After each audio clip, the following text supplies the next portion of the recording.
Paralyze my heart. Don't wanna feel your touch like ice tracing on my scars. Why is it hurt on the inside?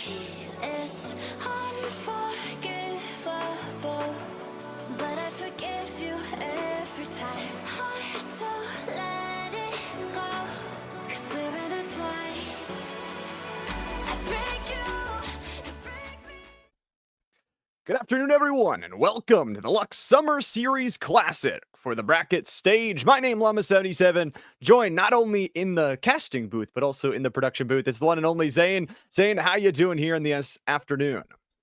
Yeah, I'm doing wonderful. I mean, here I am, filling in for the end of the world here. But I'm very excited because I'm gonna be doing a lot of things. But hopefully, I'll be carried by the goat Llama here. Excited to be here with you in the booth. I was here with Cherry J yesterday. We had a wonderful series, but today we got the lower bracket game. I believe the lower bracket finals coming up in front of us, which is gonna be between Lux Iridescent.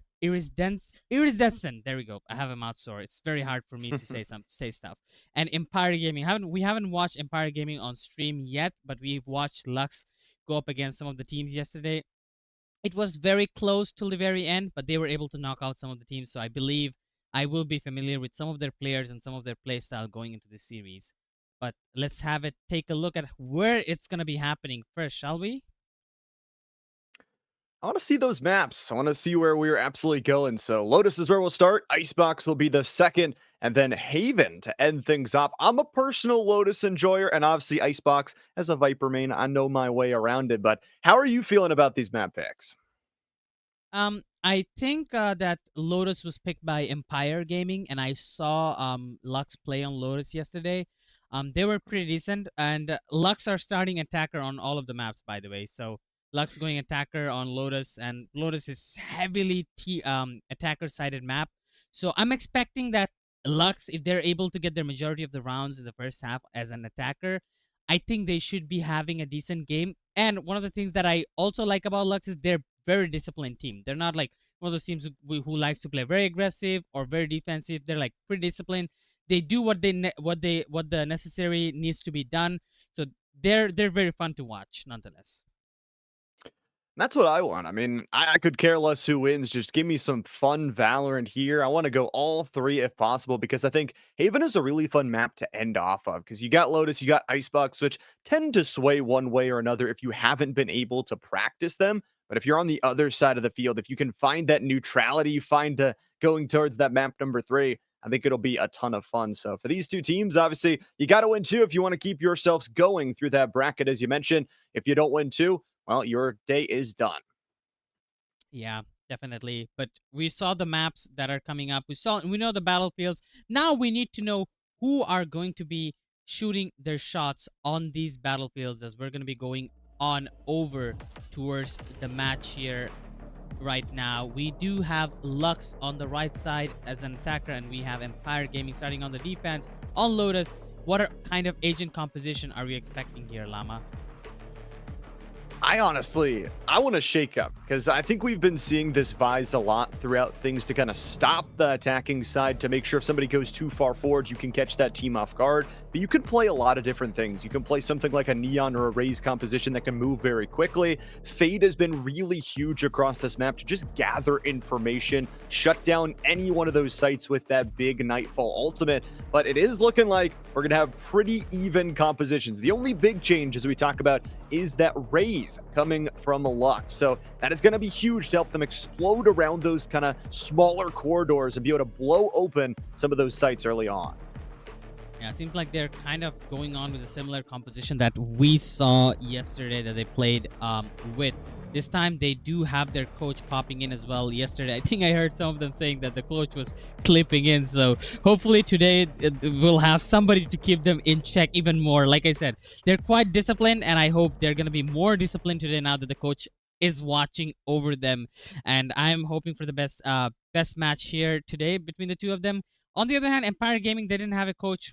You know, when the teams don't have a coach, it kind of hurts my feelings. Like, hey guys, somebody needs to keep them in check, right? But hopefully, you know, without the coach, they're gonna be able to perform their best potential. And honestly, as well, it's kind of interesting to see how these two teams got here for Empire Gaming off of a win over Monarch X Echo on the 2-on-1. And then in that winner's bracket stage, it was Luxe Iridescent that actually lost 2-1 to Eternal Focus Knight, who is waiting in that grand final. But it's a best of 3. We're starting ourselves out here on Lotus. Of course, Empire Gaming on that defensive side and Luxe Iridescent on that attacking side. No more time to wait. Let's get right on into it. Interestingly enough, a different shear wall placement than we usually see. It's not immediately at that C entrance door. It's a little bit further back.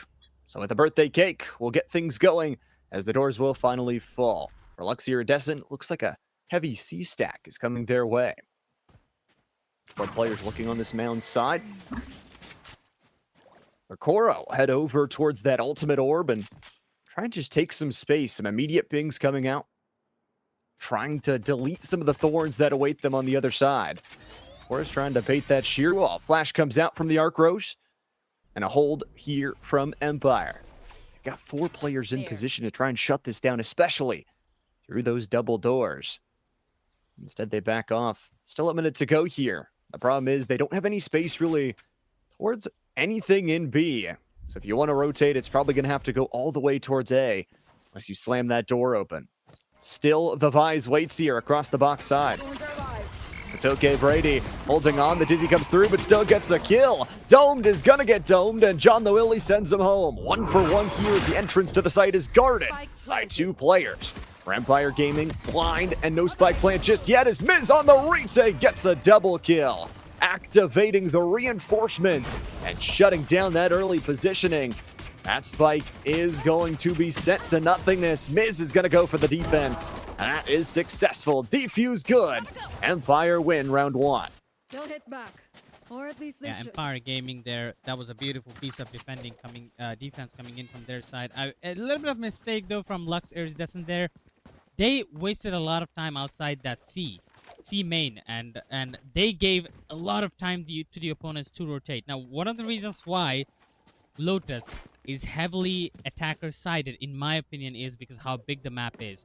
You gotta guard 3 sides. On top of that, the person who's anchoring in A has to rotate the entire map, and it takes a long time for them to get over to the other side. And if you give your opponent that much longer before you make your execution, obviously that timer doesn't no longer come to your advantage. And that is, I think, one of the key reasons why they had so many opponents waiting for them in the side once they entered, and they couldn't able to get something done, even after the spike being planted.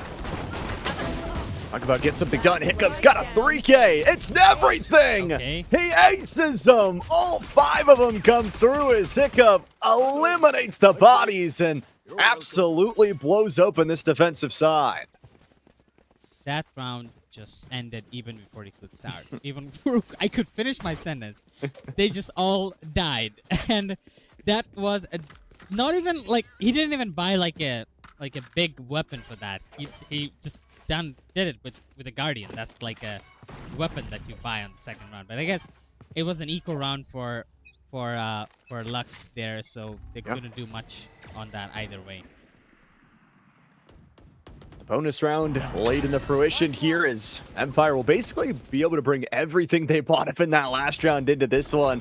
And Miz walks out, will grab the free Vandal and reposition themselves in towards B. Now the flank is coming through from the Fies, but it's a 5v2, or 4v2, excuse me, for right now as the Dizzy flies on in. It's gonna clear out the rubble, and then John the Willie sends himself in, but it's Ricky and Hiccup again that combine for 2. And it's all down to Domed and one more. But Domed and one more each get their own kill. It's all down now. Domed gets their second kill, now trying to follow it up with even more. There's a chance for isolation. And the good news is that spike is solely planted in the ground. You have the advantage in timing, but as those clears come through, it's Brady that gets the final headshot. Empire Gaming goes 3 in a row. Thank you. Yeah, that is very beautifully taken, that round. Again, their defenses are looking really, really strong right now.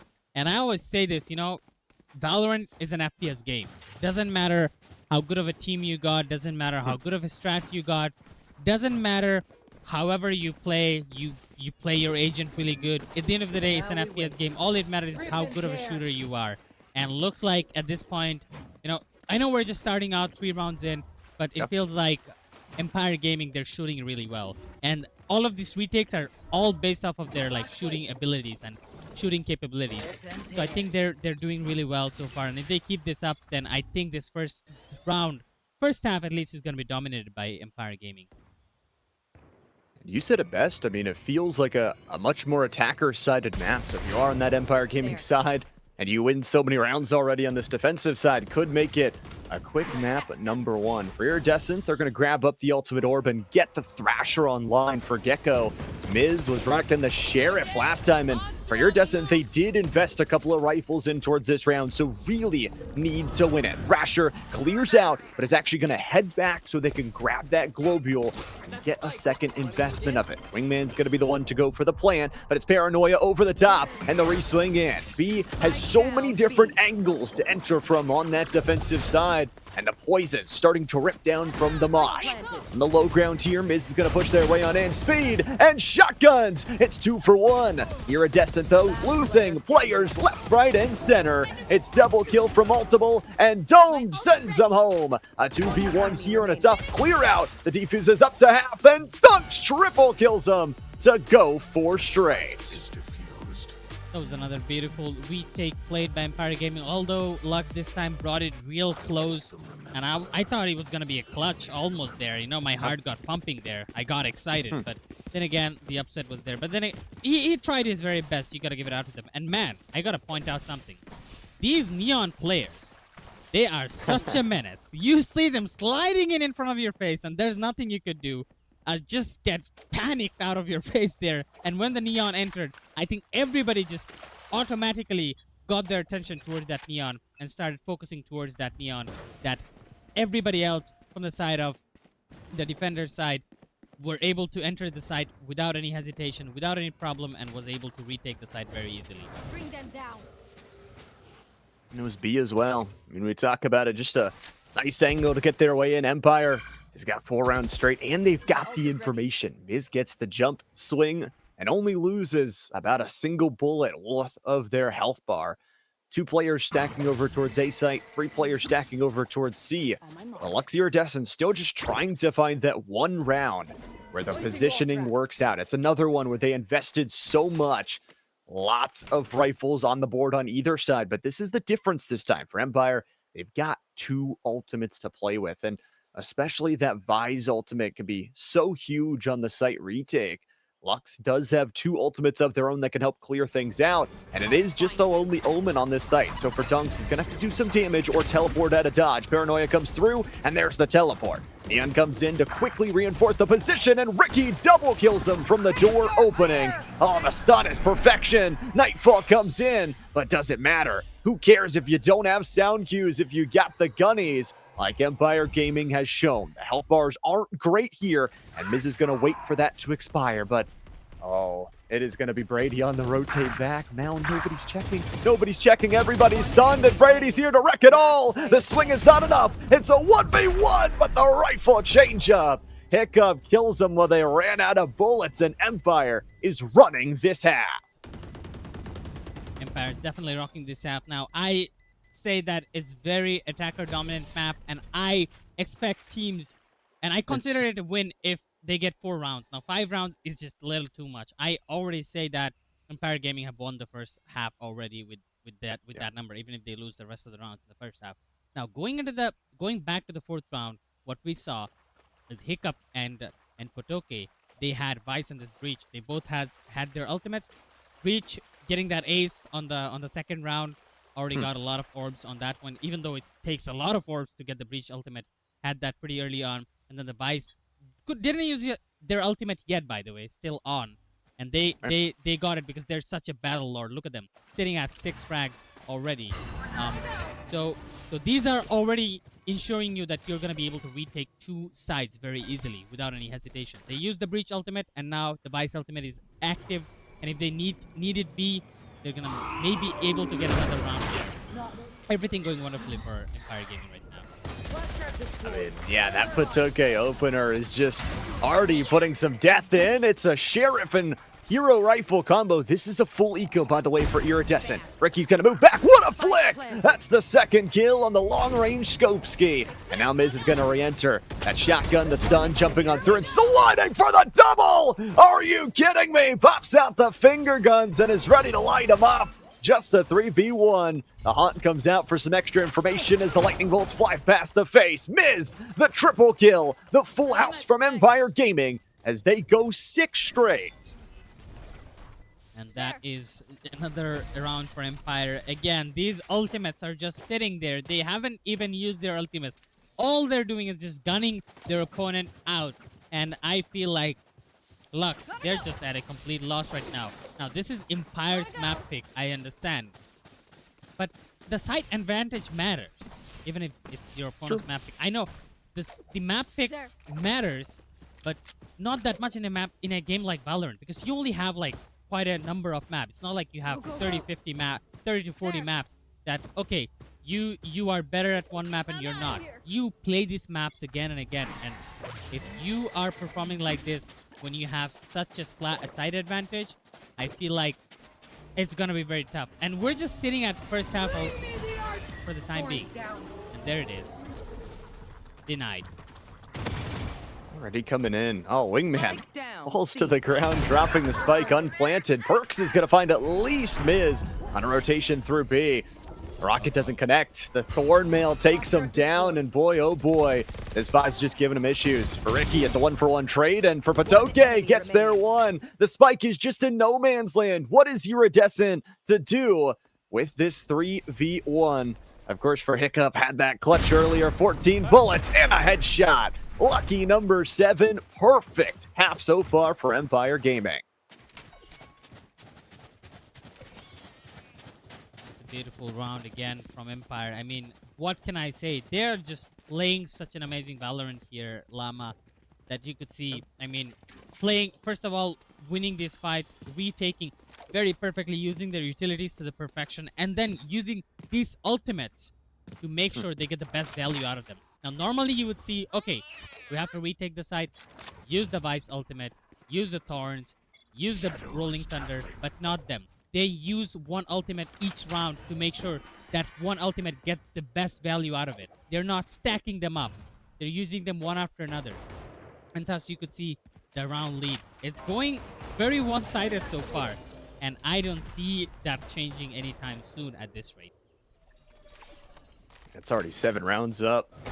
You've got to now deal with, I mean, the more economical, that's not the right word, economy issues on the horizon. Whatever it is, Domed is going to take a headshot to start things out. And through the C defense, it feels like the rotate will need to come through. Teleport is nice to reinforce Ace position, and Miz is going to come through for an early kill. Going to be dodging up here. Dunks is just going to find a player looking not 2 ways at once. A perfect pincer maneuver. But now the rotate comes in. It's all down to Potoke, who's going to find the jumping headshot. And a headshot will send it back to a 4v2. Dizzy is going to gather some information and garner some space here. Potoke, another headshot. Are you kidding me with this Vandal play? Arcrow's on top of it. Will spot out 1. But Prophecy still finds the get back. It is a 3-on-1 here, so for Prophecy, we'll have to basically do it all. maybe can just get that plant down, try and get the Nightfall closer to being on board. Those walls are shootable for sure. Prophecy now in a double kill. Becomes very much more doable, especially as Hiccup and crew coming from 2 different positions. Spot is going to miss. Spike is down. All down to Prophecy here, not on the full HP bar. Dunks is going to work around here, and they're going to go 2 separate positions. It's an isolation. Prophecy's got the 3K. Nightfall comes in, but Hiccup just says no again. 8 straight rounds and a Hiccup beast mode from Empire Gaming. No hiccups from Hiccups there on that 1v1 situation, despite getting Nightfall. I don't know. I mean, Nightfall is a kind of ultimate. I think it's not an aggressive ultimate, more like a you need some sort of follow-up.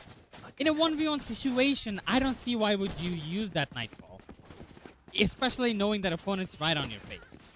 That's such a waste of ultimate. I know there's a lot of rounds left on the first half still. You could have used that. So that's a major loss for Luxe. They just didn't lose a round, but they lost a huge ultimate that they could have used, especially in that C site. If they wanna enter the C site, Nightfall is such a huge utility to use. Now that everything's falling apart for instance, I just, you know, sometimes Llama, I just want to ask you this. Curiosity gets the best out of me, right? And I'm curious to who the hell sent a team like Empire Gaming down at the lower brackets. The way they're playing, man, it is absolutely mind-blowing. Playing insane. I mean, Ricky's got another headshot to start out this round, and how about a double kill? The headshots refuse to stop, and the wraparound play. Miz is going to go for the stun, doesn't catch the raise as Cora doubles, triples. Everybody's dying to this raise. A singular point of health. 2 players to kill, no spike, and a smoke to guard them off. Hiccup is watching. Hiccup has got the little shoulder peek here. And again, is just going to invest the ultimate. Why not? No way to escape it. It is going to be Patoke to come through, clean up crew, and Empire Gaming shut down another round where Iridescent, they go full rifles, but they only had half shields on everybody. Yeah, Empire Gaming, I think one of the things that I didn't like about them in this round, though, even though they won the round, is I think now that they're so far ahead, they're kind of getting comfortable. You could see that they were getting super aggressive, and they tried to take the fight to their opponents instead of just playing out the way that they were playing. If you underestimate your opponent just because of, like, they're not having their best day, perhaps, then this could come bite you back. So I wouldn't really recommend them doing this thing over and over again. But you could clearly see that the mental on Luxe is completely broken.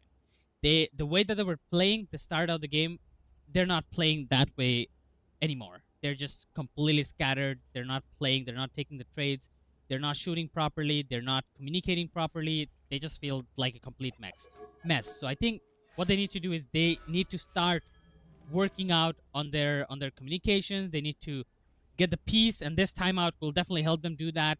And they need to start playing together again in proper way.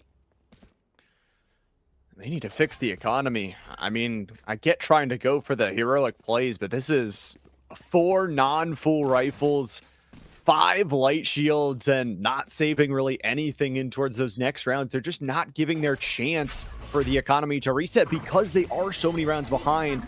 They feel like they need to do this, and it's just going to keep snowballing this way if they keep half investing and not being able to get those full weaponry, full shield, and especially with how you mentioned as well, how Empire is playing on the other side. They're playing out of their mind. They are feeling every zone, every touch, every kill.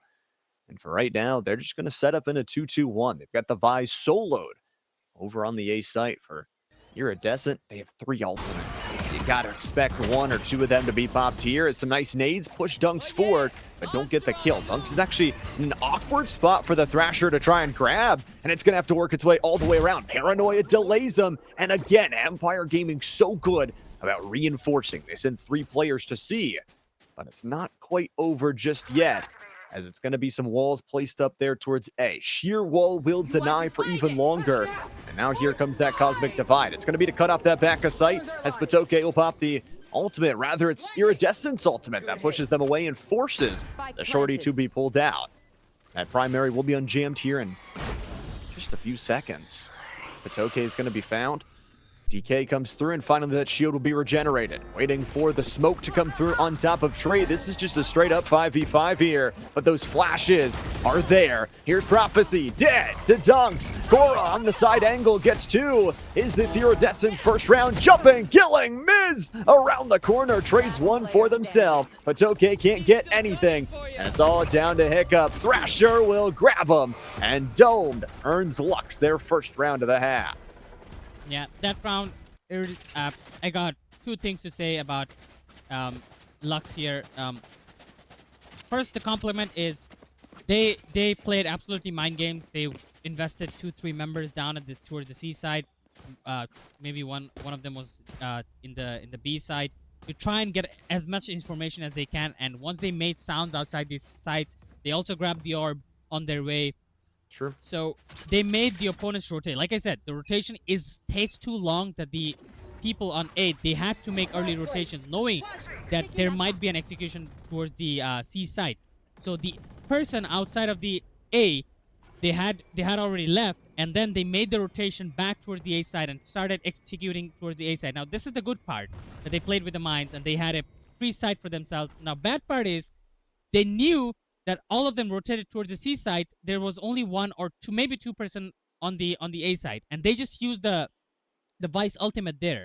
It was too impatient and too early, but in the end, it did work out for them. So I guess the complaint doesn't stand. If it didn't work out for them, it would have been like, you know, meh. But yeah, it did work out in the end, so I guess it doesn't matter. Is there operator investment is going to work out to cut down a long? How about 2? The scoped weaponry hasn't been missing for Miz, and every time they collect it, seems to put the hurt in. And for Iridescent, I mean, they invested so many of those ultimates, as you mentioned in that last round. They've got nothing except their guns to work with, and oh, dodges away. Just the steps. Brady's able to swing around the corner, get there, double kill. And it's all down to Astra. 5v1.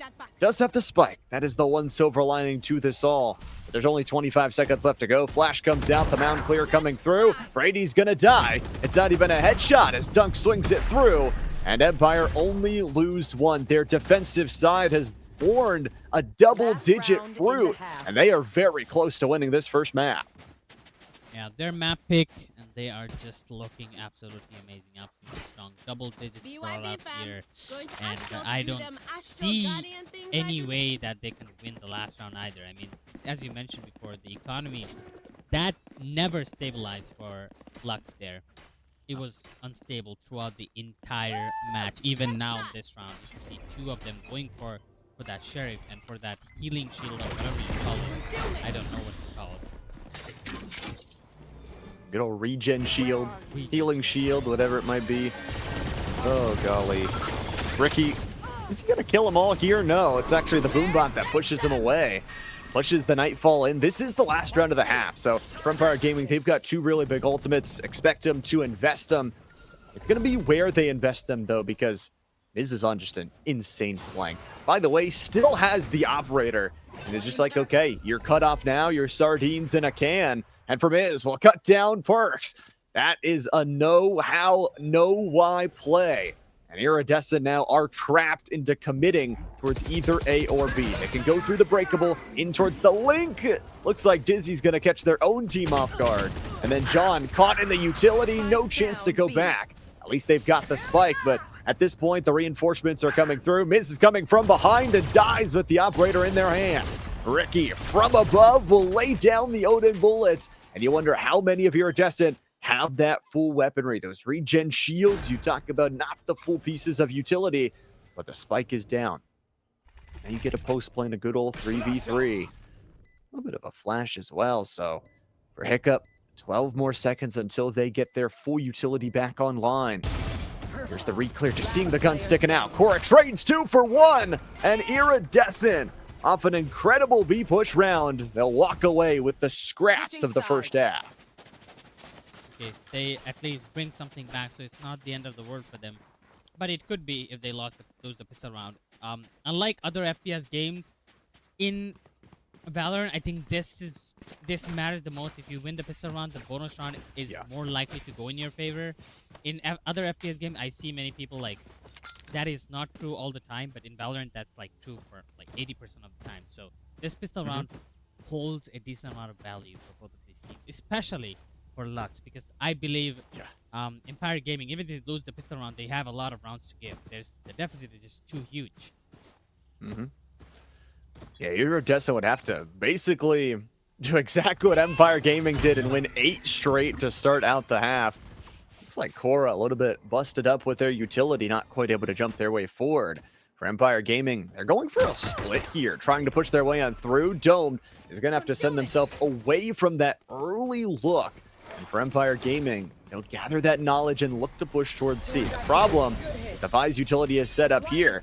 The answer, just run through it. Just push all your players in and try and fight with the guns. It's the paranoia that sends Perks down to no vision and still hits it on the close range shot. Miz flying into the field of view. Korra trading 2 for 1. Iridescent have got the player advantage. However, Spike is down. Ricky's going to get cleared out from the mosh. And now it is defusable. But Dunks is going to get the headshot. Domed is going to trade 1 for 1. And Iridescent, they're losing players, losing HP. And one final peek around the side will do some damage. And Dunks will get their double kill. Empire Gaming, back-to-back pistol wins, 11 rounds in their favor. Yeah, that is just horrible right now for Lux Iridescent there, because they lost the pistol. Like I said, the worst thing that can possibly happen to them right now is losing their pistol round, and it happened. Again, not stabilizing their economy. They're probably going to go for buys because they have to. They don't have much round to give. They lose one more, it's match points, and you don't want to be there. You don't want to be that person. But they have to. They have no choice. And I don't see that round going their way. One of the reasons why Empire Gaming feels so strong is because of the utility usage. You saw, like, when they entered the site, there was nothing that Lux could do to stop them. All the utilities Lux has were completely useless. Oh. Miz will fall into the bear trap here. This is going to send up the walls to give them a little bit of cover. Some shotguns battling against each other here as Miz is down to 91 HP. They've got site control, and Miz is jumping in for the shotgun kill. A 2 for 1. No long range, though. It's those SMGs that are starting to put in work. It's going to be that plant down. No Gecko to do the dirty work in terms of the planting. Iridescent. Now they need to win this one, and Patoke, every single scoped weapon on their side has done some damage. That's a barrel, that's the shots. Dunks is going to lose some HP. And with their teammate in Patoke falling, now it pushes back. Spike is starting to lose time, though. Paranoia going to connect onto John, and the follow-up is there. A really hefty defensive position, but Prophecy takes him down with the Sheriff, but no!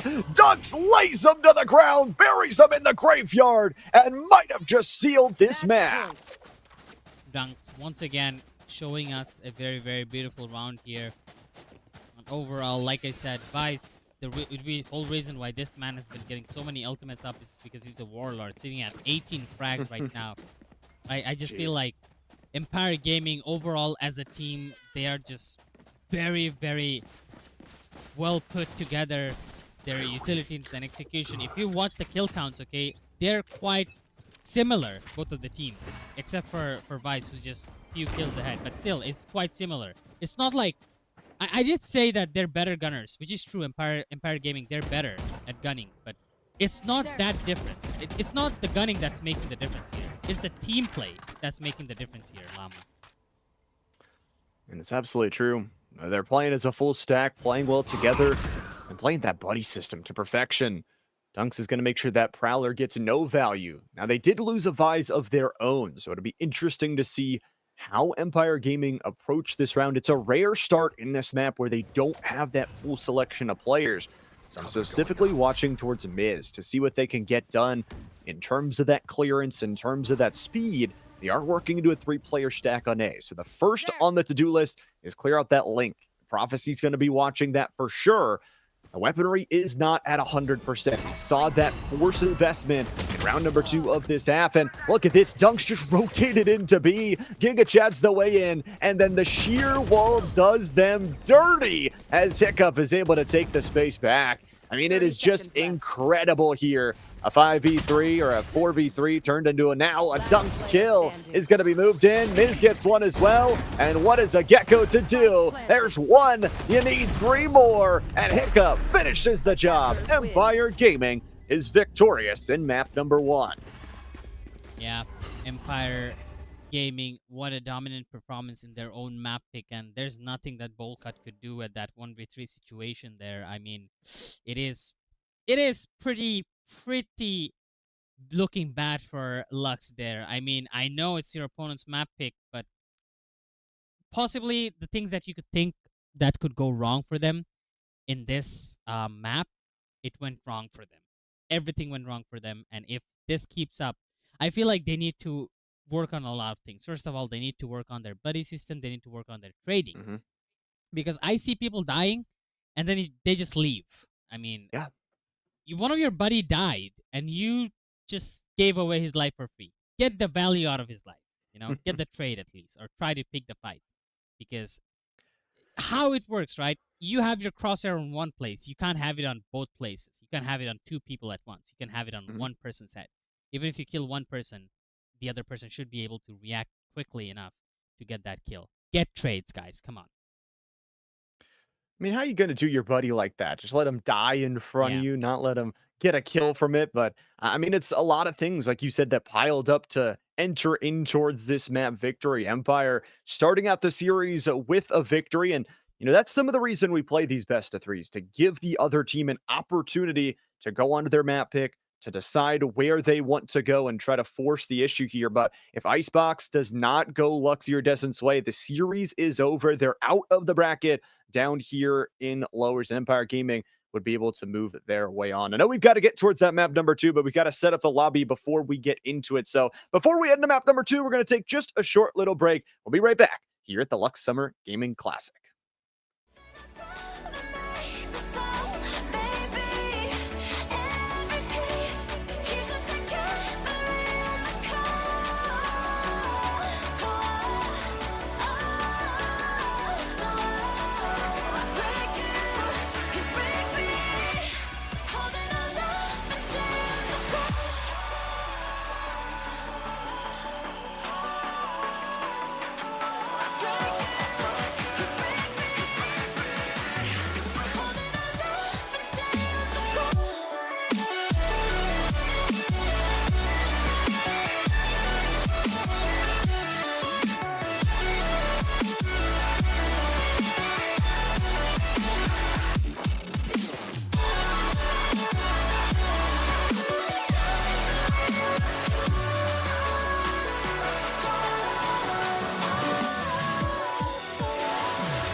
feel the ground shaking underneath, trying to take me alive.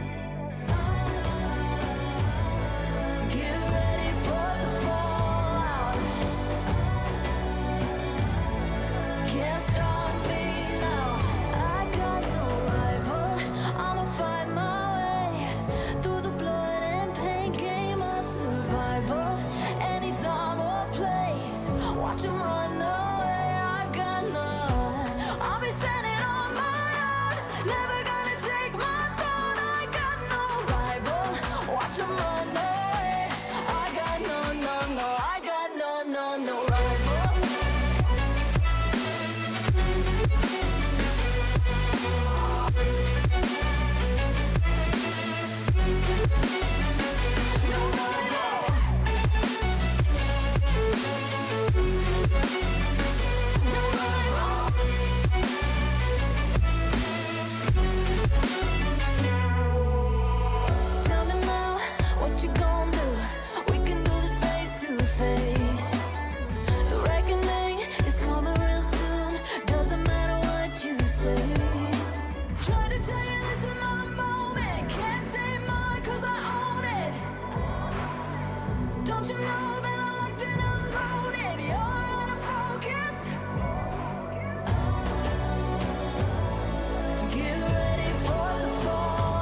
Rising with each beat of the music is bringing real flames in the fire that keeps burning. We're inviting the night in.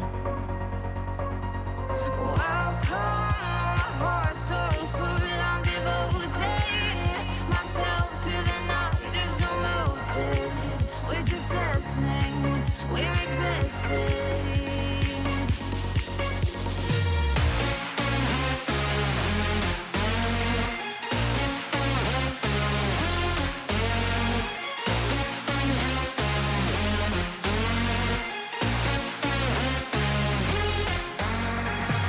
We stay when the music plays, the lights drop below and the people sway.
Welcome back, everybody. Still here at the Luxe Summer Series Classic, as map number 1 was a slaughter in favor of Vampire Gaming. The 13 victories came very quickly in the rounds that they needed, and now they move towards their opponent's map of Icebox. Still myself, Llama77, and Zane running both the production and casting all at once. So we're already into Agent Select.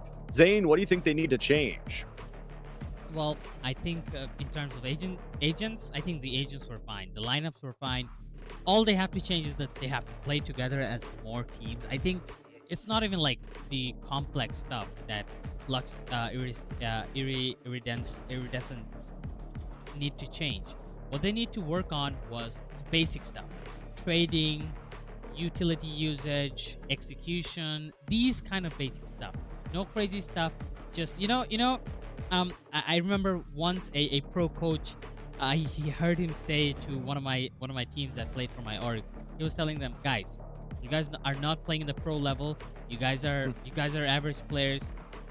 What you have to do is stop strats, forget everything, forget all the pro stats, forget all the pro stuff. Stop thinking and just shoot.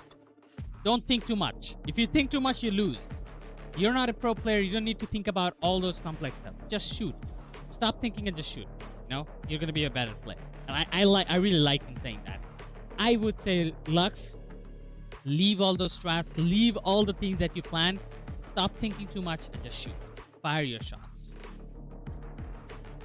And this is the lower bracket, right? I mean, if you don't win this matchup, if you don't win actually 2 in a row, if you're on the Luxe Iridescent side, all of a sudden, I mean, the tournament's done for you, and Empire will be looking for that revenge story back in that upper bracket grand final. Of course, getting to look at some of the agents there, it was some classic compositions. I think Viper, as we've talked about, has been such a staple of Icebox for so long. You can cut off so much space because it's a very compact 2-site map. But Luxe Iridescent, it's got to be now or never, and it all starts on this pistol.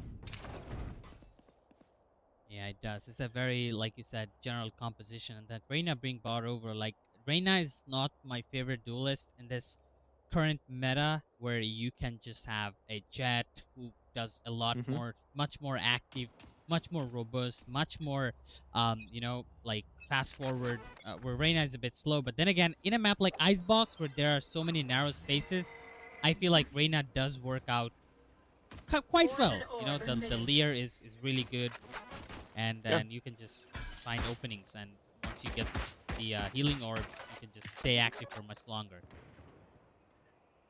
A lot of playmaking potential as Miz will get the first blood of the map, opening it up for Empire Gaming.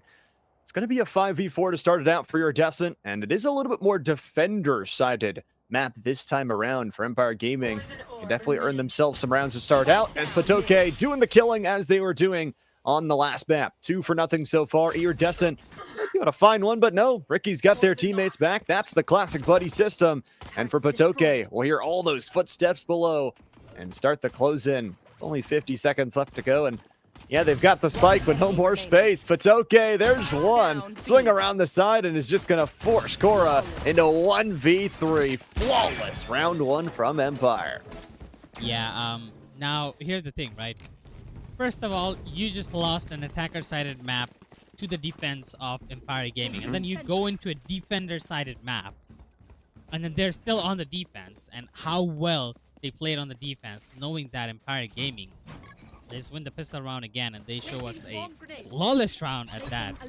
It just put me up on a bit of risk. They had some good positioning though from Luxe Iridescent there, but they just couldn't utilize this position because the buddy system, or maybe the positioning, or maybe the timing. You know, the timing is such a menace in Valorant in these FPS games. So kind of hurts to see them happening sometimes.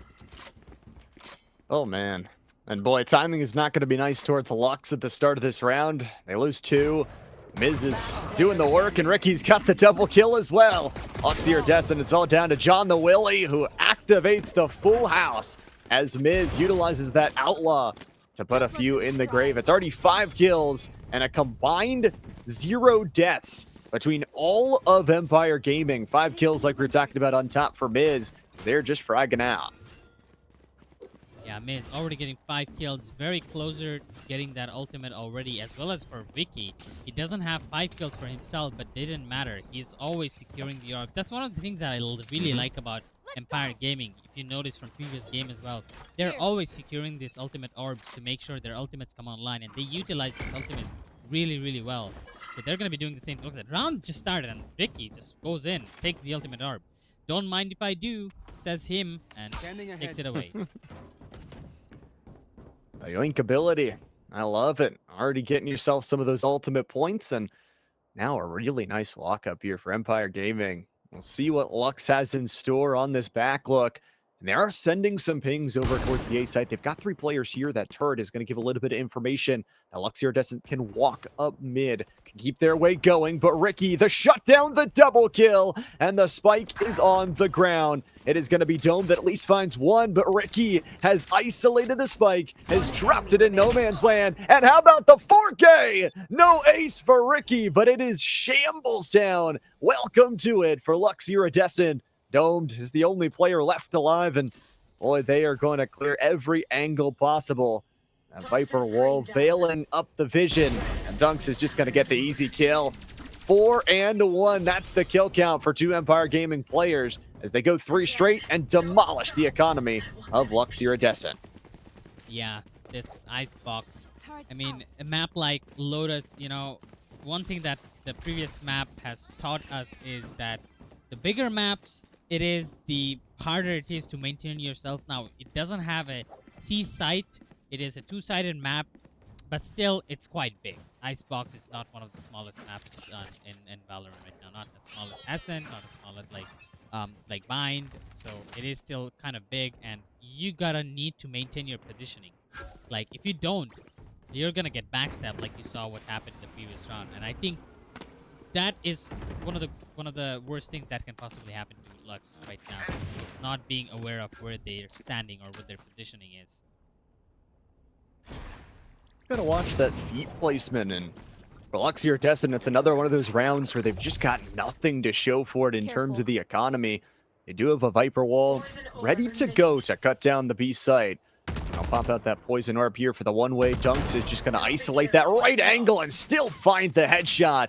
No more Viper wall to cut down the site as Dome is the first to fall. Dunks is going to get dizzy hit, and the goop will send her to the side, still hitting a double kill. How do they keep outgunning him? Oh boy, 4v2, and Dunks isn't done. 3K, the trade of the Sheriff is all that Willie shall get. Spike is out in the open. Sure, there's a rifle there as well. But Ricky is watching, and Ricky is demolishing Empire Gaming 4 straight again.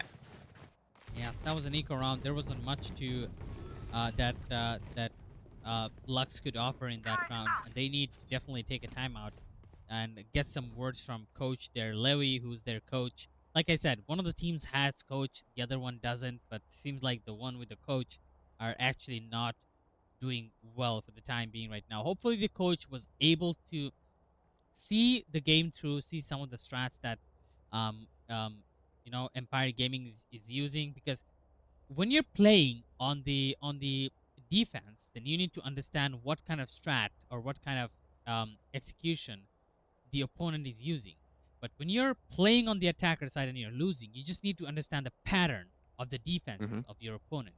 And if the coach is able to break down that pattern to the teams, like, hey, they have these utilities placed on these areas, and they have these players, they have 2 players always guarding that A side, 1 on the mid, then I think they should be able to execute and exploit it much better.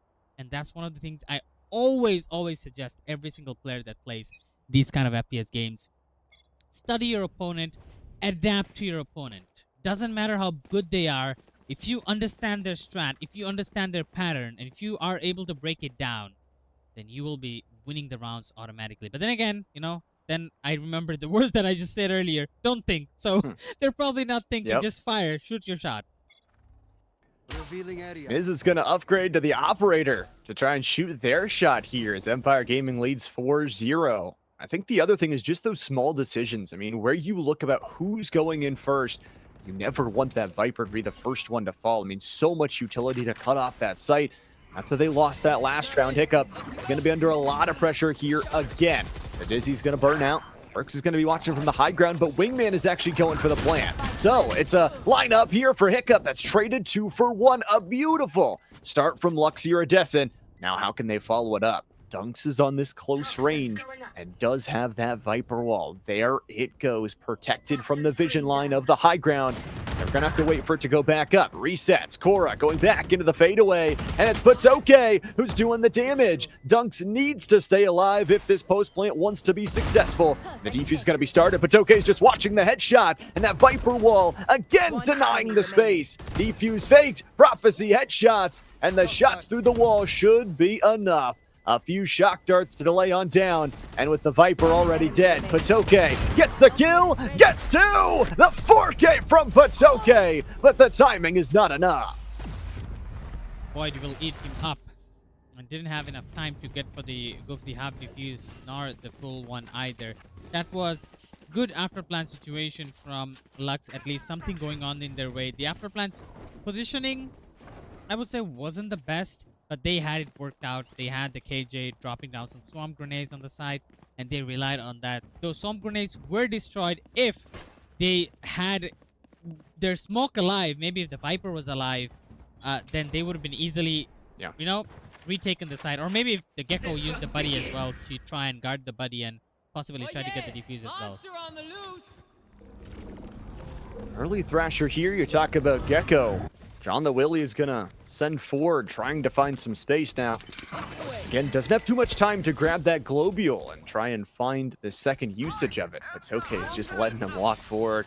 Hunter's Fury is already invested here from Empire Gaming to do some damage. Ricky has got the kill on Dakora, who is the thorn in their side in that last round. Just holding on to it. Patoke is ready to go as Hiccup has got another. They don't even need the lockdown at this point. Already the Thrasher gonna go out as Prophecy hits the headshot. Hiccup, the trade away. Parks has got their own headshot. And all of a sudden, Luxe Iridescent make it interesting and make sure no lockdown is gonna be used anyway. For Miz has got that mobility to push through that smoke here. Looking up towards the high ground, waiting on the bullets. No shields. Perks will send them down with a headshot. How about two? It's all down to Ricky. They've been detrimental before. There's the 3K of their own. And it's down into just the 1v1. The problem being, where that plane is going. Now the Hunter's Fury is just going to spray him down. No way, right? No way. Prophecy baits out the shot. Make sure they go. And Iridescent, a good little back-to-back round streak. Now the previous round, why I said that the after plan situation wasn't the best, because normally when you plant the spike, yeah, sure, you should get a good positioning to guard that spike from. Not everybody going out of the site is a good decision. But now, since they had the Sova's ultimate ready, the Hunter's Fury was there, so they didn't have to be there. They went out, and Sova was in a very, very safe spot. The other two tried to take the fight. They got it down to a 1v1 situation where Sova obviously had enough time to use the Hunter Fury to take your opponent down, and the other team, Sova, he didn't have any choice but to hold it down, even though he was getting slammed on the face with the beams or whatever Sova was throwing. No charges left. Does now mean, though, that the lockdown can go unassailed. We've got the Blade Storm up and active. The Dome is going to pop. The Viper's Pit, they need to stay alive. Already tanking some bullets down to 78 HP. And that Killjoy lockdown, it's not too far forward. It's going to go for a double bubble here. Lockdown for lockdown. First one going to be popped by Empire Gaming. They're going to have to bide their time. Two very defensive ultimates. Dome gets caught in the detain. We'll see if that's enough of the punish. A Viper's Pit could be enough. No detain here from Empire Gaming. They're going to enter from the high ground, looking for a slice in towards this Viper's Pit. Still a 5v5. Cora gonna change that. Willy, Dome, both getting their one here. And it's all down to the clutch factor of Patoke. And Prophecy reads out 3 in a row. Luxe Iridescent might have invested heavily in terms of the ultimates, but they still win the round. There. Yeah, that I would say even if they invested heavily on that round, it's completely worth it. Now this is I like this playstyle from Luxe Iridescent. They're playing super aggressive down at that A site, and they're just constantly finding the opening to the side, getting the spike planted, and the after plant situation is favoring them. Now I don't like something about Empire Gaming here. I am complimenting them good as a team, but you are still a better team. But if you let the opponents take your A side without putting up a proper fight, then that's a problem, because the A side, it's harder to take considering that the choke point on the A side is just so narrow. It's very easy to hold it down. But if you just let them in, then there's no stopping them anymore. The retake is even harder. It's going to be harder to play into this offensive side, though, when Miz double kills, steals away your rifle, and drops the spike to the ground right at the start of the round. For Luxe Iridescent, it's not really too many re-entry tools in their back pocket either. Maybe use the turret to try and throw something in terms of the body blocking. But there's a cut down coming from Ricky. Domed is going to take him down, and now it's just a straight up 2v2. Domed and Perks win out a straight up 2v3, and Luxe Iridescent has woken up. Prodigal Son returns, as they call it. and that is gonna be Luxe. They are coming back into the series here. Empire Gaming lost their cool, and after investing so much into that A site, they thought that it might be another A site push. They had way too many members guarding that A site, so the B site was completely empty. And I think the coach is able to, after the timeout, the coach is able to break out the pattern. Like I told you, they needed to see the pattern, and I think they know the pattern of the defenses right now. And after that one timeout, Llama, if you remember, everything turned, everything changed. It's been 4 rounds straight, and it's been really good from Luxe Iridescent, but now you're only tied up. For Empire Gaming, what more can they get in this half on the defensive side? Miz has a chance to foil all of the plans here again. In comes the Dizzy. It's going to be a trade for trade, and it is exactly that in the player count. It's again Plaid Stripes going, but Empire Gaming, the ultimate losers of this, as they give up the site. They're now down to just 2 players. Sure, they've got the Viper, they've got the wall, but no longer. Prophecy takes him down with a headshot. And now Luxe Iridescent, they've got a 3v1. However, it is just one player that has caused so many issues here before, and not this time. Patoke doesn't get anything on the 3v1, and now it's Luxe Iridescent that, after the timeout, as you mentioned, 5 straight rounds. Yeah, definitely working wonderfully from them here. You know, it doesn't matter the buddy system, the gunning, all that doesn't matter if you just give away the side easily there. Now, I think they're gonna switch up the strat, switch up the defense lineup here, which I think was necessary at least 2 to 3 rounds ago. They needed to bring the Killjoy to the A side. That's the only way to stop this rush coming in from Luxe Iridescence here. They will now put up the Killjoy towards that A side and put the Gecko and Jet towards that B side. I think Gecko and Jet doesn't really have much job to do on that B side anyway, so it does make more sense here. They're going to use the Thrasher at the very early of this round to try and get as much information as they can, and I think it's going to be another A execution, at least for the time being, from the side of Luxe Iridescence. Got no space to walk back in their spawn. I mean, it's already a walkout here from Hiccup. The first dying sends the Jet back over towards the B lean. There's going to be no Thrasher working back from Empire either, so I mean, Dunks, you have this kind of backwards look that gets the kill on the Sheriff and upgrades. Still a 1-for-1 though, as it looks like the Killjoy health bar on Iridescent. She's not feeling too good here for Patoke. Rocking the Sheriff has a chance to really do some damage on that Jiggle Peak. And coming from behind, guess who it is? Ricky's going to be able to find a possible kill onto Perks. No, just can't pull the trigger. Stun locked into oblivion. And Luxe Iridescent looking to go 6 straight. Dunks goes up top. Wingman goes down low as the shot's still connecting. Cora's dead, but Toke gets 1. And all of a sudden, that's another rifle pickup as a possibility. Pushing out the Viper's Pit. Toke, Sheriff in the back pocket, and that'll help him out for the close range. Mosh will deny it for a little bit. Finally, the swarm grenades will go out. It's just delay. But it's a phantom pickup for Patoke. Defuse will come through. Perks is down to nothing, and John Willie finally letting it fall, and Dunks gets the 3K, spraying down, but needs to do it. Regen shield activated. Damage is good, but Willie is just running for their life. No defuse a possibility, and Dunks that 4K. Absolutely insane. The headshot good enough, but the time too late. Yeah, that was... I would still say that was a very beautiful round played by Empire Gaming here, especially like some mistakes were made by Empire Gaming there. First of all, that Viper choking out completely Dome there. I mean, he had such a good positioning. I thought he was going to be a leech in the back line there because he went so deep inside. I think he was inside the what do you call that again? I forgot. Container. Yeah. First part of the container. Forgot the call out of it. But he was so deep inside. He was almost in the back line of the opponents. Nobody knew where he was. But then he kind of completely whiffed the shot. And then they had a free weapon upgrade out of that. And then everything started to go downhill from that. And that's one of the things I really hate and I like about the eco rounds, that when your opponent dies, you get a free weapon upgrade. And that can turn against you real bad. Damage was so good. Now the damage is good from Domed. It's a quick 2-for-1 trade, and the fade back will give them some healing. Hunter's Fury flying out from Empire Gaming, but the damage is not really enough. And An early investment of that ultimate means Luxe Iridescent, if they can get their lockdown on board, can be operated without being destroyed. They're going to pull a rotate off.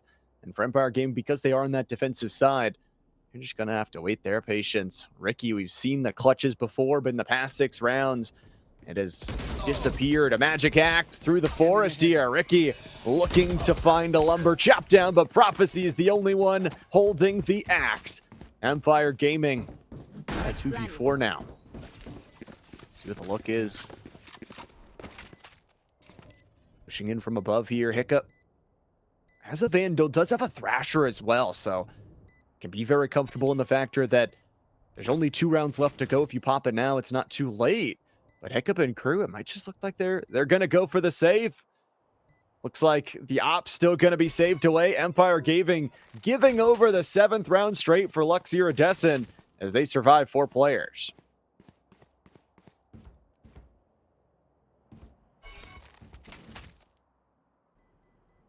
Also huge that for Luxe Iridescent, they're going to be bringing 3 ultimates into this final round of the half. One of them being that lockdown, another with the Hunter's Fury. They can do anything to really counter it. So Empire Gaming are really going to have to try and find something here. Iridescent, their Icebox map pick, is starting to find some real value after losing the first 4 rounds straight. Need a drop. Thanks.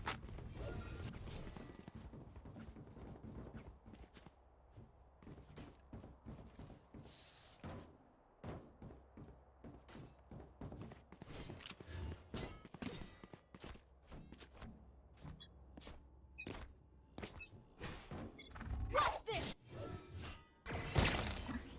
My ultimate is ready. Yep. The hunt begins. Initiated.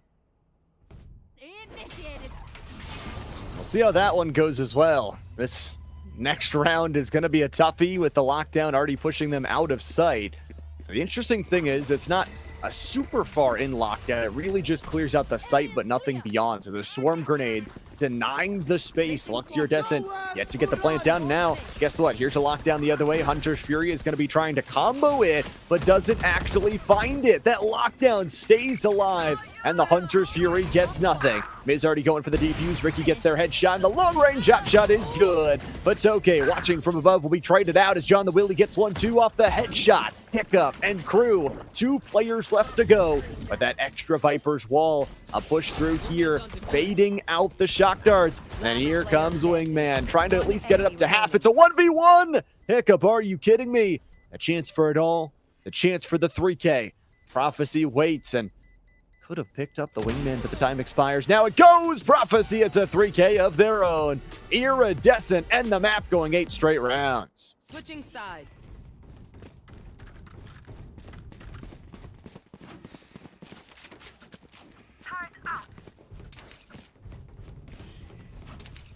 Empire Gaming will have to find an answer here. Switching sides up and moving over towards their offensive side. We talked about how it's more of a defensive-sided map here, but for Luxe Iridescent, it is their map pick. Would not want to lose the series off of it. And as we said, that Haven map number 3 can be a diabolical one in terms of the neutrality. Empire Gaming, though, they already won the first pistol. We'll see what they can do here on the second. Domed is going to be watching this, though. A couple of ghosts punching their way forward here.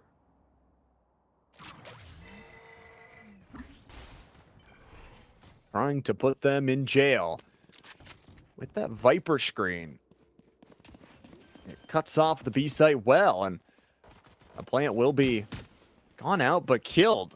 Perk shoots their own teammate by accident. And the re-engage is there. So now Empire have a choice. You've got still a lot of time. Possibly 2, maybe even 3 more pops of that Viper wall. For Luxe Iridescent, you just feel like, where do you go? I mean, you haven't really heard a peep of noise rotating around. All players really just going very fluid. And how about this? The bait is actually going to pull them away. 2 players on the A site, 2 kind of leading towards mid as Empire Gaming will now re-pump that talk screen. This has got to be their green light. Just a little bit of space between it, and the damage is good from Dome. There it falls. Miz is able to get one, but it's not before the cut down is there. You got too many angles to watch now. A permanent screen is not there. It's only really for a few more seconds as Korra gets another headshot. Dunk stays alive, but for how long? Korra is on a tear with their double kill. And fall down to Patoke. Spike is down. Shockdart misses, but the shots will miss as well. 3 injured players stumble out of the round as Iridescent win their pistol. That is wonderful round played out by the side of Luxe Iridescence, you know. Any chance that Empire Gaming had of coming back into the series would have been that pistol round, and that pistol round not going their way just makes it even worse for them now. Luxe Iridescence, I think their map pick and they're much more comfortable. It's shown in this ice box, and I think it's because of the composition as well, you know, because when you change these maps, your composition also changed. The people, the Sentinels change, the Duelists change, and I think some of the players are not comfortable playing those agents. Me, as a personal, you know, who plays Raze a lot, if you give me a Jet, I wouldn't be able to dash. Absolutely. I mean, I feel it too. I'm a lover of Icebox for that reason. Love playing some Viper for me, rather. Also, the Reyna, I think it's just working out better for Korra. Yeah. You talk about those blinds, those heals, everything to kind of keep him alive. For Miz and the rest of the crew, though, there's a chance here to do some real damage. Prophecy's going to be dead. A headshot again starts off the round, as it's going to be the send-in from Wingman. Planty will be faked out. It's going to be Korra who's got that reset. Talk about that healing. Ricky denies it. It's 2 kills off of Sheriff's here, and Perks has only got the Ghost. So how about this plant already coming through here? Luxe Iridescent are going to have to go for a possible retake, but instead the spike is actually dropped away. The bait of the plant, the rotate around, and the stick around here from Hiccup, who still is yet to kind of battle their way on through. Feels interesting through mid. Not a lot of health bars here on the Empire Gaming side. Luxe Iridescent. Domed is going to be just in an interesting position, looking every which way. 20 seconds to go. I mean, eventually you've got to get this plant down. It's now got to be a run-in. Hiccup has to protect the high ground as the Viper rotate must come through. Dunks is going to go for the plant now. Enter from Snakebite, bouncing off the wall. Plant gets down, but the body is dead. And it's all up to a 1v3. Patoke, shots don't go. Bulldog hits. And Luxe Iridescent win their bonus. Yeah, their bonus going in their way, but that was a good bonus round played by the side of Empire Gaming as well, because they got double kill there. Not only they got double kill, but they also managed to get themselves a spike planted as well. So that's gonna be some good economy transfer from them. Also, like some of the ultimate orbs picked up there as well. So that's some good news at least. But the bad news is they're 6 rounds behind. They need more good news like this. They need good news which turns into an objective. An objective is getting rounds. You don't. The good news, if you have good news like, oh, I picked up ultimate orb, or oh, we were able to plant the spike. These are the type of good news that they don't need, possibly, for the time being. Maybe it is good for Luxe, but not for them. Absolutely. Just finding those small side quests, as I like to call them. Just get a kill, just get something to start to boost that confidence. And the good news is the economy is going to be boosted up off the heels of that back-to-back round loss. As the usual flow goes, Empire Gaming has a little bit better of those rifles here in the round. We've seen Luxe Iridescent on these defensive angles. Boy, they've been playing really, really good. 3 players stacking in that A site. Defensive Viper's wall as well. Domed is going to be watching up outside of Tube, almost into Kitchen in that placement. And for Miz and the rest of the crew, they're going to walk right in towards this early swing. Korra has been deadly. 1 kill, 1 ultimate orb away from that Empress to start to ignite this round. 40 seconds to go. Korra needs to be huge, and it's already won. There's the fade back, and Empress is online. So we'll re-engage back towards the high ground as a possible plant angle comes on through. 4 players from a couple different angles, and Korra, the Empress, is shut down. Miz has got their headshot. A little bit better weaponry working out, but those SMGs are working too. It's okay. Low ground headshot. Ricky gets another, and it's a quick double kill from Ricky to move Empire Gaming up to 5. Yeah, Empire Gaming looks like they they were having everything down, and even that execution, I was kind of worried about that, but after the Reyna got the first blood and then just went back afterwards, he wasn't even like traded for that one. I thought that this was gonna go bad for them, but then again, they were able to hold it down. Ricky, they're finding that double kill in the end, just putting them together. Ricky reminds me of my buddy Ricky DC, who I love casting with. But yeah, with that said, Empire Gaming, they need a lot of those rounds, a lot of those works to be done. But it is something, at least a step towards that, like you said, side quest. You know, one step at a time. One foot in front of the other. And the feet are going to start walking over towards the B side. It's actually just a neutral default play. Empire Gaming are just searching out for some information, playing a little bit reactive to see what Luxe Iridescent wants to go forward with. But this is the full rifle round. Everybody has really got the money to invest. Everybody's got a decent set of builds, and for perks, it's going to be only the 25 shields up and available on that light shielding. So that can be tough. I mean, especially as the Killjoy and the Viper combination, you are two players that need to stay alive, not only for those retakes, but that initial site denial. You talked about how A is one of those really tough sites to enter with that small corridor, while B is nice and wide open. You have to do whatever you can to try and shut that down. And their own Viper wall is going to cut off over towards the A site. Planta's going to go down from the Killjoy, and Domed is going to trade him out for their life. A huge set of stuff here for Luxe Iridescent to start out the round, but it is going to be Empire Gaming with that Viper's Wall advantage. As he goes out, Miz has to hit the reload, with only 60 bullets left to go. Wingman's actually going to be used as a piece of utility to go for that stun. Rarely do we see it used that way. Perks is going to go for the headshot, and it's a huge set of stuff here on the light armor. Setting forward off the poison. Miz just ruins their day. Oh, Korra sets back. The dash away. Korra needs to do it all on the regen shield. 3K possibility for Miz, and they're just going to dance around the yellow box until dunks LeBron James to the name. Dunks him into the ground. It's 6 for Empire Gaming.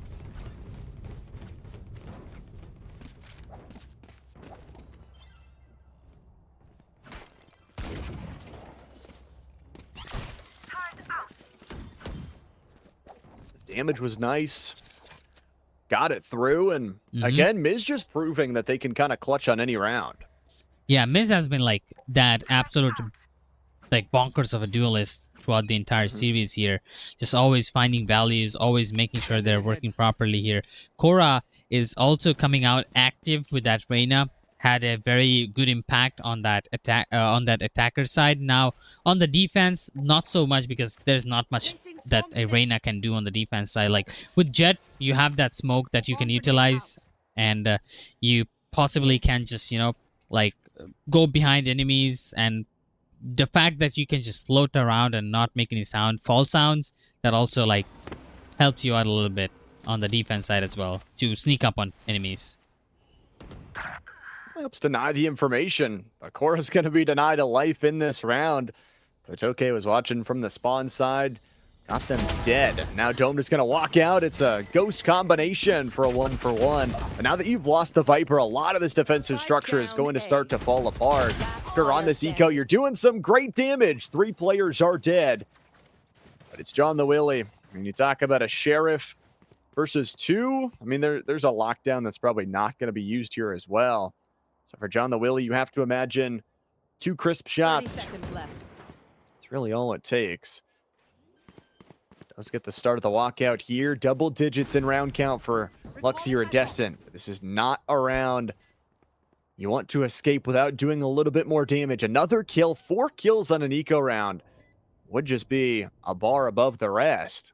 And that spike is just out in the open. Maybe for John the Willy, you just look to grab one of those weapons, look to escape on the save.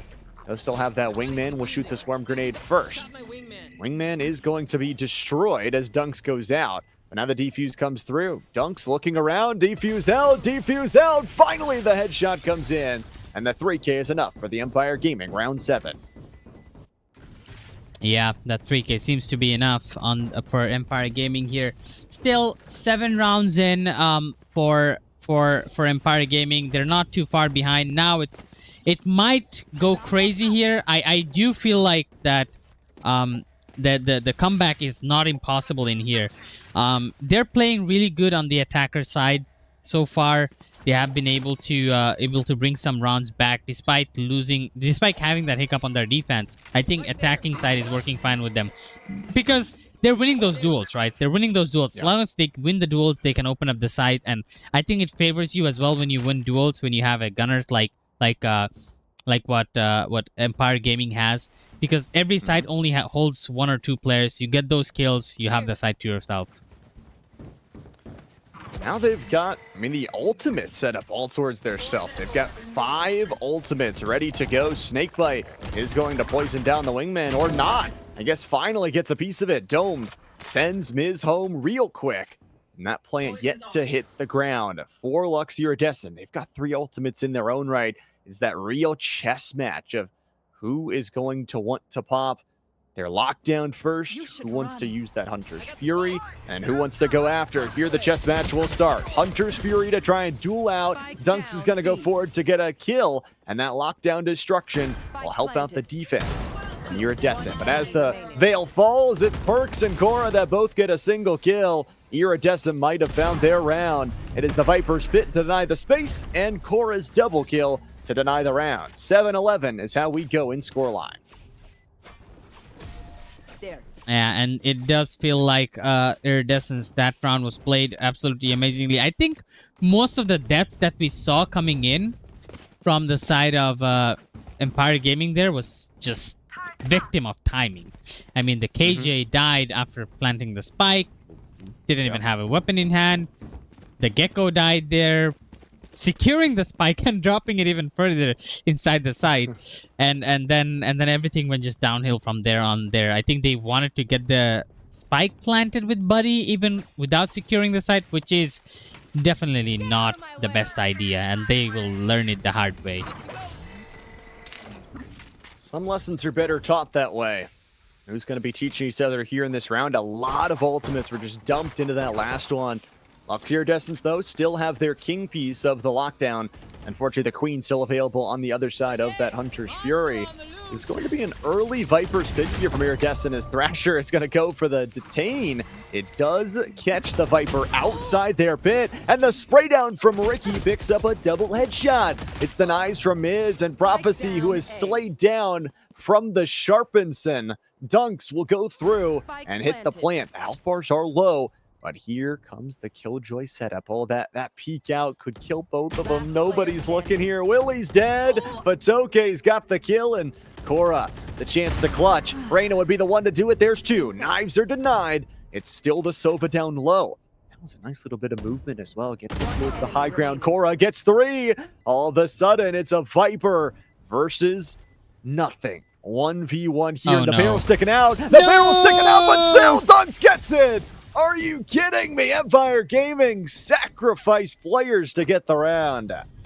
My oh my, that was a very smooth movement there from Reyna. I almost thought that they would have been able to clutch it out very easily there. That was so close, but in the end, they weren't able to wrap it up. Even though the Viper's gun barrel was seen, Viper didn't know where the Reyna was. Reyna, I think, the moment 1v4 situation got the best of them, but that doesn't mean that Empire is out of danger yet. They just barely managed to save themselves into the round here, because that was almost the match point going in the favor of Luxe Iridescence there.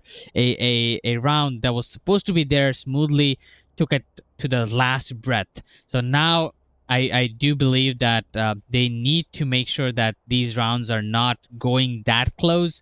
Empire Gaming, they still need 3 more rounds to be able to close the deficit in their end. And then after that, they need 1 more round to secure the match point. I think that's a lot of perfect rounds that they need to be played. A lot of like ifs there. But on the other hand, Luxe, they're just sitting at a comfort zone, sitting at a place where they can just flicker 1 round and possibly get their match point, and they're going to be safer from there on forward. I think the good news, at least for Empire Gaming, is they've got already a map win under their belt. So even if they lose this one, can still head off to Haven, can still play towards that fullest extent of the best of 3. And we don't have just a best of 3 today. We've also got those grand finals, best of 5. But here comes the Hunter's Fury. After gaining the knowledge, Ricky will slay down Korra through the wall. And Korra has no chance to clutch this one up, no chance to use that Empress here to battle their way back. Now for Empire Gaming, they move on the immediate rotate over towards the B site. With the Poison Orb popped, it does give them a little bit less space to work with. But Miz and the rest of the team, they decide to slow it down just a hair. I mean, there's 2 players here, I think, for Empire Gaming. They want to try and force them away off of just saying, we're not here. We're over towards your other site. Don't you want to go over there and check? That's exactly what they're going to do. 2 players split on either side. Finally, rotating back that Killjoy. And here comes the wall. 2 ultimates available. Iridescent thinking about where to go on this re-engage as it's a follow-up Cloudburst that gives them access towards the spawn side. It's Miz and Ricky trading 2 for 1. And look at all the space they've gained. Ricky is good for 3. It's all down to the Prophecy. What has it written for us? 4v1 is all that's left. And I don't really know how the money is looking. This could be just a save scenario. Re-entering into the B side without your spawn side control is pretty much a suicide mission. Mission impossible here. Are you Tom Cruise? The answer is no. Prophecy will escape with their gun. Yeah, possibly need to save up that weapon because the economy doesn't look too well for the side of Luxe Iridescence there because they've lost quite a bit of rounds there, and Empire Gaming, they have brought it so close to the end right now. Oh, Prophecy cannot keep the weapon. Whiffed that one out. So that's nothing that they get out of that round. Now, like I said, the economy is not really wonderful for them. They just kind of gonna have to go with a bunch of sheriffs, light shields, possibly to try and get any value out of this round. Maybe get a few free weapon upgrades. That's possibly gonna be their target, or perhaps destroy the enemy's economy. But I don't think that's gonna be possible at this stage, considering that Empire has already built up an empire of their economy. So it is gonna be a bit tough for them to damage that one out. Empire, if they win one more round, which they should on this one, then I think it's gonna be very challenging. Lux should start worrying, should start sweating. Placing swarm grenade. Swarm grenade out. I'm already sweating a little bit for them. They've got 3 ultimates, though. I think that's the biggest thing here in this round. If they wanted to do some damage, you talk about an Empress up and available for Korra, who has been so solid all day through and through. The lockdown is there as well, and no way to counter it. Dizzy's going to bounce in, bounce back, grabbing no information, but you get the information that nobody's there, but you don't truly get the blind. The Dizzy bounce back will be reactivation possibility. It does feel like Snakebite, the only real thing that the Viper from Iridescent had bought into. You wonder where these players are going to try and defend from. I mean, Lux, the 2 players that they have on this A site aren't actually in the site. This 5-stack rush, boy, it could do some damage. It could just gather everything quickly. There's a Cloudburst. Prophecy is just going to send out some warning shots from the Marshal. Neo Frontier deals the headshot. 4 players extra coming to anchor through spawn as finally the plant shall go down. Iridescent, their map pick here. What do they got to show for it on this round that could change up everything? Prophecy through the wall has got their second headshot. And welcome to the lockdown. The Thunderdome pushes them in and out. Patoke's got the headshot on the back line. Prophecy's going to watch again with that long sight lines. And Dunks has got their extra. Defuse denied. Dunks on a 3K. It's got to be an ace with this Marshal. And Prophecy is just way too many places to look. Wingman goes out again. Patoke gets their kill. And Empire Gaming are on double digits. Yeah, there's nothing that Prophecy could do there. I mean, with that Marshal, it was pretty impossible to do anything at that point. But now my question is, Empire Gaming, can they really close it out? Because I feel like they feel really strong right now. In that previous round, I do want to mention that the thing that got Empire Gaming to lose many rounds, and the reason why Lux won so many rounds on the attacker side, the exact same thing happened. If you give away the A site, you're not going to be able to retake it that easily, and that's exactly what happened in that round. They just left the site, like you mentioned. They're not even in that site. There's 2 players on the A, but they're not even in the site. This time around, they're not even in the site because they're pushed so far forward that John the Willy has got enough to take a kill. They do have to rotate quick, though, and immediately noticing that they've given up a lot of space towards B, but rotating all 4 of those players is always a danger. And you have that turret activation coming through. The reset comes back. And this A-site defense is going to be able to be built up for Luxe Iridescent. This is going to be a retake. I mean, they're going to have to rotate back in if they don't find any kills through mid, if they don't find the space to work away with. I mean, look how far Patoke is straight in the underside of this one. You've got that Viper's wall at least on the defensive side, but forgot that Viper was dead, so no more access to that. 3 players still sitting on this B site as Cora is going to look for a little bit of feelers, get the feet wet.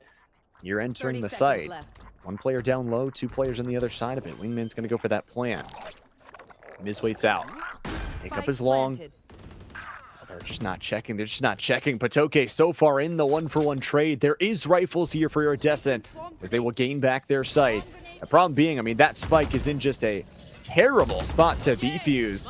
Perfectly played by this attacking side. Thrasher goes out. In goes Cora, but can find nothing. The Miz headshot is good. The detain is good for a double.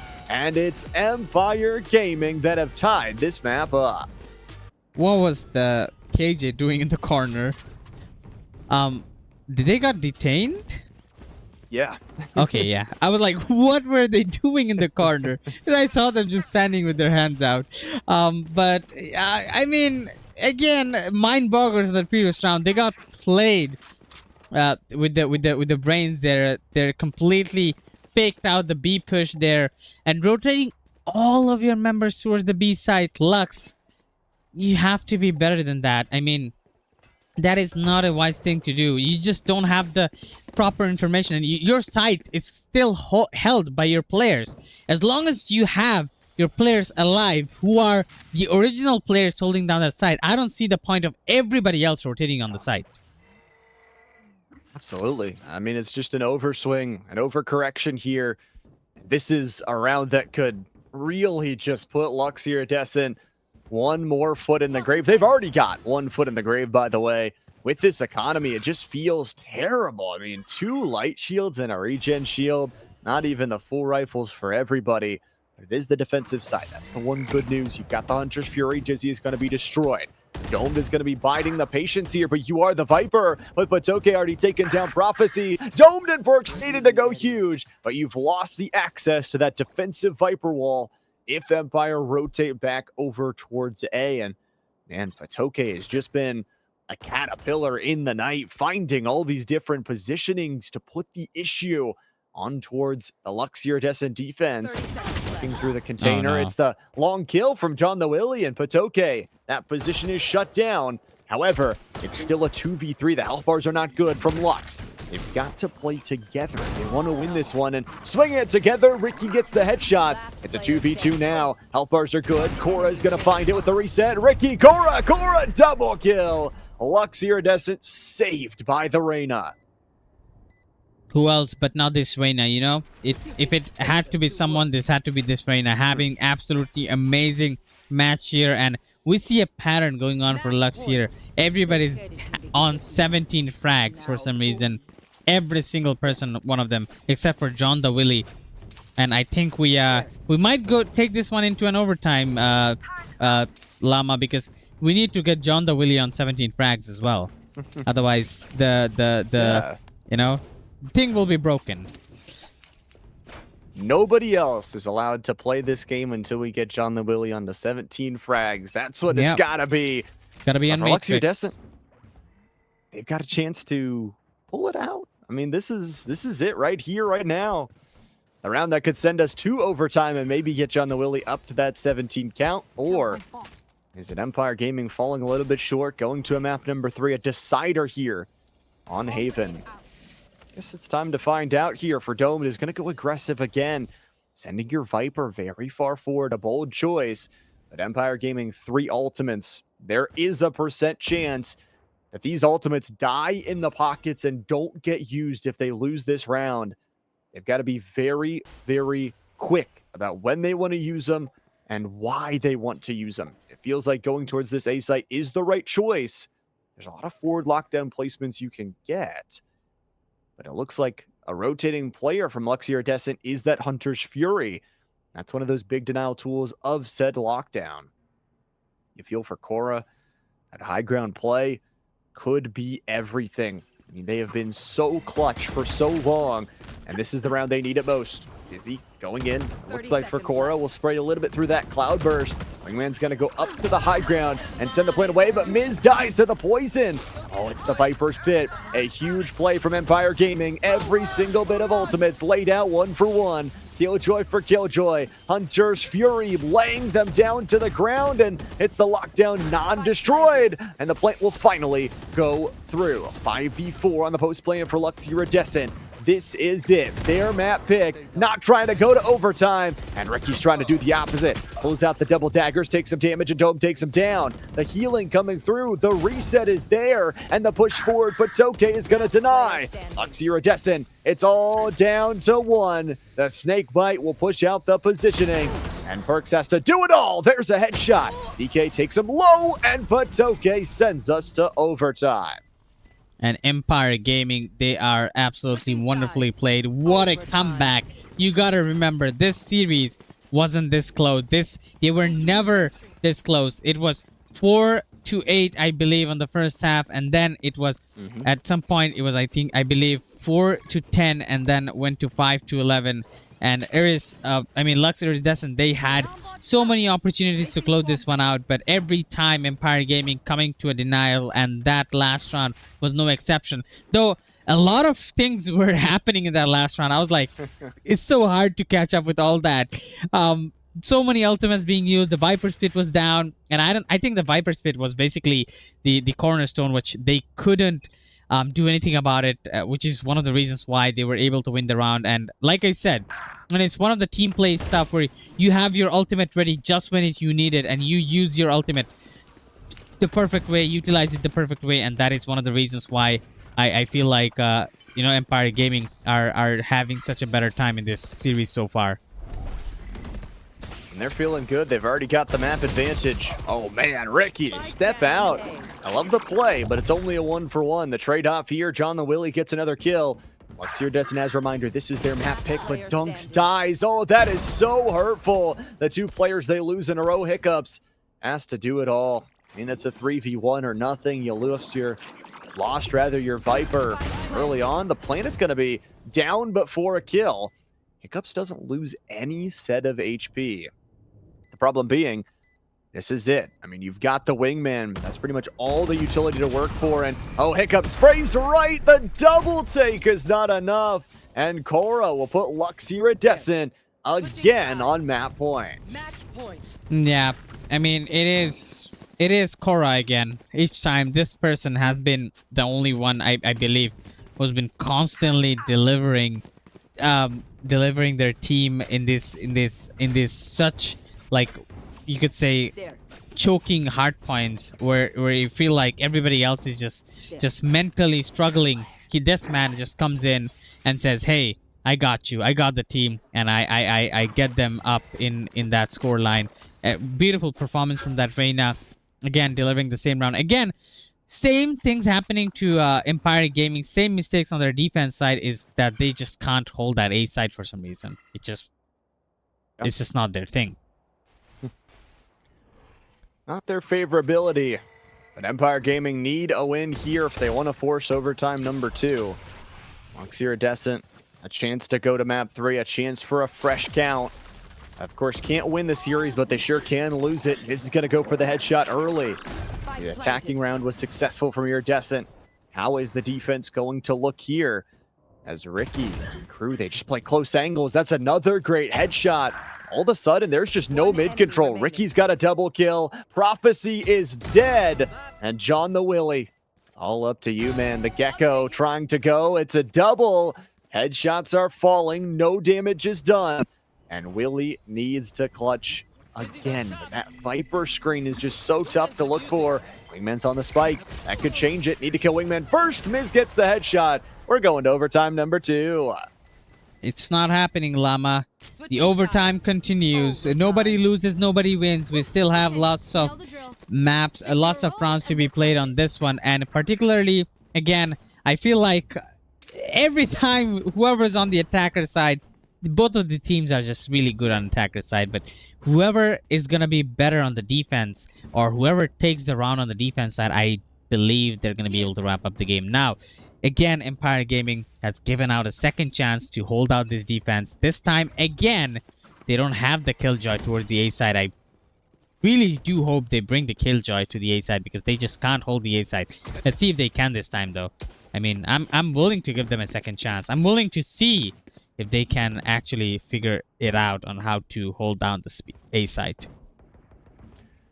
They've only got the Gecko Jet combo kind of reinforced by the Sova floating around through mid. Line comes through. What a headshot. Miz gets the flick, and all of a sudden, without the Gecko, makes it tough for Cora. Doing Cora things. Fades it back into succession. Oh. Miz, I don't know what that was, but it works Spike out. down It A. still finds Hiccup into a 1-for-0 trade. And Luxe Iridescent, the spike is available. That Viper is still available from Empire Gaming. However, they are very, very split. This is just a 2v2 for now. Prophecy gets the headshot, make it a 2v1 for now. And the plant goes through. planted. Viper's wall still available. And Dunks is going to try and do some damage through the box side. But Patoke still on the rotation. And the spike has been down for almost 10 seconds at this moment. Where do they play? They cut off the line of sight with that screen first, but both are still very much in sight. It's Patoke that just can't get the flick. Prophecy's got a 3K. The defense falls apart after the early heroics from Miz. Luxe Iridescent, welcome back to map point for the third time. Again, Luxe Iridescent is at that point where they keep choking on again and again. But this time they looked quite stable there. I feel like Empire Gaming, they had a very decent chance of getting the match point for themselves in that round, if not for these silly mistakes. Again, A site is not the best forte for them to hold, and that is proven and given. And then that rotation, I don't know why the KJ took like an eternity to rotate towards that site. Again, looks like they're going to be doing something similar as, I mean, Luxe, they like to go on the A site, while Empire Gaming have their own favorite, the B site. You know, they have chosen a site for themselves to be their signature. But looks like a rotation's gonna form up. Maybe it's gonna be a fake one. How the hell is the Sova over there? I mean, a great chance, though, from the counter rotation of Luxe Iridescent. I mean, they have just got Cora in a dirty position. Fades out, survives, and a kill onto Hiccup will make things really tough without that wingman to get the plant down for you. It's already into so many of these overtimes. Do we get to go to one more? Or Luxe Iridescent, can they close it out? Their player advantage, they're backing up off of the site again, looking for that retake. Cora's dead. No. Oh, just didn't have the crosshair placed in the right spot. Was looking towards that high ground. But it is still available for a 4v4. John the Willie's going to rotate back as their team joins them on the space-taking ability. Miz is down to 87 as well. So for Luxe Iridescent, this is everything in front of them. This is it. I mean, you've still got your Viper. That's the most important thing. You can wall off, you can force them in. That's exactly what it's going to be. Wingman's going down first, and it will be the shock dart to try and stop it, but it doesn't. Finally, the second one does. Sending in another poisonous there. Patoke, Miz make it down to a 4v2 in their favor. Everyone's got to go forward. Perks is on a double kill. Ricky, the hero of it all. 2 overtimes is not enough. Let's go to overtime number 3. Yeah, like I mentioned, you know, these two teams are so good at attacker side. It all comes down to whoever wins the first round on the defense, and I think they're going to be the ones who's going to get the advantage. So I'm still waiting to see if ever Empire Gaming are able to hold down the A side.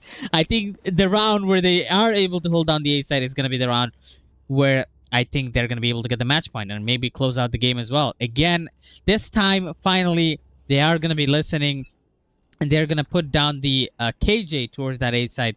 But looks like Luxe Iridescents have a different plan for this one, as they're not looking forward to it. Ricky, no!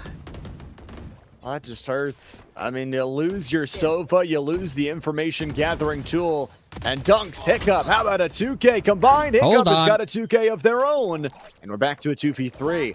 It's a good work back, though. The plant will go through. We're just switching sides.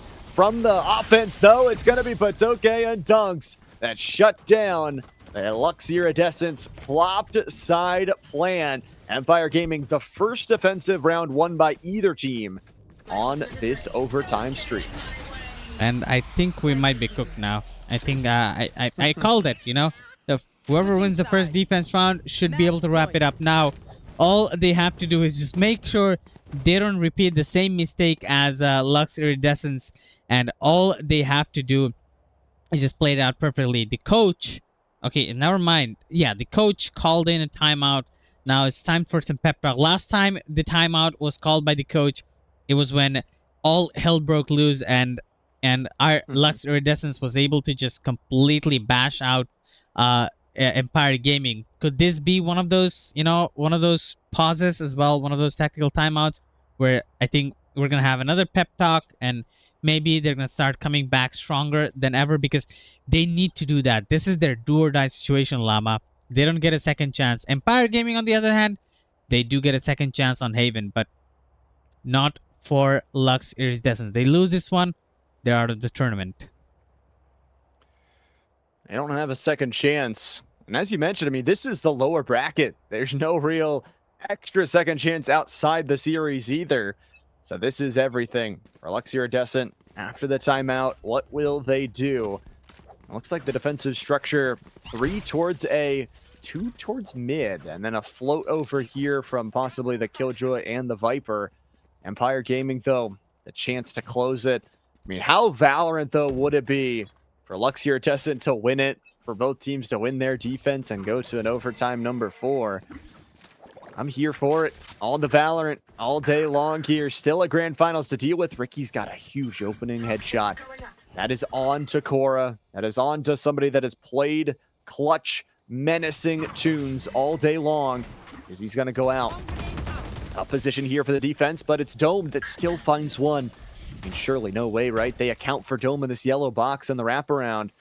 Hiccup and the rest of the crew still very far forward. The good news is they've left the spike all the way back, so they can go where they choose. A lot of space gained through mid on the walk from Patoke. So it looks like 2 players still searching out here. Hiccup is going to get the slight crack of the gun. And the poison orb goes out. Prophecy. Oh, John the Willy, another kill. 2 straight kills. Make that 3 for Luxe Iridescent. Make that 4. Boy, oh boy, Dunks has got to do it all. And the spike still left back in spawn with 40 seconds to go. They're looking, they're watching, they know it's there. And they're going to hear the footsteps as well. Not with the melee, surely. Okay, swaps over to the gun and still dies. Perks will send us to overtime number 4. Switching sides. Overtime.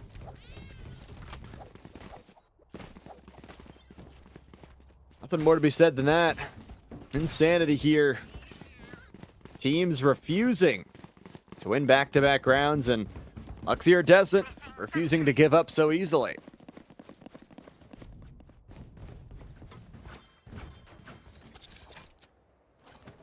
Three players on this B site. Luxe Iridescent will go back to their attacking side here. Everybody's got shields, weapons. You don't have to really care about the economy going into overtime. Yeah, that's one of the fun things about overtime. You just get free money there. I think the tactical timeout did their job, didn't it? I mean, they're just having it wonderfully here right now. It looks like, again, the A site is going to be the choice. Got all 5 here. Prophecy 1 for 1. Cora's dead off that early touch. And sure, plan is going to go down up top. Empire Gaming still rotating their 3 players back that were looking through spawn. Now go back through mid. They'll send their Viper to try and cut off the spawn side and maybe look for a flanking play. But at some point, you've got to go. I mean, the timing is starting to run out. Prophecy's just going to look long range. The bait of the defuse. Perks trades the 1 for 1. Prophecy's dead. Domed. Make sure they still have the player advantage. Very close on the shots, and Miz will only get 1 before falling. That's okay. 2v1. There's the 1. 3K all day has the lockdown available. Defuse is going to go up the half. Willie's going to go out and make sure Iridescent puts themselves on their 4th map Switching point. sides. Yeah, Luxe Iridescence, their biggest weakness is these kind of situations where they get the match points and then things just don't go their way. But, you know, we just had a tactical timeout a while ago, and I believe the tactical timeout should give them a what do you say, a power, some sort of power, Yeah. which had gotten them 7 or 8 rounds straight before, and that should still remain intact, considering that we just had 2 more rounds, only 2 rounds played after that tactical timeout is called. Oh, that was a good hit by Sova. That was a very long hit by Sova. Nice little long-range shot ski. Miz is going to hit a shot of their own as, again, these offensive sides continuing to roll. Miz 2 away from the Blade Storm. Everybody in overtime starts 3 away from those ultimates. So very, very close already. And it's going to go down here. Dizzy's going to go out as the wall falls. It's a 2-for-1. Iridescent will have to work off of Cora or Prophecy, who finds their own double. Could this be the round? The step-up play for Prophecy. Going for the bouncer. It's going to be the re-engage off of that talk screen.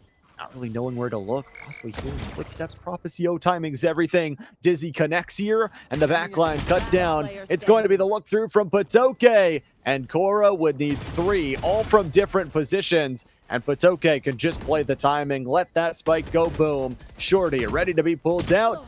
Close range shotty, shots through the screen will hit down to 25 for Cora, who dies to the shotgun.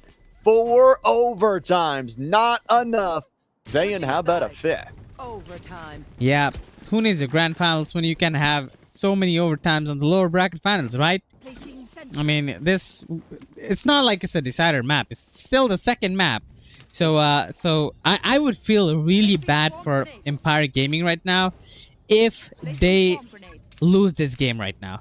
After putting so much effort, if you lose it and take it to the 3rd map, I think your mental is going to be kind of broken apart. On the other hand, for Luxe Iridescence, I feel like they're going to be a bit stressed, but they're going to be fine. They're still alive. They get to play more, and they get to, like, possibly try and secure a spot in the grand finals. So it's worth it for them, but I don't know how worth it is for Empire Gaming. They have so many chances, opportunities to end it. They couldn't.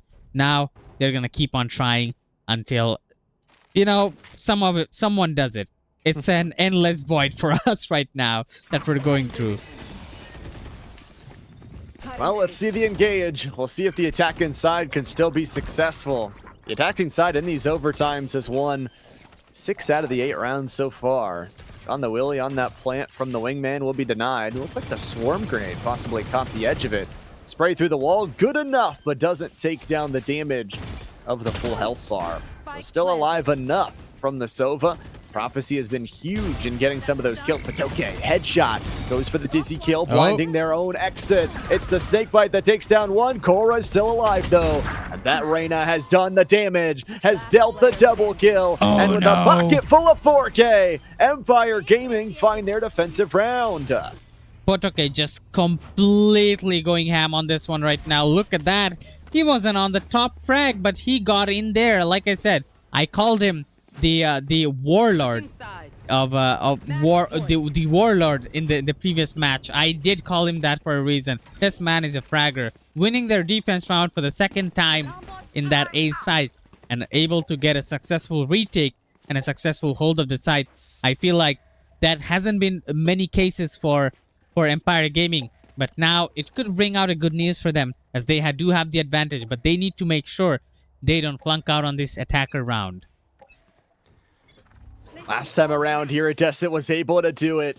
Is it enough to bring it over the line with this defensive side? Again, they send Dome very far forward for Iridescent. Could maybe punish the position. Miz is gonna not be seen on the jiggle. Rocking the rifles, no real operator or anything else. The jump shot there will send away the defense for momentarily, but Perks is going to go back in, and Prophecy's got a shot through the box. I guess we're just doing this again. That yellow box engage has almost never worked out for Empire Gaming. And they're just not wanting to invest the utility to try and take that space. They're just trying to dry peek it and thinking it will work against the long angles that Luxe Iridescents have been able to hold. Now, it's a 3v5. Sure, you've got the Viper Wall to at least bolster the position if you want to take the B site, but you're playing into a Killjoy. You're playing with time, 45 seconds left to go, but Patoke does get a headshot. Patoke could be the one. Dome gets the headshot back. The defense in a 4v2 advantage, and the spike is again dropped. Empire Gaming, it's safe enough to pick up, and I do wonder, do you have the space to rotate it away? Do you just go try and get that plant down? The problem is you've only got 25 seconds to go. Swarm grenade already delays them. Now Ricky will pop. Waiting for that smoke orb, but okay, long-range headshot. That's huge on Sakura. The player advantage, though, is not in your favor, and you've got to go for the plant at some point. Wingman is going to send out. Perks has got the headshot, and with the blind, let's do it again. Overtime number 6. Yep, we're not done with this series just about yet. Empire Gaming, they're doing it. Luxe Iridescence, they're doing it.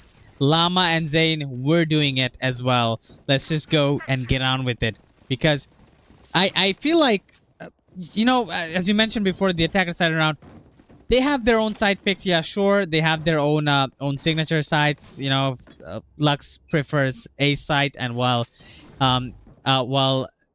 Empire Gaming prefers the B side. But one of the things that you mentioned is that they're never clearing that yellow. I don't understand why. They have utilities to do so. They have the manpower to do so, but they don't. Okay.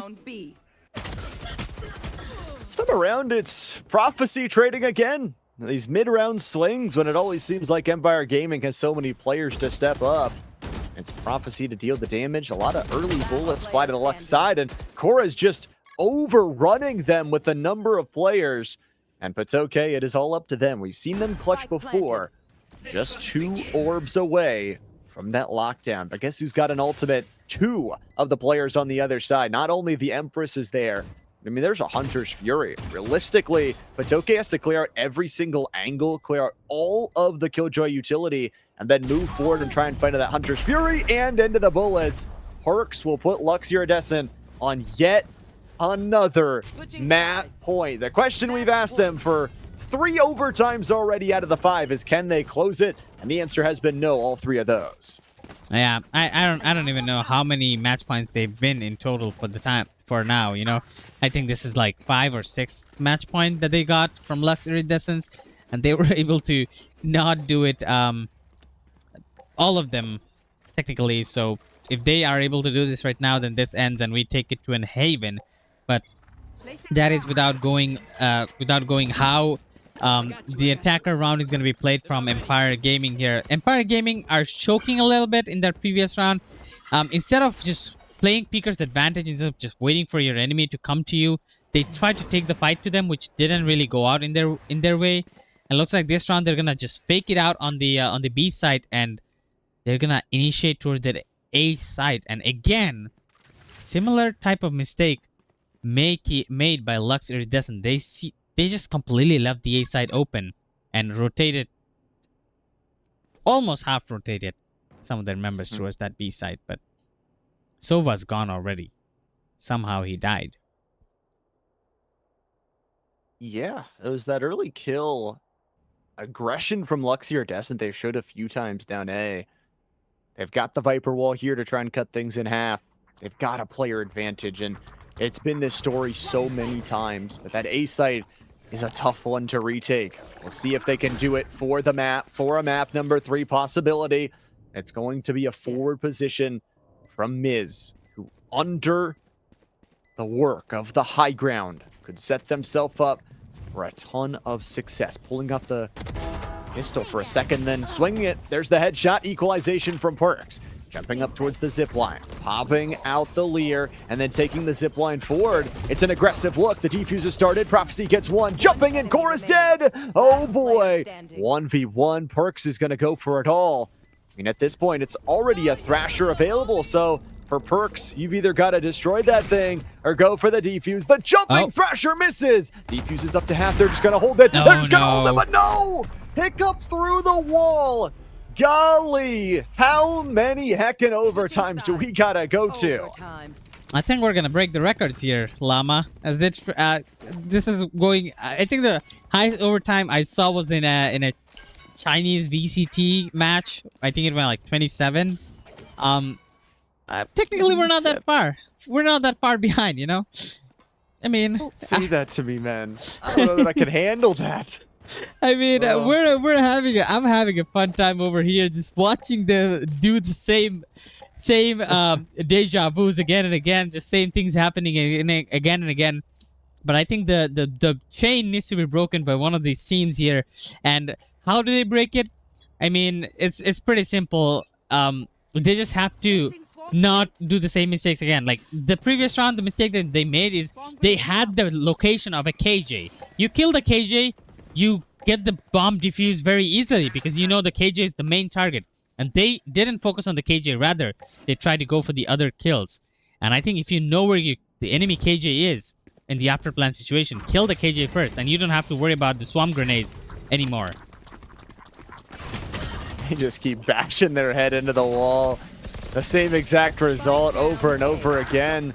Empire Gaming started out with a 1-for-1 here, and Miz and Hiccup are picking up everybody. The poison from the Mosh lays down in the low ground as Empire Gaming have got themselves a 3v1, but it's Perks. 11 HP to go for here as Wingman's going to be exploded into a clump of globules. Perks can't look the right way, and Hiccup, they're 3K, sends Empire Gaming up to 19. This back and forth, I mean, Iridescent have been better on their attacking side, but every time Empire Gaming have got a defensive round here in overtime, it's been Luxe Iridescent to answer as well.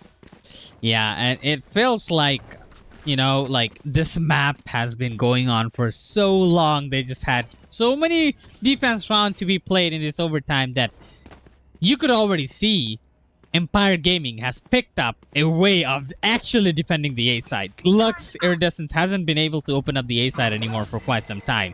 So they're adapting and they're getting better and better. If we keep playing this map, I think both of the teams will learn every single secrets of this map. And again, it starts out with a kill from Luxe Iridescence, and I think the prophecy is gonna come true once again. Or hold on.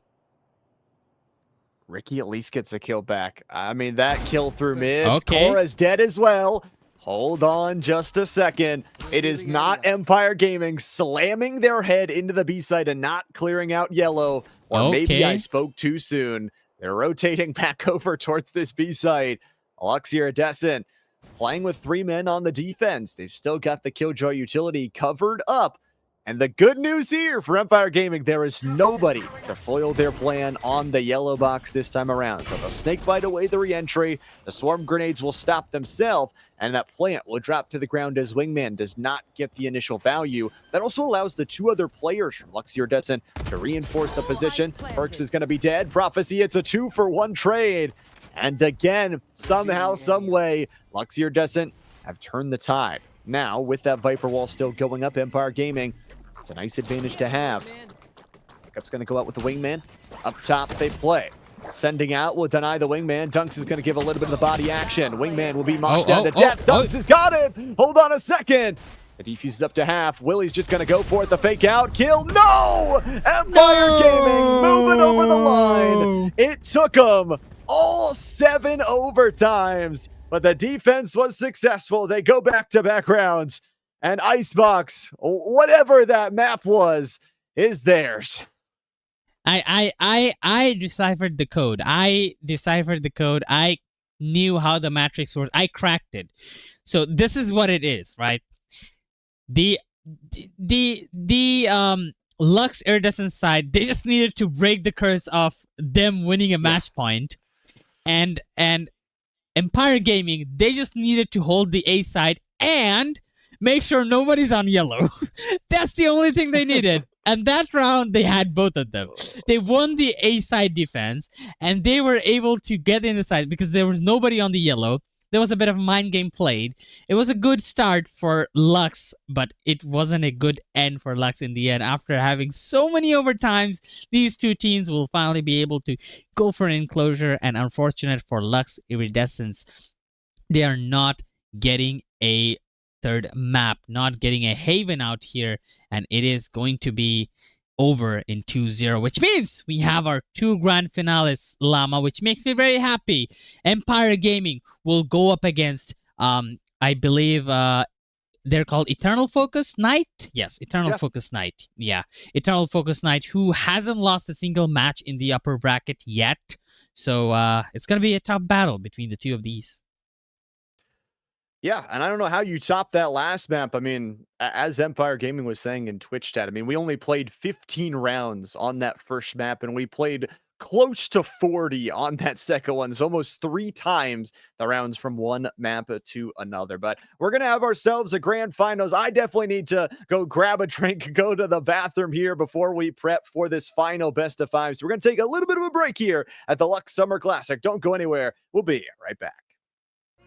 The music is bringing oil flames in the fire that keeps burning. We're inviting the night in. Welcome, my heart so full. I'm devoting myself to the night. There's no motive. We're just listening.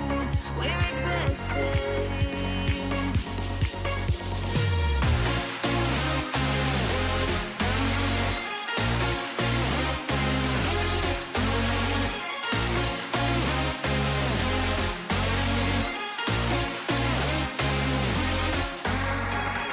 We stay when the music plays, and stop below where the people sway.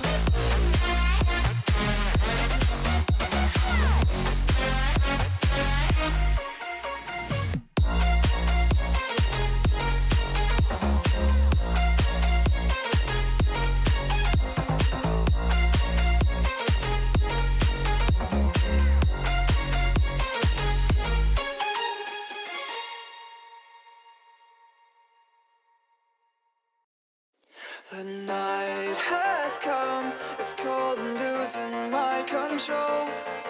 Your light is gone, and lonely darkness fill my soul. I wish that you could save me from my isolation. It's way too complicated. Let's stop this conversation. Let's stop this conversation. We got no relation. I have come, it's cold and losing my control. The light is gone, The night has come, it's crazy.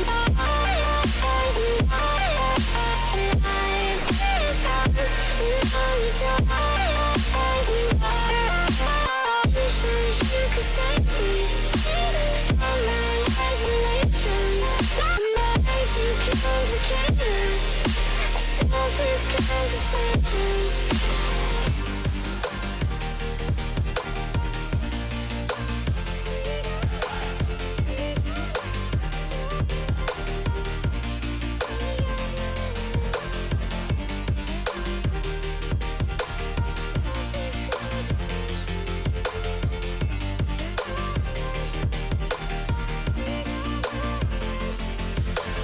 night has come, it's cold and losing my control. Your light is gone, and lonely darkness fill my soul. I wish that you could save me from my isolation. It's way too complicated. Let's stop this conversation. Let's stop this conversation. We got no relation. No relation. We got no relation. No relation. Night has come, it's crazy.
Those medical pills are push me over. I kill my fill 3 times a day. These ethanol fumes won't make me sober. One flame to take the pain away. I caught you lighting matches in the back room. Haters look mad when they pass you. Let's talk about round when it's past due. Reach a glass, do no. You don't gotta fight alone.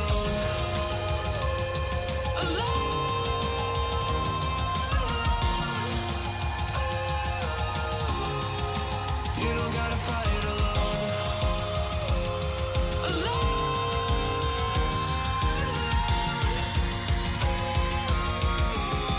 Don't be so personal. Take me out of the road.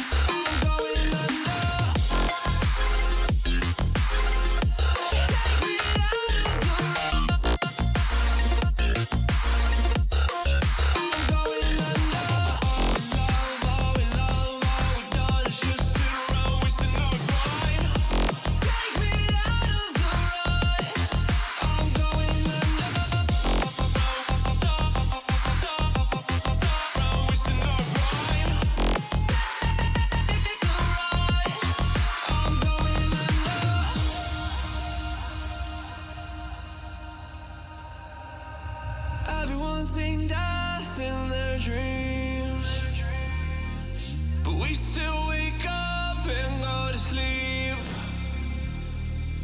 Everyone's seen death in their dreams, but we still wake up from our sleep. I'll be home soon. You don't gotta fight it alone.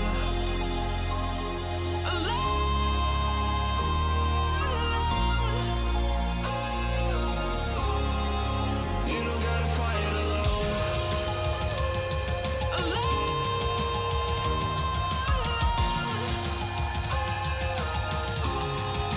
You don't gotta fight it alone.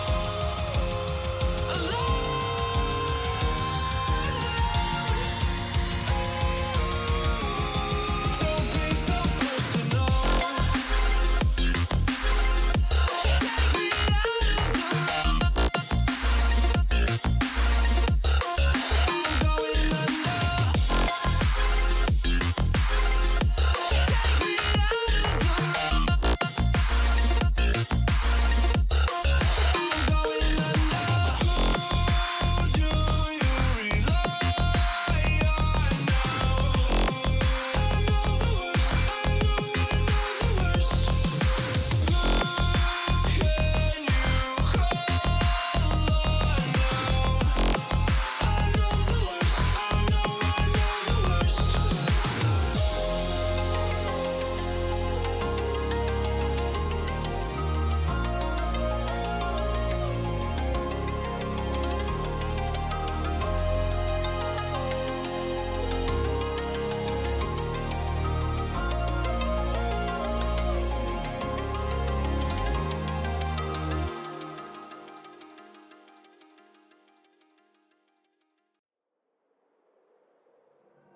Running around like dollars in the wind, bending over backwards just to let you in. I told you that one day ain't never enough. You tell me I hate you, I still call you up. If we don't got trust, we can never have love. I was putting in the hours, I was. But you were calling me a liar, liar, liar, liar, liar. Yeah, I've been putting in the hours, I was.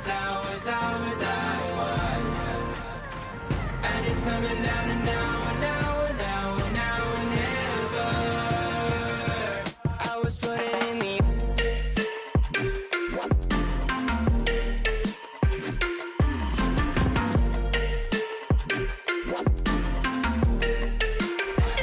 I was putting in the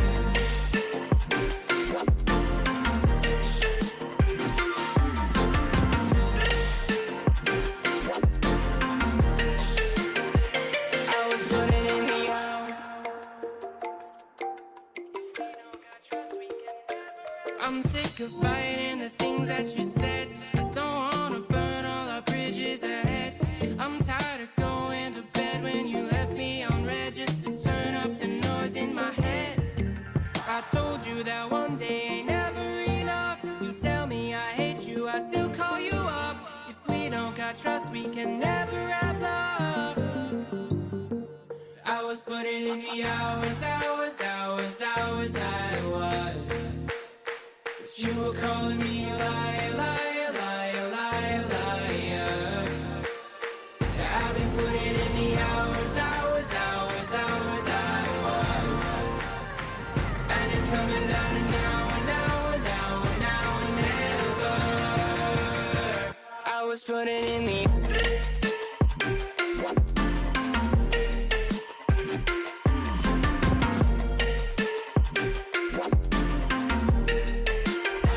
I was putting in the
dancing in their line.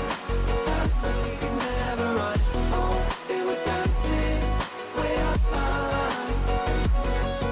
Stars were dancing in their line. The future we will never run. Dirt on our feet was bone dry. It was bone dry.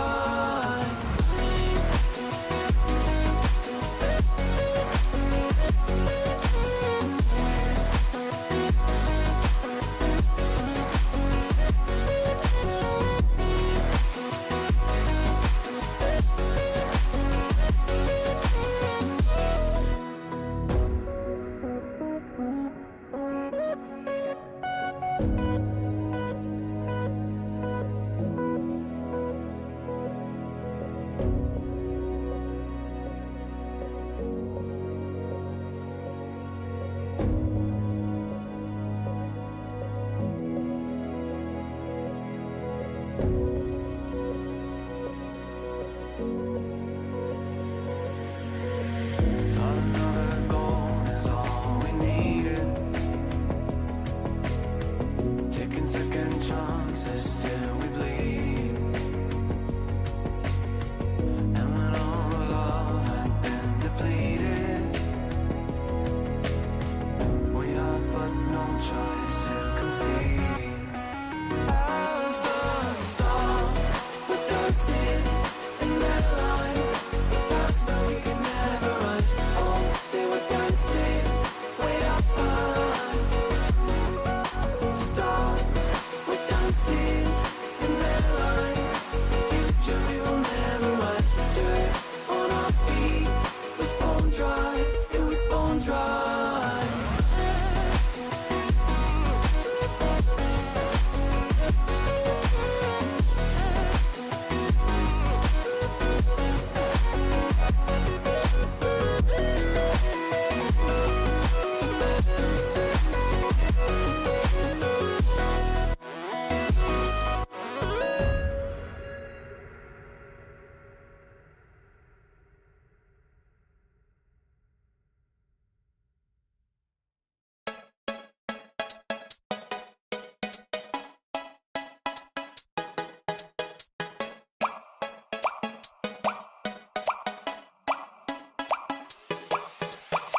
All I wanna do is to put my arms around you and watch these moments fall back into place. All I wanna do is to make you stop and love me. How can I be blue when you catch me in these feelings like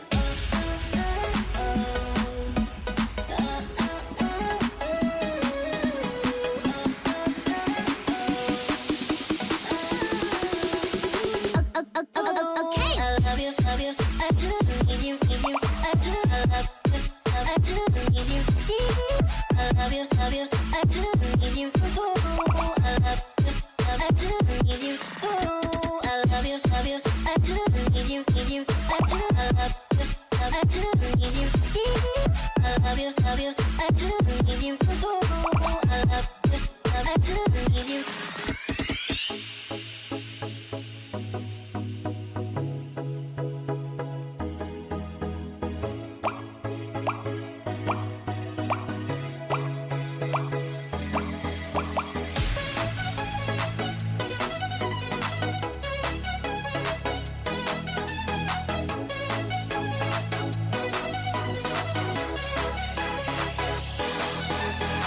All I wanna do is to put my arms around you and watch these moments fall back into place.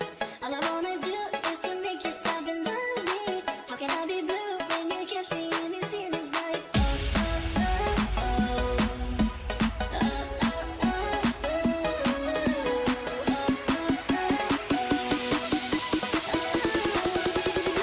okay. I love you, I do, I need you, I do, I love you, I do, I need you, I love you, I do, I need you, oh, I love you, I do, need you, oh, I love you, I do, need you, I do, I love you, I do, need you, I love you, I do, need you, oh, I love you, I do, need you.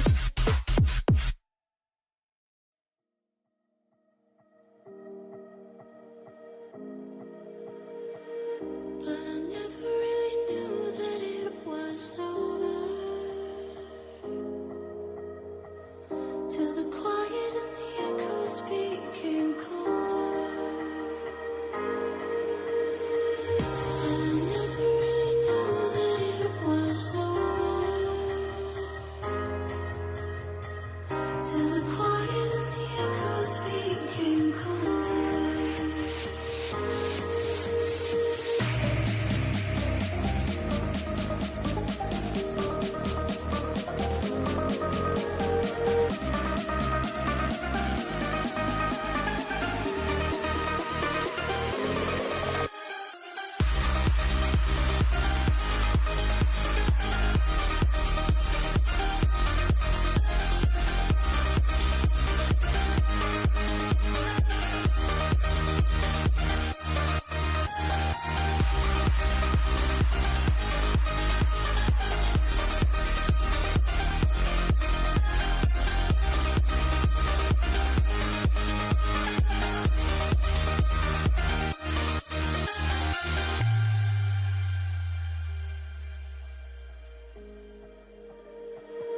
You took my love and gave it back.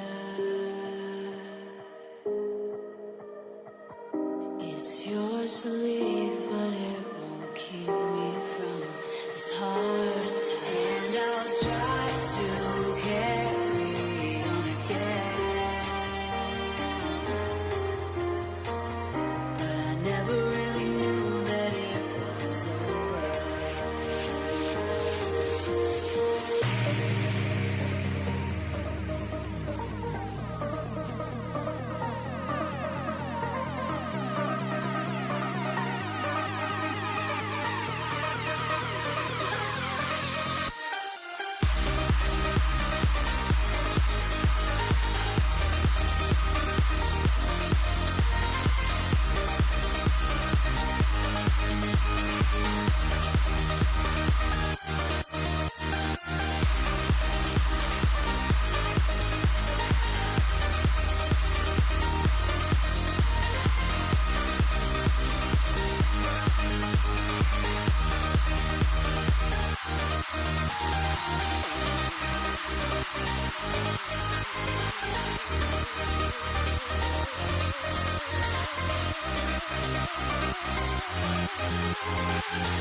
I'm stuck inside of these walls with you.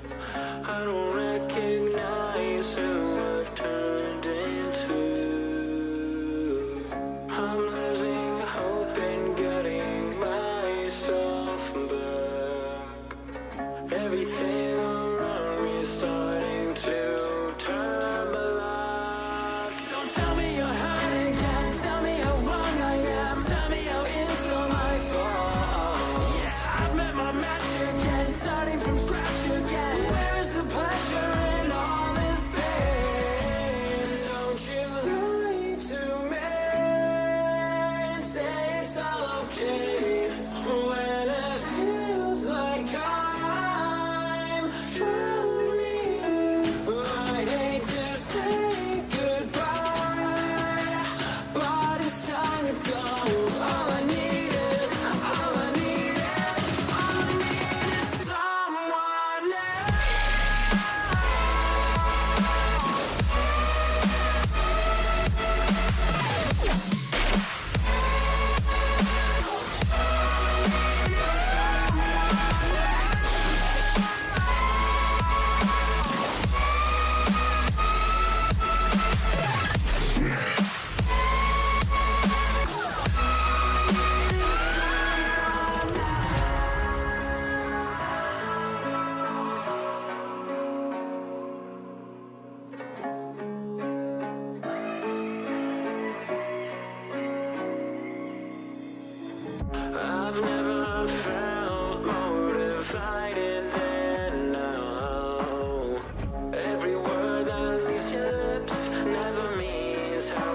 Hey, what the hell?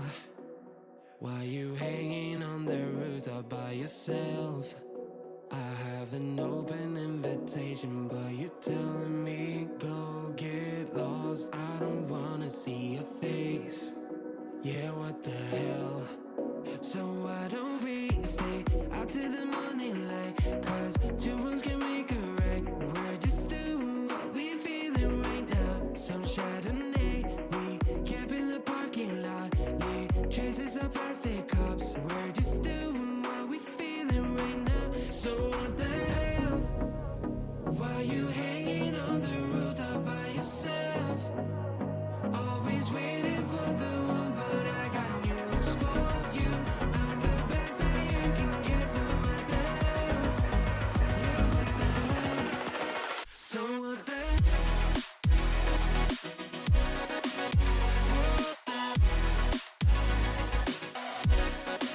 So what the hell? What are you waiting for now? And what the hell? You're pretending. Welcome back, everybody. We're still here at the Luxe Summer Series Qualifiers, North America Edition, and we've got one more best of 5 to see who's going to win our grand final, a rematch of an upper bracket matchup. And we've got a brand new face joined up here in the booth alongside Llama77. It's Aggressive. How you doing here this afternoon? Are you ready for some Valorant? Absolutely. I've been itching to get myself back into Valorant action for quite a while. There's not been as many tournaments as you would have hoped for, especially with the VCT now kicking off on the back end. It's a lot of tournaments. It's been slow, but now that we are back in for all of this action, I'm really excited to see what both of these teams have in store for us, especially with a BO5 on our plates. It's going to be a pretty big extravaganza and a marathon for these teams to run. Oh, yeah. And I mean, after Empire literally already ran a triathlon with all of that overtime number 7 that we had to go to decide a victor on our last one, they pulled out the 2-0. We'll start here on Sunset. After that, we'll follow up with Haven, Ascent, Lotus, and then Icebox is our decider if necessary. Of course, you win 3 maps, you are the victors, you're the grand finalist victor. You lose, well, you lose. It's a second place finish. We're off into Sunset and our agent selections. Especially with the recent nerfs to I forgot his name, even Tejo recently. I absolutely forgot about the agent because I haven't seen him anywhere since the recent nerfs that came onto him. It opened up a lot of different opportunities for different compositions in general. The Neon has made a resurgence as well, pretty much on every single map. People thought the Neon was dead, but in the recent meta, she's now shifted up to be one of the best duelists in the entire role, shadowing pretty much everyone else. You still have the importance of having the Euro on the lineup. So on Sunset, there's like endless amount of compositions that these teams can play for. You can already see that Internal Focus, they like to play its fast. They went in for that Neon, the last initiator, still to be picked up from their side. But on the other side, you can already see the exact same thing. Yeah, some mirror matchups already coming through, and I'm excited to see that the Neons duel in the headbutting fashion and the fast-paced action across the map. And this is also a map where if you're not watching your spawn side, you can quickly lose focus of those flank rotations, can shut down some easy site retakes. Of course, for these two teams, it's going to be very exciting because they already did play once in the upper bracket. It was a 2-1 result in favor of not the team that was down the lower bracket of Empire, but instead of Eternal Focus. They have yet to lose a series up in this upper bracket. They've dropped maps here and there, but never the full series. I need to see which team will be the ones to rise up to the challenge here, because especially in a mirror matchup, one small mistake and a mishap when it comes down to your execution, and that will be pounded on to over and over again. That's kind of the thing, right? Because now that Sunset is one of those maps that has, how do you put it, traveled back to the past pretty much, because this is a lineup that used to be run every single goddamn game when Neon still had those 2 slides, when the Neon terrorized everyone in ranked and also in pro play. Now that it's back, you know that both of these teams, they're going to be running the almost exact same setups. So it all will now depend on the utility usage, who has the better information play, especially with the Sova drones, plus with the Sova drones and the recons coming through. It's going to be a big question mark at the end of the day to see who will rise up and be able to take this first initial round. Let's have ourselves a pistol. I'll start us off with a one-way Omen Smoke to deny some early control. And I like the droning to at least send out not your personal body, but an information gatherer. And for Empire Gaming, they play a little bit of patient. They know the tripwire's there so that the Neon can't go super aggressive, but Patoke is going to be watching from the other side. That tripwire is destroyed, and they'll back up to safety. It's smart coming out from them. They understand possible fast hit could be coming through. Go all the way towards the back. The stun now utilized. Note gonna be able to find one kill. Flashes are ready, trying to get his Neon back out of the corner, but this is quite bad. Note in position and cool, already ready to go in for the contact stun. It's perfect. Multiple players already caught. And it's gonna be Note with the first. Note with the trip ski. Do his aim. And now Gold needs to come in strong. He's gonna be able to find another. And with the last player already spotted out, Ricky, nowhere to go and nowhere to run. He's just Really great elbow play. I mean, on that slam kind of pincer, Ricky just goes in, finds a couple kills in their own right. And for Empire Gaming on this attacking side, doesn't quite work out where they wanted to go on the pistol now. I like the patience that they showed as well, just knowing they don't have to go super far forward. They can destroy the tripwire before they enter in. And now Empire Gaming reduced to an eco in the bonus round of Eternal Focus. So deep,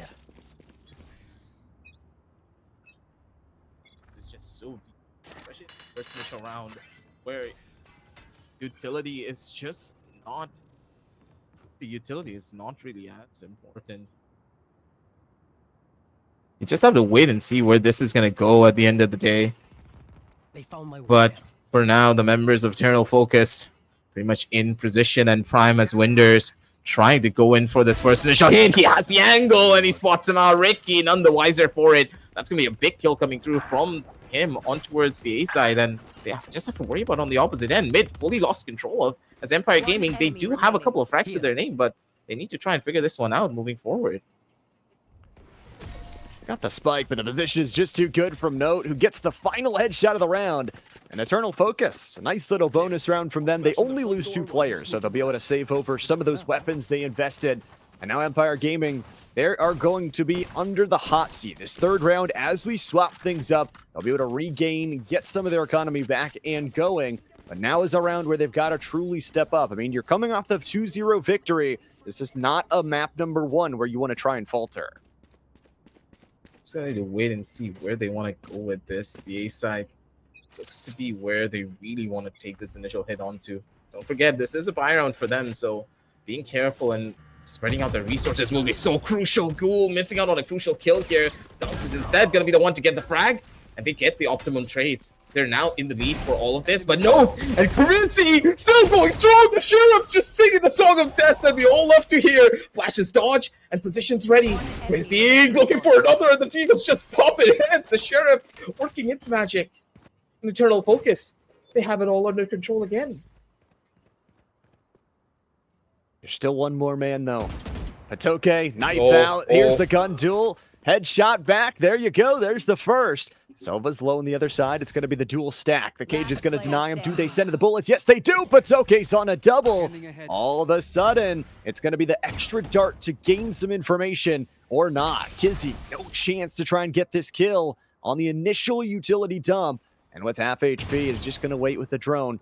There's the bolt connection. It is going to be Patoke just waiting. The patience is definitely there, but can travel back to mid, can play it a little bit safer as Patoke looks to find them out and maybe rush towards A to get that plant down. The amount of confidence that the Cypher had to just stand there and stare into the soul of the Sova, especially with the dart attached to him. It's perfect with Kizzy understanding it. He went in for the big flag position. So well played out, Kizzy. When it came down to the Sheriff, he was the man of the hour for all of this. Beautiful 4K coming out from his end to get this clutch for his team as Eternal Focus. They look to be unstoppable. And 2 away from that Hunter's Fury as well. A huge ultimate to be built up in towards this first half. 3 straight as well. I mean, look at the economy. It's just shambles down here for Empire Gaming. They'll maybe go for this 1 hero rifle on Patoke because of all those kills.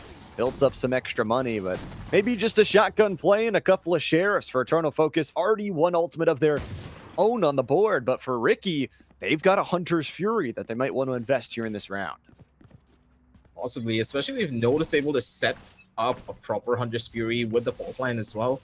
It's going to be big for them, but Winders also getting pushed out by the Neon. Timing nearly beaten as Winders needs to try and make a run for it, but does have the 1 cage to really play for this if he wants to. Drone coming through from the members of Empire Gaming just to gain some early information at the bare minimum, but Winders is just not giving any of this for free. Optimizes the cage and instantly denies all of the information while Ghoul gets a kill on the opposite side. The Omen stuck on No Man's Land, and a beautiful push on the A side just instantly puts a halt to the side of Empire, who wanted to play a simple default. Who's got the look as well for the double? I mean, headshots are just crisp and clean here. For Eternal Focus, the walkthrough, they line up, and Ricky will find their way back to 1. 5 HP. Surely the dream is not enough, and Ghoul slides into first base for a 3K. Eternal Focus rolling here in their first defensive half. But to be almost unstoppable when it comes down to this kind of a setup. But then again, can't really count the chickens before they hatch yet. For the members of Empire Gaming, now that they do have a couple of these ultimates coming online, I do believe that the breach could be closer as well if we look down over onto the scoreboard here. The Rolling Thunder will be quite big here coming out from Hiccup, but no, Hiccup hasn't even gotten any kills in the last couple of rounds. The only orbs that he does have is from his death, so this is going to be quite painful because the way that Eternal Focus have been playing, they're just in perfect, optimal form with all of their ultimates in play. So many just ready to go buttons to press, and for right now, Empire Gaming is already down a member. Ghoul is just slaying them down. How about another headshot? The cage is going to block out the vision as the players continue to fall. Ghoul is dead, but the rest of the team of Empire is also dead. Their graves long buried away. Drunks will get one more, but Eternal Focus, even though they lose 3, they're able to win 5 rounds straight and decimate the economy once again of Empire Gaming. Just not stopping for even a second here. The members of Eternal Focus under full control in every single point that they're trying to take. And you can see that they're very confident in their over-aggressive approach. Ghoul's just sliding anywhere that he wants because he knows that his teammates have the utility ready for him. And look at the reads that they're going in for as well. Once again, note, playing towards the side of elbow, he understands that, hey, as soon as Ghoul tries to take that first fight or anything that's awaiting him, I can slow down this push to a crawl. And I don't have anything to worry about because Ghoul is always going to be there to find my trade. Ghoul might be under some pressure alongside Note. Here's the shotgun. Hits for 1. Lucky with the Bucky, as they say. Kizzy's going to get the headshot back, but it's a Ghoul trade out. Again, the plat stripes in the kill feed go in favor of Empire Gaming for one of the first times here today. Sight control is the most important thing. That double smoke, though, has expired. And for Winders is going to open back up the A main side. The plant took a long time to go through. Paranoia going to be laid in. Dunks has got the headshot here. Polar looking, jumped into the air. Empire get their first round of the half. That was a big investment coming through from Empire as well, utilizing the Rolling Thunder to guarantee this 1 kill. And this 1 round, honestly, it's a very important and crucial round for them to win as well because their economy has been snowballing completely out of control. But then again, Empire, utilizing an ultimate like this at this point, Hiccup may not be looking as clean as we would have hoped for coming through from their side. But then again, roll it back. 1 round is all that you need to try and at least stabilize yourselves to a certain point where at least you can buy guns for the next 2 rounds, right? But for Eternal Focus, they still have their own Rolling Thunder, so any play that could be thrown out by Empire could instantly be put to a halt. It's a lot of look and a lot of usage here that they're going to have to be very patient about. Because you've only got 1 round on this attacking side so far for Empire Gaming. You want to go in towards that defensive side with at least 4 is the ideal. We've got to see for Winders. They're going to rotate back after shutting that door.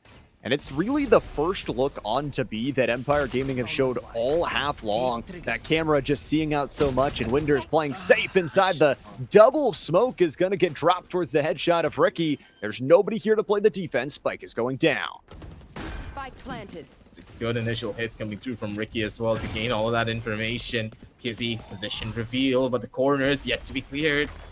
Neon in the perfect of positions. He just needs to hold in and survive. Beautiful ultimate from the sidelines. But the Neon doesn't even find a frag here. This has gone from bad to worse. As the members of Empire stuck on an island, corralled into a corner. As all the members of Eternal Focus just WKing their way in. Ricky though comes it down strong. He gets a triple kill to his aim. He's looking for more. The firing line is ready and set. As Eternal Focus just covered on. Able to go in for the equalizer. But Kizzy still alive and kicking. Knows exactly where the last player is. Positions are good, but the shots are just not connecting. Dunks instead is going to be the one who finds the trade-off. and gets the clutch for his team. Look for my shadows, they will hide you. An incredible omen smoke is all I've got to say from Empire Gaming. A single one cuts off that pathway from the ramp side up towards the spawn side of B. And Eternal Focus have to make a quick choice. And that choice is either you run through or you bait the patience. They didn't have the time to play the patient, so they had to run on through. Kizzy, up to 9 kills, has found kills even in rounds they have lost. But Empire Gaming are starting to show some life. Back-to-back round wins for them. It's beautiful to see, especially with the momentum finally going in their favor. But you have to think about the Llama, the amount of rounds that they have lost, or the way that they've been winning out on these rounds. They're not really building a lot of economy for their side. The amount of players that they have lost will start stacking up. So one loss equates to them being forced onto another save. Even if you have that win streak bonus, it's just not going to help you. They need to win this following round decisively. Otherwise, the members of Eternal Focus still will have enough money to go in for a possible buy once again, because their economy is completely stacked. They won 5 rounds in a row to start. That alone is enough to carry some weight into the side. Patoke looking for that early duel down mid. The archway is not fruitful because he's got the headshot, and that is one of the big ultimates in the neural theft that dies in the pockets, at least for this round. For Note and the rest of the crew, it's actually a really heavy B stack here. So the correct choice on the rotation. Note has got to hear all those footsteps here soon. Very far away from the ultimate, but has place to go and headshots to make. Here's a flash out as well, is going to delay that Empire Gaming and get a double, why don't you? No writing the names in the book. Their death notes have been written. And a 5v2 for Empire Gaming. Make that a 5v1. Dunks has got nowhere to go. The confidence on these players when it comes down to their aim is just astounding. The members of Empire still have to worry about Dunks, though. He is the clutch master for the team in the last couple of rounds here. Still given a chance and opportunity once again. Just needs to find the opening, understanding that I need to play aggressive. This is a 1v4. I can't be too slow. But Ghoul so prepped and ready, understanding that his teammates are nowhere to be found. So just hold the angle. Don't go in for the push, because they know Empire, they need to make that first move. 6-2, ladies and gentlemen, is Eternal Focus. They get this round for themselves, and I do believe that Empire, because of the amount of guns they have lost in the rounds that they have won already, they're probably forced onto a save. I'm pretty sure the scoreboard's going to paint a picture for that. Yeah, they don't have the best of buys on a couple of their players. One of them has to go in with light shields. Either the Or light no shields or shields. no shields. I mean, Ricky is thinking about what they want to buy as well. So maybe not the fulls, but at least you have a couple rifles. At least you can get the damage in with those, and especially having those 2 ultimates. Sure, you used the From the Shadows in that last one, but Dunks is already 5 away with that extra kill they tacked on top for Eternal Focus. 2 ultimates of their own. They've got the Neural Theft as well. Along with that, the Hunter's Fury could go huge. Interesting little bit of a setup here is Empire Gaming kind of disallowing any space to be gained towards mid, but they don't want to gain the space towards mid either. It's a lot of players just hustling around for now. You see where this is going to go here as well. Stunks. So waiting towards the mid side, but look at Ghoul's positioning. This is perfect. The amount of information that he's able to feed to his teammates is just perfect for them. They're going to be able to make these rotations quickly just because Ghoul is able to pretty much find out everything. Position's perfect, and even better, Ghoul's going to be able to find a frag over onto Dunks. That's the omen now gone for the attackers. And this attack site for them has just gotten infinitely more difficult, because without those smokes, they can't isolate a lot of these angles.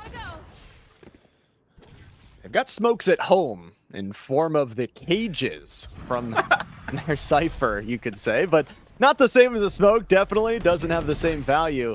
You got to toss it out all yourself. The early damage is there. Windsor's got the headshot through the cage. Are you kidding me? Even through the box as well. Windsor is just double killing them. Everybody's dying to their hand, and it's all down to Hiccup, who will fall to the flawless round victory of Eternal Focus. If they try something. This is one of the bigger problems when you have your controller start to lurk up towards the mid side, especially with Ghoul being able to find that frag. That was just a final nail in the coffin, right? There is no way that the members of Empire are going to be able to break through a Cypher setup that is sitting for them on the B side. It's close to impossible because of the way that it was played out. And just as you say, that the smokes from home will not be enough, and Empire, they need to go back to the drawing board for this one. They need to start playing together more as a team, because you can tell that a lot of the trait potential for this squad just doesn't really exist as much. And you understand if Eternal Focus is going to play this aggressive, you need to double up on all of the positions that you're trying to clear. And Lurks may not be the answer for a lot of these fights. I mean, aggression might honestly be the answer. If you can just stumble into one of these sites with just more members than your opponents, shut down that back of site, especially. Windsor's has been clinical. Under the heat, under the pressure. Still 5v5 here. Nobody able to fall quite yet. Windsor is going to send out some warning shots first, connecting on a few. But that Bucky is looking, jumping through, missing! Oh, it's the whiff of a sentry as Windsor is going to drop down the neural theft. Ghost has got the Ghoul, rather, has the ultimate. It's got a double kill off of it. And it's all down to the Cypher. Patoke, the Sheriff, has to battle against an ultimate. And the defuse is already gone. Ultimate's going to slide in. No. Trades up. Patoke. Okay, walks away with a double kill in the Sheriff. But Eternal Focus, they get 8. Okay, just hasn't even got an opportunity to utilize that neural theft. He's been sitting on this for... since it was like, what, 4-2, if I recall properly. But Patoke got it very early on, but he's just not been given much of an opportunity. The Cypher yet to lurk, maybe towards the mid side, create some pressure. The thing is, whenever you're playing the map of Sunset, you need to understand how important that mid side is. If you're able to get proper mid control, then you can instantly go in for a split over towards Boba, or even if you want to, try to go in for a rapid split in towards the A side by taking over link control. There's so much that you can do, but trying to only go for these kind of openings here, you're relying too much on the gunfights to give you a lot of the value and the pressure. Polar able to survive and get into such optimum positions. I'm pretty sure no one's going to clear him. I know exactly. Oh, the patience, the one way, and delivering on a 3K, make it 4! No ace, but boy, the round is already demolished. Patoke stunned out and killed. Eternal Focus, what a play, what a heroic man. Last round in the half. You stopped this guy. He just actually got away with daylight robbery. You're just sitting out in the open pretty much. No one could put a stop to him. The spray transfer were perfect. The aim and the confidence on the players of Eternal Focus, if this is the picture that they're painting on a BO5 map 1, it's a scary sight to see for the members of Empire because they have no idea what they signed up for. The good news is it's at least their opponent's map pick. So Eternal Focus starting as they do on their own selection. A couple of early stuns. Miz, no chance to pull the trigger on the Bucky there. And no Kizzy doing things they've been doing all day long on the Sova nonetheless. Gets a double kill. The spike is just planted in the ground. Gone away from the hips of Empire Gaming as they only take one back before the kills start to come through. It's not a flank, and Patoke adds another on top. Hiccup has to go huge, gets the headshot. Now just needs one more. Ooh, he nearly got it too. Right on the angle. No, not going to be able to find the frag. Good flash dodge and the headshot reigning supreme. And Winder's just not going to be the one to find it. 93, ladies and gentlemen. The curse possibly activated for the members of Empire Gaming. There's always a chance to make a comeback from here, especially with Sunset being a little bit more attacker favored. A lot of people will say that this is a little bit more difficult when it comes down to the defensive side. Yes, but the thing is, on the attack side, if you have those proper setups, if you have those proper set plays, you can just do so much more. And now that the sides have been swapped out, we know for a fact that maybe, just maybe, we can see a little bit more of a difference coming through from the members of from Empire, because they've been playing a little bit too safe, and playing more risky on the defensive side could be the thing that they... Yeah, if they can go for some of those quick rotations through mid, and I can only count maybe 1 or 2 rounds that Empire actually looked towards mid to try and take that control. When you're just running 5 straight at them at either one of those sites, can be really tough, especially with the fraggers that were there, the Omen plays, and the clutch little corner looks. We're actually right on into it as Note has got a double kill here. And Eternal Focus looking to win every single pistol round possible. Hiccup, Ricky back for 2. The flashes are good here, but the shots not as such. It is the closeout from Ricky, the pushback from Winders, and another 2v2. Low HP bars, and Patoke drops the spike, forcing Winders right into their grass. And we're in a 1v1. Position's already pretty much revealed here. They know that the Sova's close by on this angle. Or towards Boba. The shot could have been there, but Winders just didn't react in time. Instead, it will be Ricky to to turn things around here. Empire Gaming getting that first round on the board. Such a crucial pistol round for them to win because they did lose out on their pistol round originally in that first half. So Empire getting to this position will be massive for them. But for Eternal Focus, this is pretty much nothing for them, right? Now they just need to formulate a plan, understand what kind of setups the members of Empire Gaming are doing in this particular round, and then brute force that position with the synergy that they have between that Breach and that Neon. Gotta find those combo plays with all the utility, and we've got to just find some kills here. I think for Eternal Focus, oh boy, I mean, did they predict correctly? There is just nobody here on A except one single Cypher to deal with. And we've seen how they can hit those shots on the Sheriff. Now reinforcements are coming in. There could possibly be 4 players here by the time they get that spike planted. And their spike is actually in the back line. It's not leading off with the front line. So those stuns needing to come in, denying with the Omen smoke, and trying to play this 5v5 post. This one well already, Ricky. Good for the initial kill here. And the members of Empire, they're just running it down.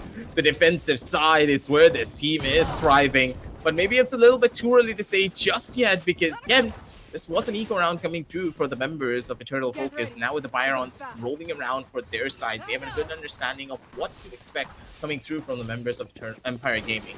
Now, the real question would be, does Empire switch up their setups or try to go in for a little bit more of an aggressive play, considering the weaker weapons that they do have, especially with Miz holding onto a Bucky? It could be a problem up against the long-range potential that Eternal Focus, have on theirs.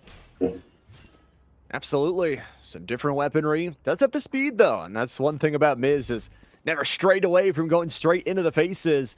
It's going to be Winders, possibly the first point of contact here on the defensive attacking side, you could say, playing the patience from Empires. They work their way in.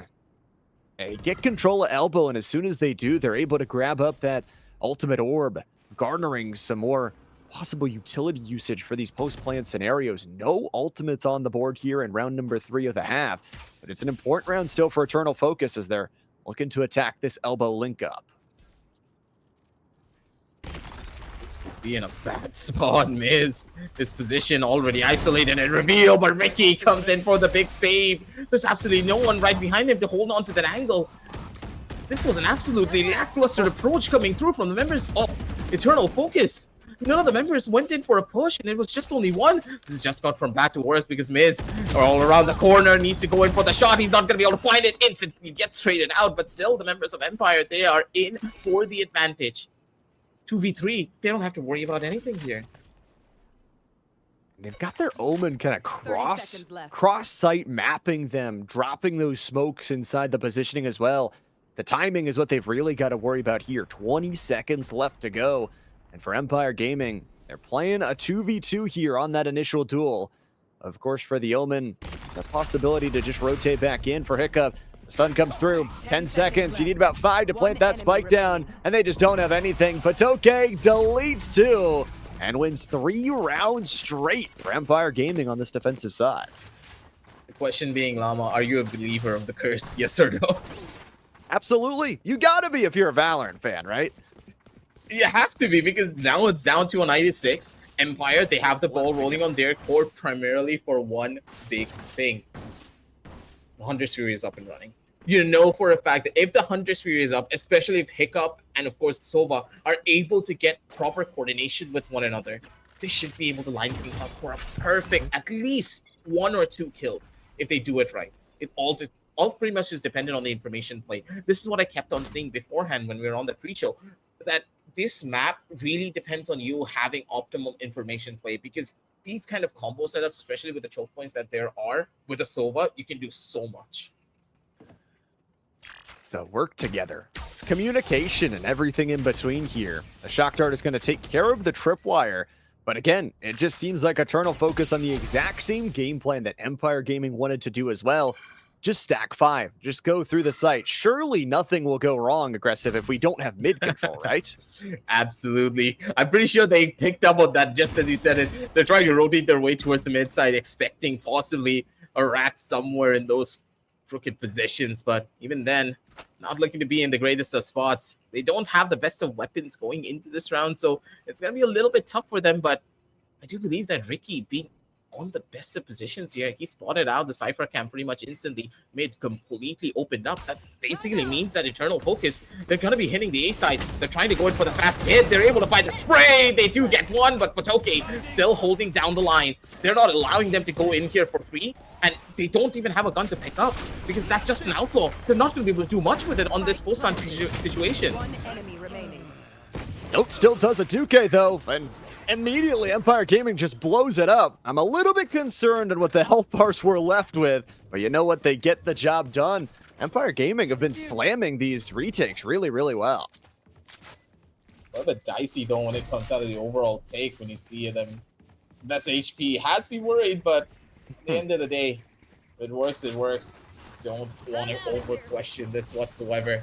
97 on the scorecards, ladies and gentlemen. The possibility of an equalizer could be coming through for the side of Empire Gaming, where their defensive end has been looking close to indestructible in a lot of these rounds. But look at the economy as well. We have to talk about this. They have buys for days. I'm pretty sure that they can buy for almost 4 rounds consecutively, considering the loss streak bonus will also be kicking in if they do lose 4 rounds consecutively. While on the other side of Eternal Focus, they are not going to have buys after this. They need to be careful on what they do next.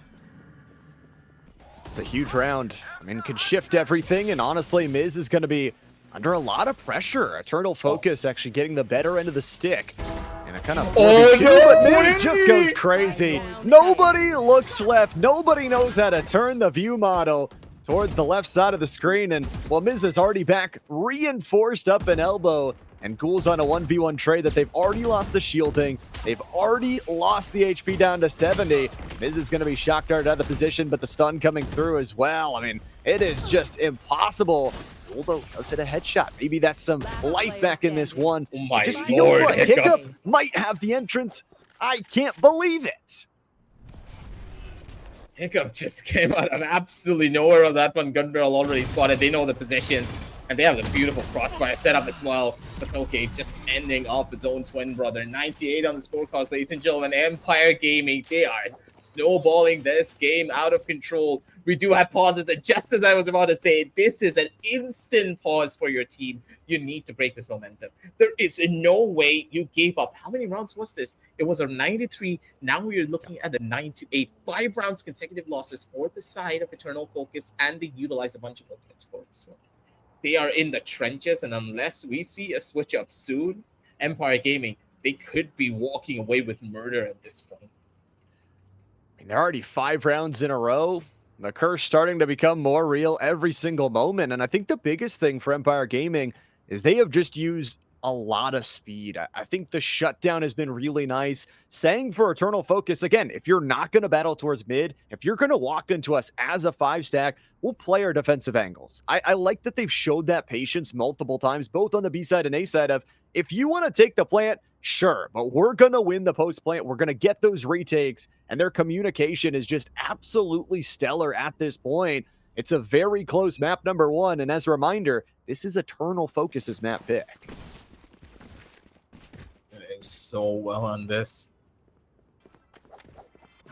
The way that Eternal Focus are just not able to retaliate for a lot of these rounds, it's going to be tough. I would have expected them to just go in for a full-on save and not even go in for light buys in this particular round, because the fact that they're going in for light buys here just put them on a detriment when it comes down to the following rounds. Even with the loss streak bonus, you're not going to be able to get consecutive buys pretty fast on the angle. Ricky, he's going to be able to find a character on the multiple. An absolute slaughterhouse coming through for the members of Empire Gaming. They're just shredding through them one after the other. This was a Hail Mary of a push from the members of Eternal Focus. I thought the pause may have given them some limelight on what to do next, but instead, they're just WKing their way to victory or possible loss at this stage. I think there might be a glitch in the game. We need to check Eternal Focus and see if they can turn their characters to the left. It seems like aggressive right now to me. They can only look to the right, and every time they look right and don't look left, there's a guy there that kills 3 of them. Like, come on. This is just a confusing matter indeed for the members of Eternal Focus. There's no coordination. I don't think it's a coordination thing, because they had it when they were on the defensive side, but on the attack, they're just not looking at the opposite angles. I don't think that the initiators are in perfect synchronization with Ghoul. Ghoul's just running it down in a lot of these rounds, and unless You see a change up here. This round is pretty much gonna set the pacing for the rest of the game. If they lose here, it's all but over for them. Feels like that momentum has already been lost as well. Going into a 9-3, it starts to get into the brain.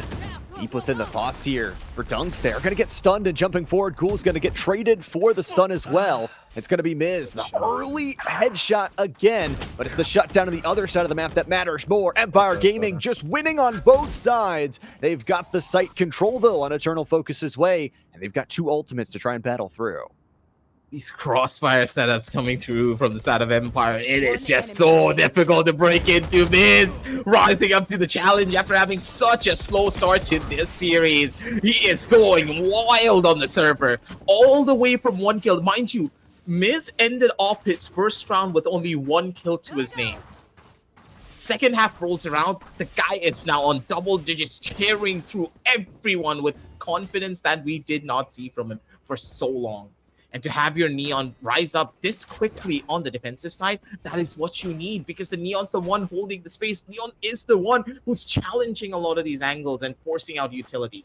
And the fact that Miz is doing it beautifully, that is exactly why the members of Empire are able to rally this comeback. And Miz is just rotating so well, too. I mean, you talk about taking those early engages and then pushing into another position to even him out, pancake him even more. Dunks is stunned away, finally killed, but they didn't deal with mid. They left nobody behind, and Ricky is able to fry everybody. Now, note the rest of the crew have made it a 3v3, but Hunter's Fury gets nothing. The finger guns running through him, double kill. Oh my god. Miz! Headshots aplenty. Empire up to 11. They have yet to lose a round on this half. Utility is just not working out in the way that you would have wanted. Again, the members of Eternal Focus, where is the utility to help your Neon get into market? They said nothing for the Neon. Normally, a Sova is supposed to be towards the mid side, throwing out a recon ball, giving you a shock dart so that you can at least break the trip, allowing Neon to go in for those aggressive fights. But we saw nothing from them. Now what are falling you to do? apart here, Llama. I mean, 4 sheriffs. I mean, light shields on 4, a regen shield. Oh, it is not looking too good here for Eternal Focus, and you gotta wonder, does this have parts that move itself into the rest of the series as well, with this being Eternal Focus's map pick? Of course, we go to 2 more kind of milquetoast maps after this one, more neutral maps. But of course, Empire Gaming will get to go to their initial map selection. We're so good on Lotus, and they have that map number 4 of Lotus just in case Eternal Focus can win a couple in their own right. They're able to win Lotus 13-2 on that first map of the previous series. And now Empire Gaming showing they can come back from deficits. They've got 2 ultimates as well. They go big here if they're careful with it. Izzy towards the back, already setting up the play here. Trying to make Ghoul have an easier time for these fights. Beautiful Hunter's Fury in towards the back lane. Ricky able to find multiple dunks, utilizing it to go in for the force up. Kizzy going strong with the Sheriff, being able to maybe get in for the turnaround. The position of Miz completely revealed. He's stuck on an island in towards a corner. They need to try and clear this one out. But with Ricky knowing the position of Ghoul here, one initial problem to the next. They know exactly where he is, but the shot connects. Ghoul getting the catch here. Stun in hand, but Miz in position. They can't really go in for the hit, but they don't even need to because Miz is just indestructible. This guy is living rent-free in the heads of his opponents. And this is exactly what you want to see. 9-12, ladies and gentlemen. Miz, he is the hero of this story. The journey has come full circle, and Empire Gaming, they are just 1 round away from victory, albeit that was Eternal Focus's eco round. And specifically on this replay, just watch how far Miz goes. Travels around the world on the B side to not only get that first one, but tuck themselves in the elevator shaft and then wraps back around. So again, mobility, a huge thing here, in Empire Gaming still yet to lose a round here on this defensive side. This is a generational comeback and a half, right? There is no way that the members of Eternal Focus are going to be able to stop this pain train. No more pauses either, because they are only allowed 1 pause per half. Miz gets away scotch-free. This is beautiful. Miz given a chance and an opportunity of a lifetime, just lining them up and going for all of the frags, but he's just not going to be able to. The stun working against him there. The trade just does not happen. Rolling Thunder utilized, but absolutely no value other than to just stop out the push. But look at the presence coming through from the opposite end of this. A player already walked up from the side of B. They have all the information in the entire world. Miz is just going rampant on the server at this point. He's living rent-free in their heads and also on the map. And you said it, I mean, Patoke's coming. Even if they kill Miz here, the sardines are trapped in the can. Slides out, blinds them all. No, Note is able to shut down the huge Miz Goliath. Now, the flank comes in, Patoke's dead. All of a sudden, Eternal Focus have got the round they wanted. Dunks on a 3v1, though. I mean, there's 35 seconds. Surely it's not the loss here. Dunk, surely. Headshot comes through. There's the first. Paranoia to lay in. No way. It's the second. Flash goes out. Oh Kill my is there. God. And Note saves the impossible from happening. If Dunks didn't accidentally press his right click there when he was trying to dodge, there was a good chance he could have hit that. I'm pretty sure that the sudden change in sensitivity kind of threw off his aim for just 1 second. That's exactly what Note needed to try and go in for this. You would think that Miz was just going to slow down there, but I think he's overheating, especially after getting so many kills to his name. That overheat is pretty much expected, right? Yeah. You can't always be a clutch factor. There's got to be some rounds you've got to play like a human. Empire Gaming, though, still have 2 chances to try and close out this map before we head to an overtime.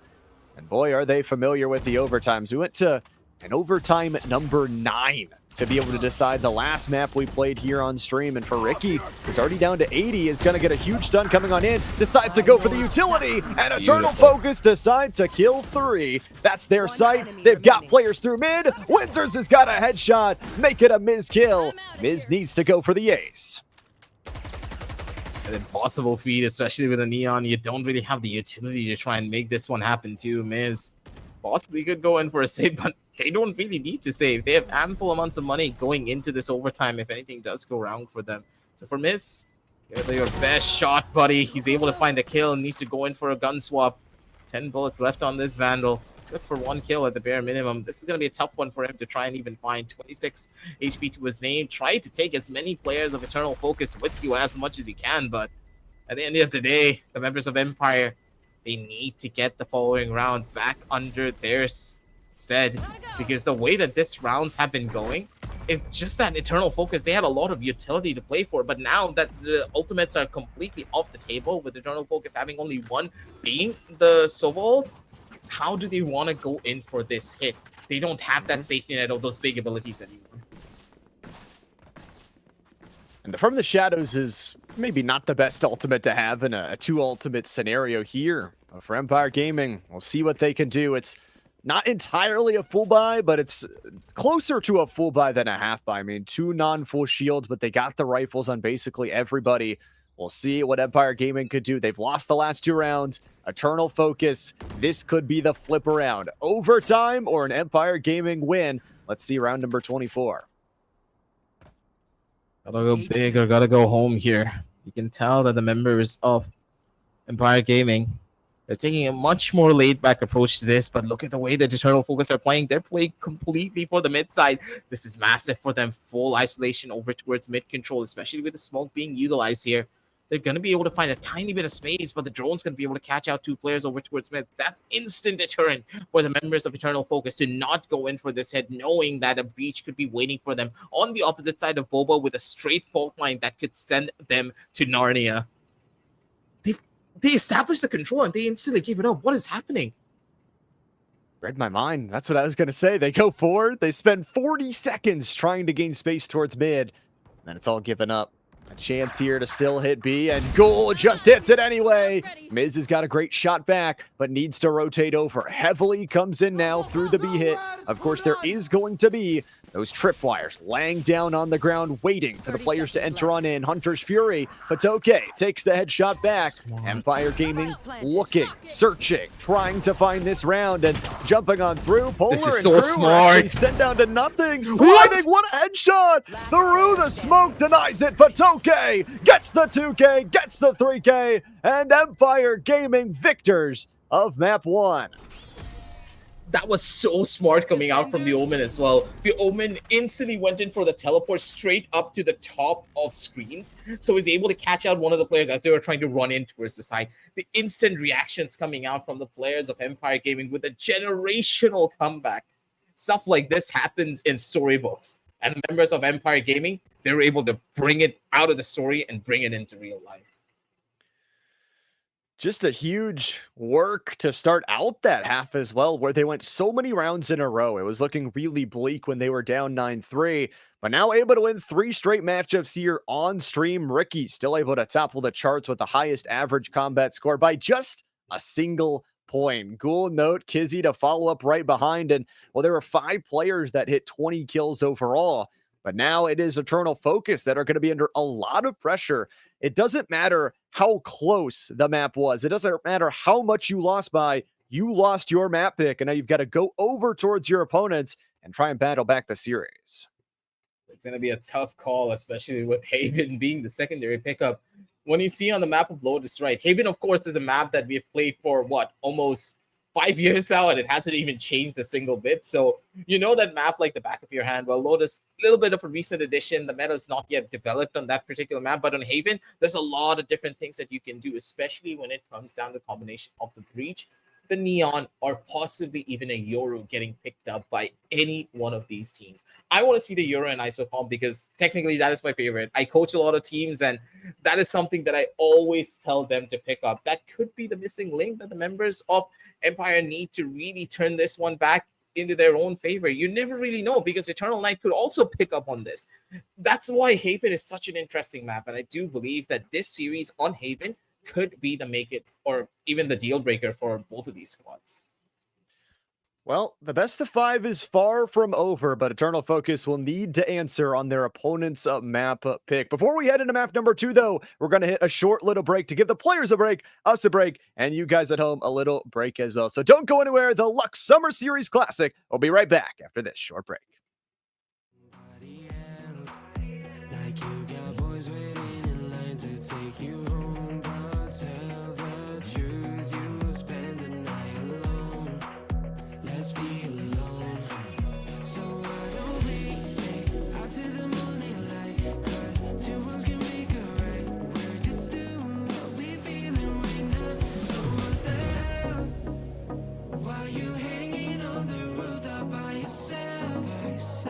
Always waiting for the one, but I got news for you. I'm the best that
like ice, tracing all my scars.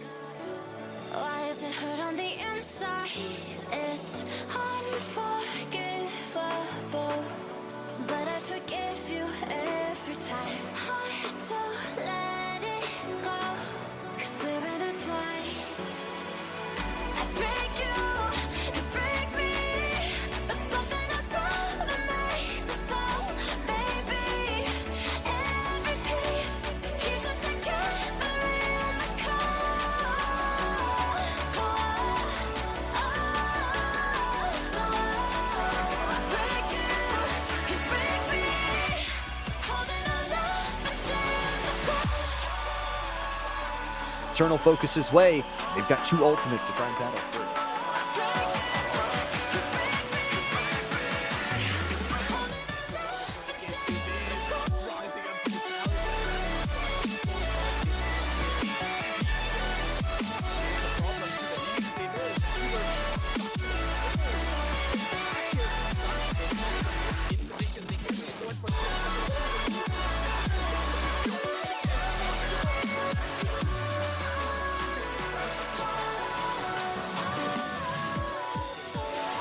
Frozen in my dream, I can't escape the thoughts of you.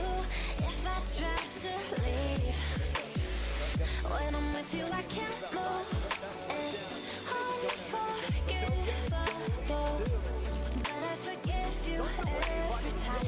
Hard to let it go, 'cause we're intertwined. I break you, you break me, but something about it makes us so, baby. Every piece keeps us together in the cold.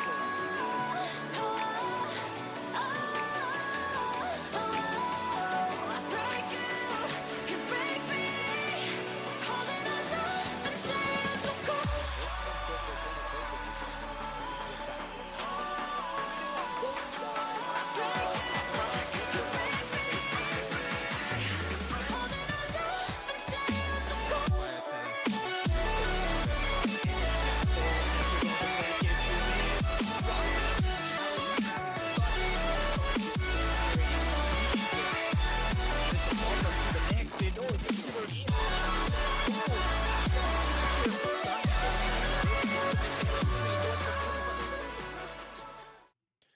The Luxe Summer Series Classic NA qualifiers still continue now. Our Grand Finals best of 5 is right into the thick of things. Already map number 1. We were this close to getting another overtime, but instead, Eternal Focus could not pull off the 24th round victory. And Empire Gaming, they have now won 2 maps straight in the lower bracket, jumped up to a revenge match to the team that sent them down to the lower bracket and won the first map as well. Still have a 77 with my man up here, the handsome, the one and only aggressive.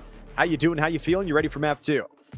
Haven's gonna be a very interesting one. We talked about this on Sunset already, right? That Haven just is one of those maps where you can play so many different compositions and really play to your strengths as a team. You can easily like tailor-made this map to your playstyle depending on the composition that you like to go for. We see that thing coming in from Eternal Focus. Having 2 flashers to go in for this fight, one of the biggest problems I will possibly see is the fact that they're running a Euro and a Breach on the same position.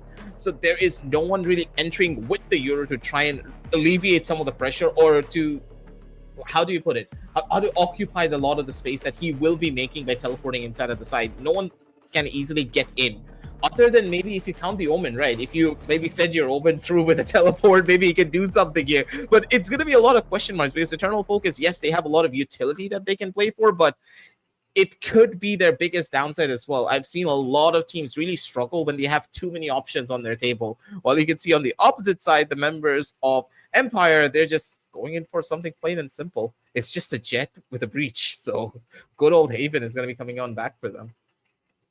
I think this is an important map. I think in any esports title, pulling off the reverse sweep is the toughest thing that is ever possible, especially in a best of 5. So on your opponent's map pick, this is a chance to step up as Eternal, say, we can still play on a neutral map, we can get this victory, and we can go back to our map pick with a 1-1 series. We're into game here, and for Eternal Focus, they're starting out on the attacking side. So we'll see what they can do on this 3-site map. It's map number 2, Empire Gaming versus Eternal Focus. It's going to be very interesting, to say the very least, of where this map is even going to go. Because think about it. The way that the members of Empire generally play, it's very simple Valorant. It's very textbook, right? It's nothing out of the ordinary. It's just a simple stun, maybe go in for a couple of line plays here and there. But to pull off a comeback like that on map number 1, purely on the basis of momentum and the pure basics, it's just absurd, to say the very least. They're possibly going to do it again. Instant stun to come through to stop Miz from getting pushed on here. Good communication lines overall as Miz trying to go in for the first hit. He spots out one, gets a slight bit of damage, but he needs to go in for the repick. Miz! Down A.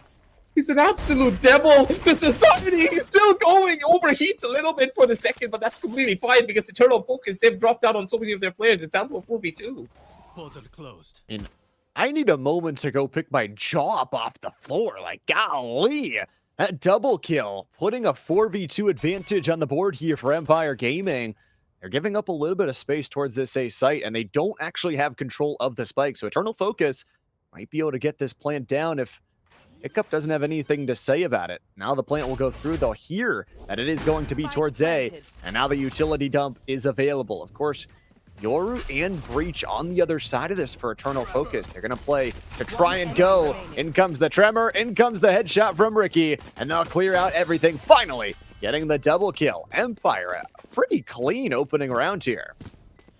You can tell that this is their map pickup for a reason. They are so comfortable going into this, but Miz being able to heat himself up here. Map number 1 was just a warm-up for him, because as soon as map number 2 rolled around, he is not messing around whatsoever. Going up against the members of Eternal Focus. A little bit shaken here, but overall, you can tell that Miz is just in a different boat entirely. Just paddled their way to a double kill. And honestly, the patience was lovely. Realistically, you could have played those 2 players on the A-side defense instead. They know their lineups. They know their angles. And Empire Gaming start off this defensive side. That first victory. I want to see what Miz can do here. Of course, that Outlaw ever so deadly on the second round without those shields. Here's 1, here's 2. 2 bullets, 2 kills. And Miz trades their life up again for Polar and their teammate. There's going to be 2 hiding in the smoke. They don't have the weapons. The Classico, not enough to get it done as Ricky gets their double kill. And well, Empire, kind of as to be expected, you win that first round, you're able to move into the second round with a victory. Played out at the end of the day. This is exactly what you want to see from the members of Empire. Nothing really complicated, to say the very least, as you see that the members of Eternal Focus going in for a little bit more of a defaulted approach here. But again, like, I question what this Yoru will really do with the Breach in tow. If they went in for a Yoru Jet instead of the Breach, it would have been understandable, but having this much utility could just be their biggest downfall. It's kind of interesting that I always think about that as much as you have that utility too, you don't have any of those really like physical barriers other than the Cypher. It's just those tripwires to help try and deny. Everything else is more of a visual blockage. Eternal Focus are playing very, very slow here, very cautious on the entry towards mid. And obviously, this is a round where it's almost a must-win from Eternal Focus, or it could start to spiral out of control in terms of that economy. Ghoul's already ready to take this first duel. But oh boy, this is a little bit scary. Dunks, he's expecting this play. Ghoul, I don't think he's going to be able to clear out on this angle perfectly. Positions are good, but Ghoul just has the better angle. This is what you call a little bit of an angle advantage, ladies and gentlemen, because Ghoul was further back on the position. He's the one who spots out Dunks first. This is going to be a painful round for them to try and play into, as you can already see the members of Empire not really able to find the frags, and they are dropping like flies. A-side right for the picking as Eternal Focus. They finally catch the break that they were looking for. They've just got so much better weaponry here in this round that it's going to take some heroics from none other than the 2 that have already showed heroics here today. Ricky and Miz. Miz, the shot connects. The Outlaw is going to be reloadable here, and Ricky's got the Guardian. There's some low health bars on the other side. Send out the recon. What a Miz has shot, got another. Miz. Miz has got to get every single one of them. Daggers are out, but Polar's 3K is enough to put them in the dirt. Eternal Focus use their weapon advantage, get themselves their first round of the half.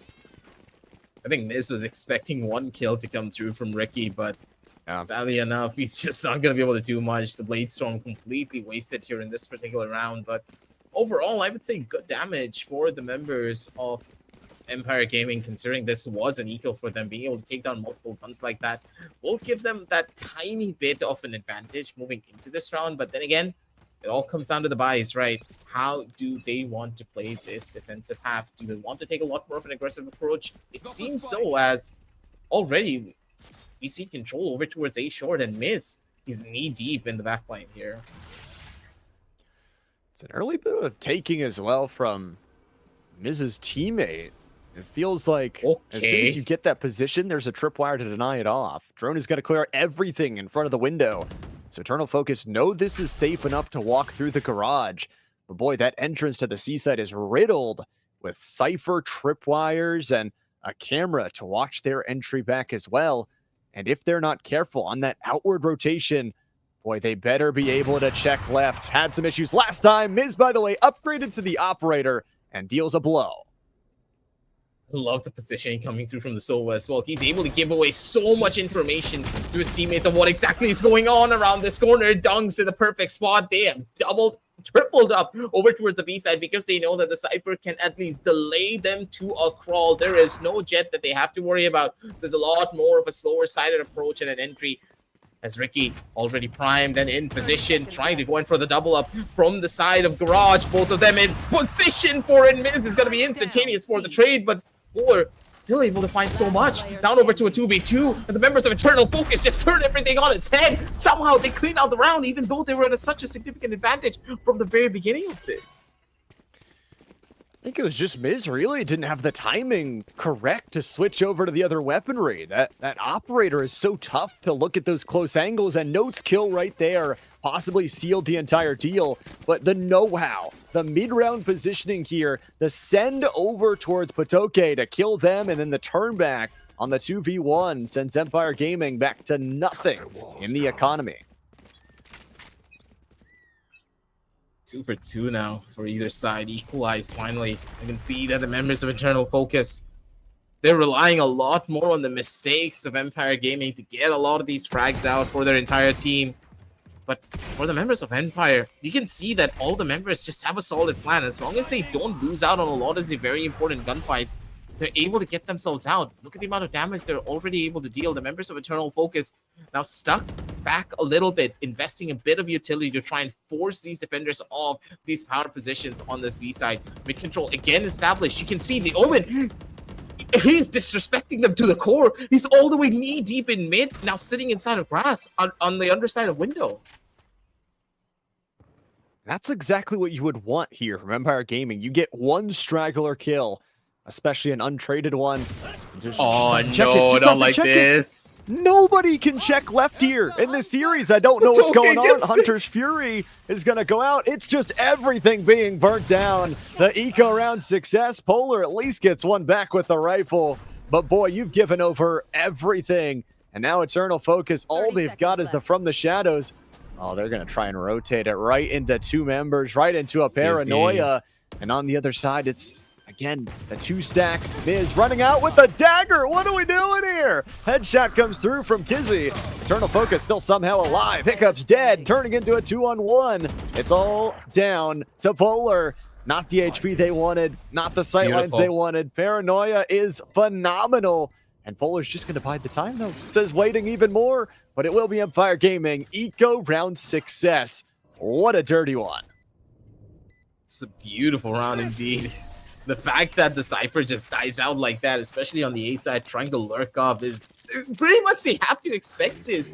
They can no way not clear out on these different positions. This is Haven 101. You had no presence on the A side. They just walked in for free. You didn't even invest a recon in that position. Maybe if you even utilize a Euro flash, they would be worried that, oh, maybe there's a Cypher or a Euro just sitting on this A side, waiting for an instant rotation for the opposite end. You have to play to the strength of the Euro. What is the strength of the Euro? The fact that you can instantly rotate to any side that you want. But let it be on the attack, let it be on the defense. Cover going out. And again, We'll have to see how those rotates continue to shift around, I think, for Empire.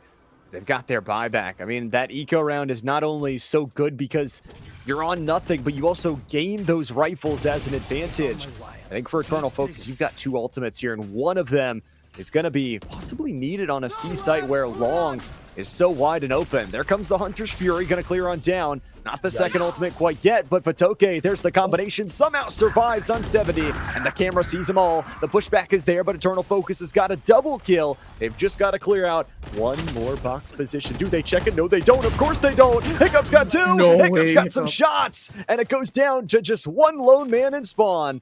Ricky's got to do it all. He's gonna try to break the tripwire, but he doesn't really find anything there. Gonna be a bit of a tough call, especially with the camera just spotting him out on towards the mid side. Spike This is planted. beautifully done as Ricky's position completely revealed and down over to this 1v3. It doesn't look that fruitful for him. And I'm pretty sure that this round is just all done and dusted, especially with Polar holding the different positions. Ricky isolating the angles. He's going to be able to find one pretty much instantaneously. Different spots, too many positions. Polar missed out on an opportunity. That is going to hurt him quite a bit. Gives away his positions. But still, they're not able to find the shots. Ricky, he's just running around rampant across the server. He's looking for more, down to only 5 bullets. Look for the shot. He's going to be able to get it. Last one, Flair already got it. The shot just connects Ricky. This guy's built different. Check his PC, because he just has the clutch gene in him. Buddy, you're with me. I have no words for it. I mean, Empire Gaming, incredible. On the replay here, just watch all the utility missing. I think for Ricky, it is the slight positionings that give him the advantage. That slight corner around the edge, pushes the first away, and then slices him. It isolates this tool right here, and this shot is, it's just insane. There's nothing you're going to be able to do to that, and perfectly times it to get the defuse. Miz is back with that operator. It is Empire Gaming on their map pick who have doubled their lead. You can't make this up. It feels scripted, right, Llama? Yeah. Like, the fact that Ricky just gets away with this, it happened in the map number 1, right? On one clutch that he was able to find, and it happens again in map number 2. Again and again, the members of Empire, they are just in for a tear. Ricky, raging with confidence, keeps it rolling. He gets a triple kill to his name. Hiccup, right around the corner, has all the utility in the entire world to play for, but look at Ghoul's positioning. Ghoul knee deep in the back lines for this. Position's already spotted. Hiccup, look behind you, buddy. Yes, worry about it. Shot this down, and no. This could be a fumble of the century. The members of Eternal Focus take us down over to a 3v2, but Hiccup able to get out, has the fault line ready, just needs to wait for his teammates. And Eternal Focus, they're in a little bit of a screwed out position, but the Euro will give them the space and the information that they need. Good old dimensional drift. But where do you want to pop out at? You're going to know they're there. Here it goes. Hiccup is going to be pushed out, but it's going to be 1 for 1. Down Oh, A. that spike is just dropped into the open. Patoke can just play the timing, but has to hit the reload. Ghoul sprays him down through the wall. And now it's a 30 race. seconds left. Empire Gaming is going to have a harder route to get over towards C or B unless they use From the Shadows. It's going to force out C. It's going to lure him right back to B here. And we're back in this setup. Ghoul, though, importantly, no shield to play with and only 79 HP. We heard out of the footsteps as well. Ghoul, pretty sure he expects this, right? No, he has no idea. He didn't hear the footsteps from the Omen as he was trying to run through from A short. Teleport. Slow on the walk up towards A link here. Ghoul not really expecting the position. He's thinking that the Omen's towards the seaside trying to play for information, but Ghoul, he needs to find the perfect timing for it. Clock taken away. Maybe about like 30 seconds still left on the clock, and the timing. Positions are good. Dunks needs to go in for the play here, but he just has a Guardian in his hands. Not really the best of weapons to go in for these close range duels, but he still is able to find it. Gun barrel spotted, and Dunks just goes in for a flick of the wrist. 5-2, ladies and gentlemen. Empire Gaming, these clutches should not be a reality. I mean, I didn't think we were going to go for the 1v1 kiss in the smoke tactical play at the end of the round. Like, golly. Neither one knew where each other were, and Empire Gaming are just slicing out these very slim margin rounds. They've got 3 ultimates. They've got 5 rounds already on the defensive side, which is, I think, huge on this map, which definitely favors the attacking side a little bit more with those 3 sites if you can make those rotations. But boy, the mind games, the reverse psychology, this series has got everything. Shadows traveling. I don't know how this is gonna go. This is worrisome, especially with a couple of these rounds being so close coming through from the members of Empire. Rolling Thunder invested to try and go in for a fast hit, but Patoki still gets a kill over towards Ghoul. The problems keep on arising. Rolling Thunder utilize again on the reverse. They're trying to go in and roll down the clock now. The players are just falling in every single corner of the map of Haven. This Empire Gaming, this is their palace. And it's under their lockdown and jurisdiction. They've denied the sieges. And here in the replay as well, just getting to see the ultimate decimation, the rip back through those extra bullying. And I think the bigger thing there at the end of the round, that was a neural theft investment from Eternal Focus. They got one kill. They wanted to try and send it with the information. That is an ultimate they will not have in this next round. Another bigger problem has to be the Rolling Thunder finding absolutely no value. Ghoul's just been slowed down so hard that you just don't want to be in this position. Finally, they do find the trade-off operator now in the hands over towards the back, but Doug's already in play and prepped and ready to go in for the big saves. They're still able to find all of the value in the entire world in towards the back end of the side. Doug's, he is still dunking on their heads. So you can see that the members of Eternal Focus are just not able to find any form of value. They're running like headless chickens into a lot of these sides, and it is hard to watch, but what do you do up against Empire? They just have the entire map under lockdown, and unless you're able to force a little bit of the utility out from Empire, this is just not going to work out in your favor. And it feels tough, right? I mean, that round, sure, it was on an eco, but it feels like with this Yoru, they want to go faster than the composition is actually allowing them to go. Absolutely. They're going way too far in, and then as you talk about, there's too many choices on the utility. They're not layering them correctly. For Empire Gaming, they're just okay to sit back, use their clutch factors. Nice little teleport here from Polar to at least get into a safer position. But again, there's two players watching. Miz, I assume one of the teammates picked up the op, and I would be right. They've got it on Sewers. They've got the double. How about one more? Flash out. Decoy, no, that's not you. Second is going to be a kill back for Ghoul. So at least you kill Miz, but Ricky's on your back line, and it's already demolition. Empire Gaming, what did they eat this morning? Whatever they did eat, I want that as well. If I need to order from Food Panda, I would do it instantly. Because there is no way that the members of Empire are getting away with this. A lot of these rounds are just up to the basics of Valorant here, Llama. I don't think I can explain this to you in a better format where they're just swinging out of angles and they're just hitting their shots while Eternal Focus, they're just not really utilizing the utility that they have. It's almost no utility whatsoever. Where are your drones? Where is the recon bolt? There is nothing that is being invested into this. Finally, we do see a little bit of a combination being played out with the Euro ult plus the Sova ultimate to come through. Maybe there's a chance for them to turn this one around, but with Hiccup being over towards the back of side, this is going to be a very difficult one for them to get. And at least they killed out that operator. They did invest a Dimensional Drift for it, and of course that Hunter's Fury already gone out. I like that out drone. At least get yourself some information. The health bars are not going to focus aside. Ricky just predicts the position behind the box, and dead you are. Of course, that's going to mean a neural theft. The positions are now mine. The information is gained, but Winders gains a headshot as Dunks battles back. Patoke gets another, and the bald man Cypher trades his life for the round. Empire Gaming, again, their retakes of these sites have been so clean and so crisp. Even when they're down members, they find ways to win it. This is just a difficulty and a half here already. The members of Empire Gaming, they are in their own elements here.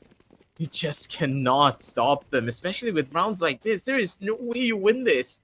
Especially with Ricky getting a kill like that through the box, and instantly the trades are just immaculate. You can tell that the members of Empire Gaming, they're a well-oiled machine at the end of the day.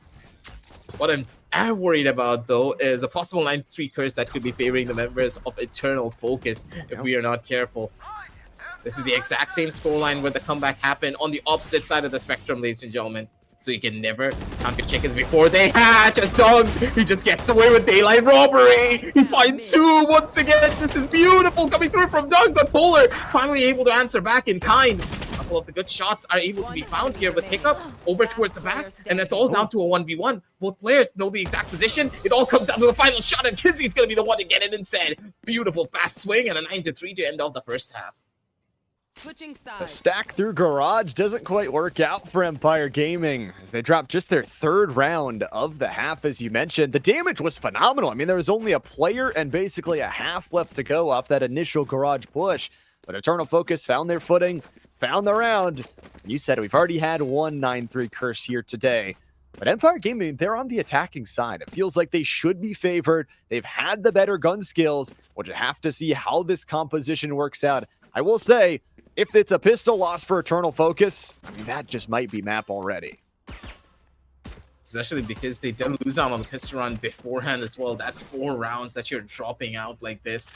And with double digits possibly going on the cards for Empire Gaming. This one pistol round pretty much decides everything for you. The curse is there, but you can't always rely on it. And knowing the members of Empire with the curse favoring them initially in map number 1, you know how to respect it. They know how difficult this one particular round will be for them. The amount of utility that they do have will help them a lot on this defensive side. But then again, you'll have to look at Empire. They're trying to bait out that util. They expect this utility dump to be dangerous for them. And they're doing whatever they can to try and stop it. I want to see how they use this Yoru as well. I mean, it's a flash you can use. It's a fake out as well that can cause some chaos. Chaos indeed. Barrel was seen. Ricky gets the headshot. The aggressive play is shut down, and an extra shock dart will push them forward. Eternal Focus losing a member and still don't know where Empire Gaming are going. They're giving up C-site control. They're falling a little bit back towards the spawn side. Garage is taken. Walk in with 40 seconds. Everybody's got to clear it together. Flash goes in. Winders gets 1, 2, and the space to stay alive. 70 HP to continue the fireworks going on during this C duel. left. And Empire Gaming don't even have the spike down quite yet. Here comes the collapsibility. Eternal Focus trading. Kizzy, Polar, Dunks only gets 1. And it's all down to Patoke. No spike, 1 life, 3 kills to get, and can't get any. Eternal Focus win their pistol. That was a very lackluster approach when it came down to that dash as well. Winders being able to find 2 there should not have been the case. At the bare minimum of 1, but the Jet, I probably think that the Jet went in for the dash a little bit too preemptively because the flash wasn't really in the best optimum spot for that dash to really happen. And overall, you can tell that the members of Empire kind of fumbling the ball, especially with the first initial kill that they did have, because if the Euro is pushed up towards the mid side, that does mean that the players are going to be rotating towards C because that's where the last known position was heard. So small misplay from the members of Empire, but for Eternal Focus, they were able to capitalize on that mistake beautifully. And now they've got weapons. So realistically, they should have the better setup for this round. I say realistically because stuff like this could happen. It's a double kill to start. Note shutting them down on the entry. I really thought Miz that dash in was going to work out, but instead it falls flat. So for Patoke, they walk out with the classic. They'll get their headshot kill, but die to the Winders trade through the window barricade. Eternal Focus survive 4 in their bonus round and go back to back. A little bit of a comeback already mounted, but now it's time for the buys. The buy rounds is where this composition will really start to thrive because you want that Jet to have that weapon in their hands as they're trying to make these entries work. Hiccup has been doing God's work when it comes down to the utility, but some of the utility that he has been throwing in these last 2 rounds has been a little bit too rushed, in my personal opinion. Miz needs that timing, needs that proper communication before he opts to go in for these dashes, or even like maybe utilize smoke here and there to really force out on a lot of these fights.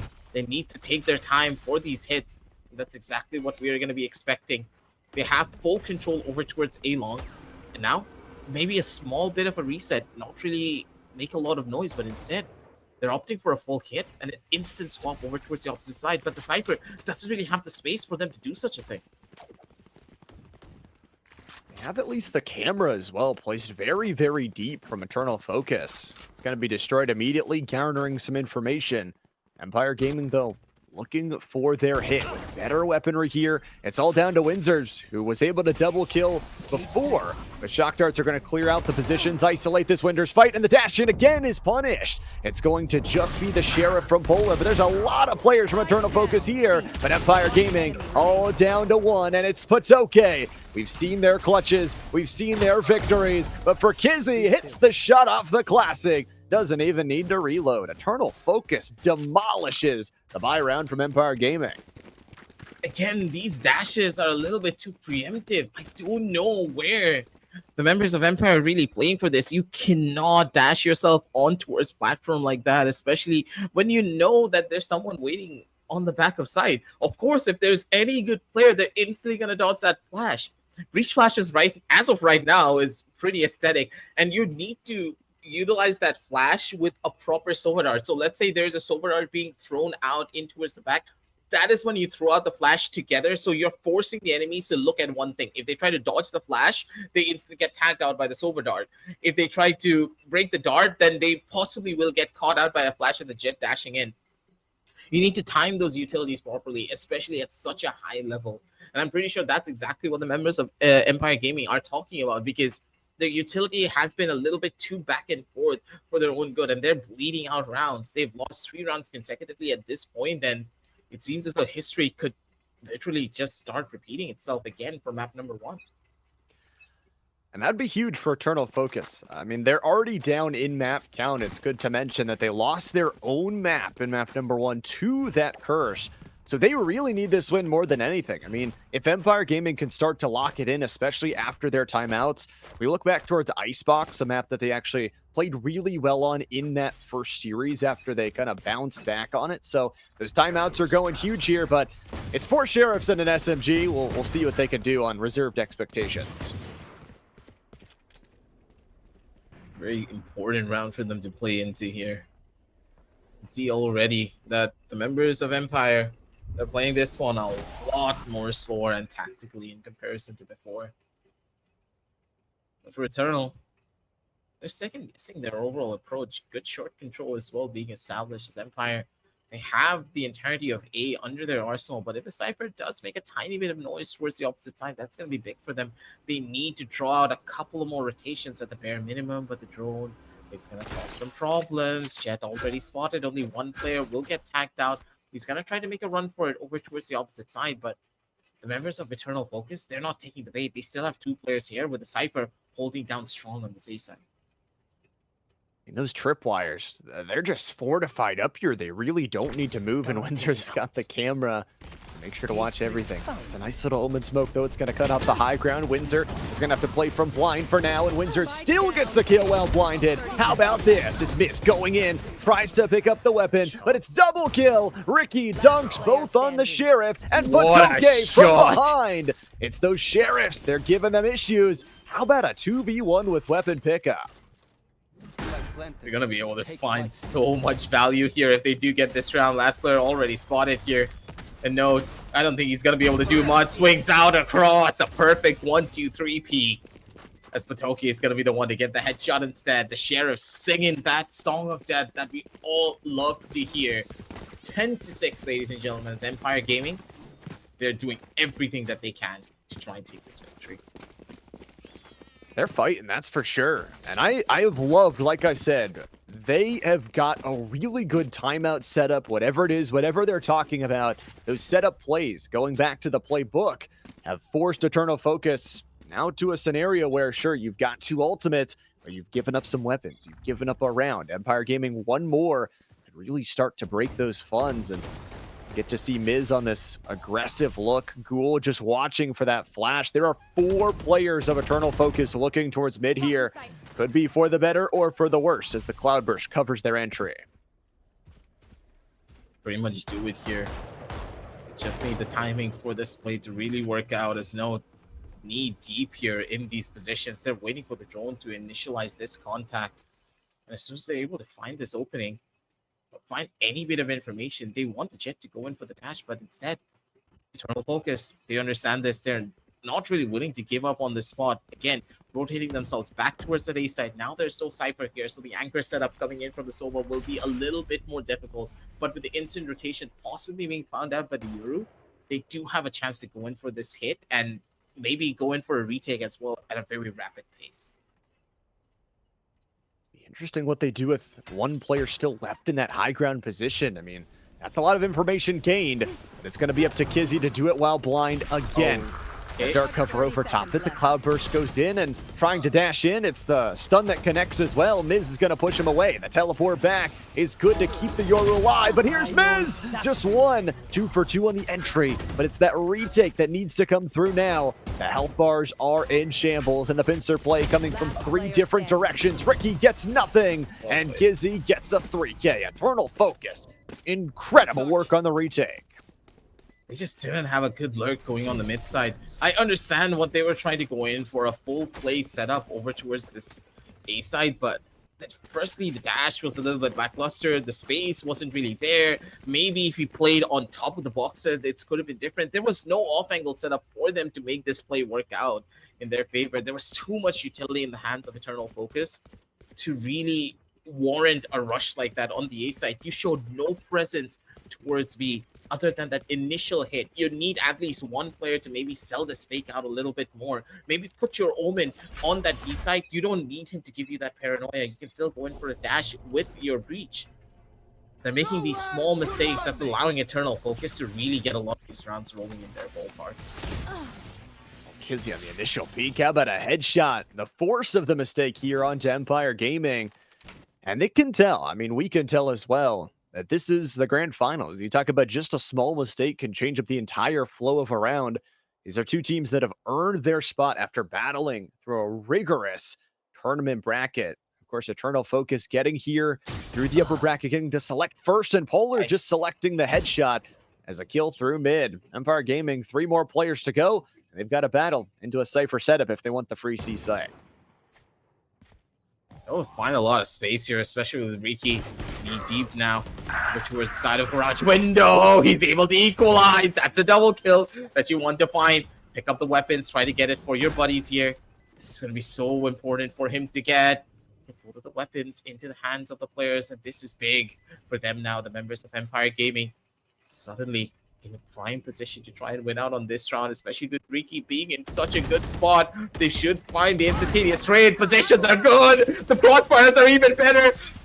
And given away, the Omen survives. They need the positions to swing out in a little bit too much of a risky fashion. Riki does get shut down. Still a 2v2 in hand. Hiccup does have the aftershock ready, primed, and in position to try and go in for this hit. Positions are good. They spot out the player. The one way is giving him all the value. Halfway to fuse dot, but it's still not going to be able to touch time. Take it away. And Empire Gaming, they get the 11 on the board.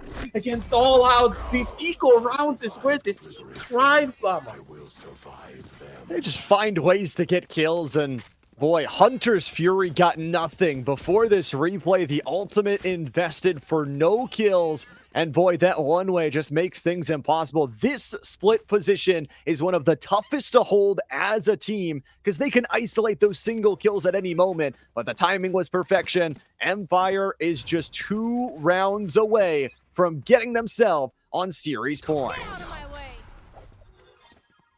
Pretty sure that the members of Eternal Focus were just not expecting this. A 3v5 going in the favor of something like that.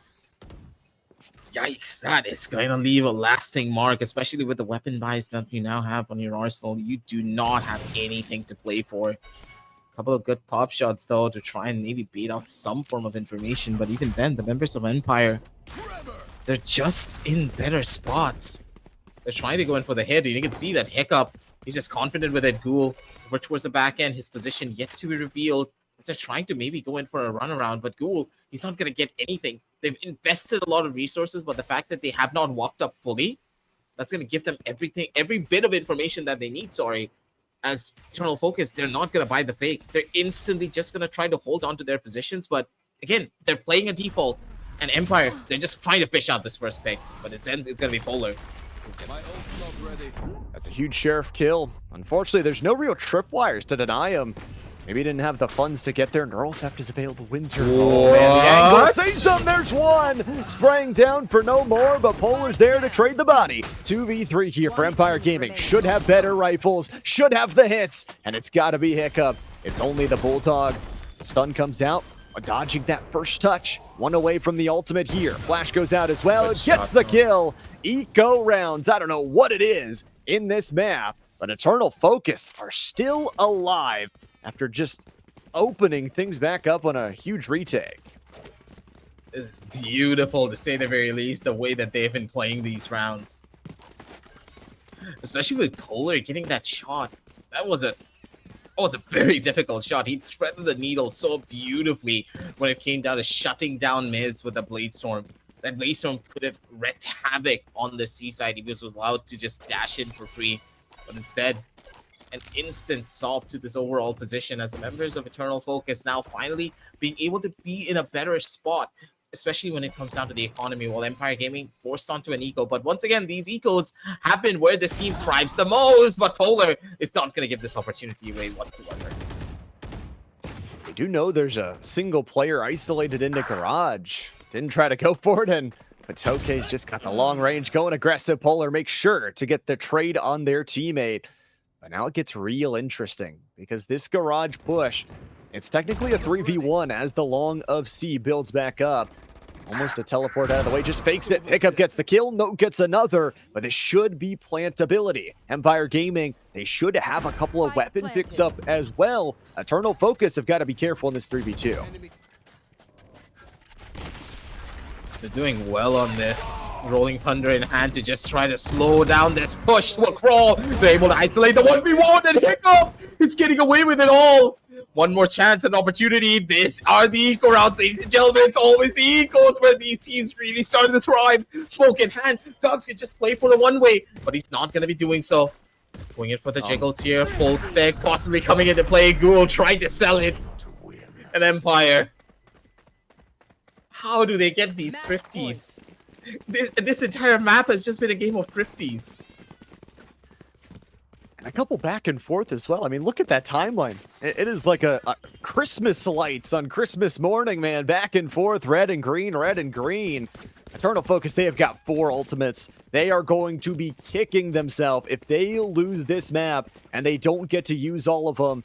And all the weapons are there for Empire Gaming. The shields are pretty broken on Eternal Focus. It's only 2 full shields on their side. They're going to go with this Yoru aggressive play. Sure, they've got Dimensional Drift. Just trying to listen for some information that they can play off of. That's the early kill coming through from Polar here already. This is a good shot overall. I do believe that he killed him straight through a smoke. So that is going to leave a little bit of a dent here. Polar. Pretty much the Guardian, with the Guardian on that Garage side. Still have to worry about a lot. Going into this side completely blinded out and empty. But an instant reset thing. We're trying to brain out the beach ultimate. This is so smart. The members of Empire Gaming, they're playing 5D chess at this point. Gotta check their spawn though. Polar's still waiting for that rotation in. Dimensional Drift will see some information without too much risk. Empire Gaming a chance to win it right here. Oh my Dunks waits it for it. Goal will get the headshot. And all of a sudden over the top, that paranoia gives some issues. It's all down to Hiccup. Every one of the teammates falls. It's a flawless half buy round, and Eternal Focus just giving us some absolute cinema. This is just the beauty of Valorant, right? These back and forth rounds can be such a detriment to watch, especially when you know that Polar is just an iron wall that you're bashing your head against when you're on the side of Garage. You just don't beat that angle anymore because Polar just has that angle down to the T. He's not been missing a single headshot when he's on that position. Doesn't matter what weapon he's on.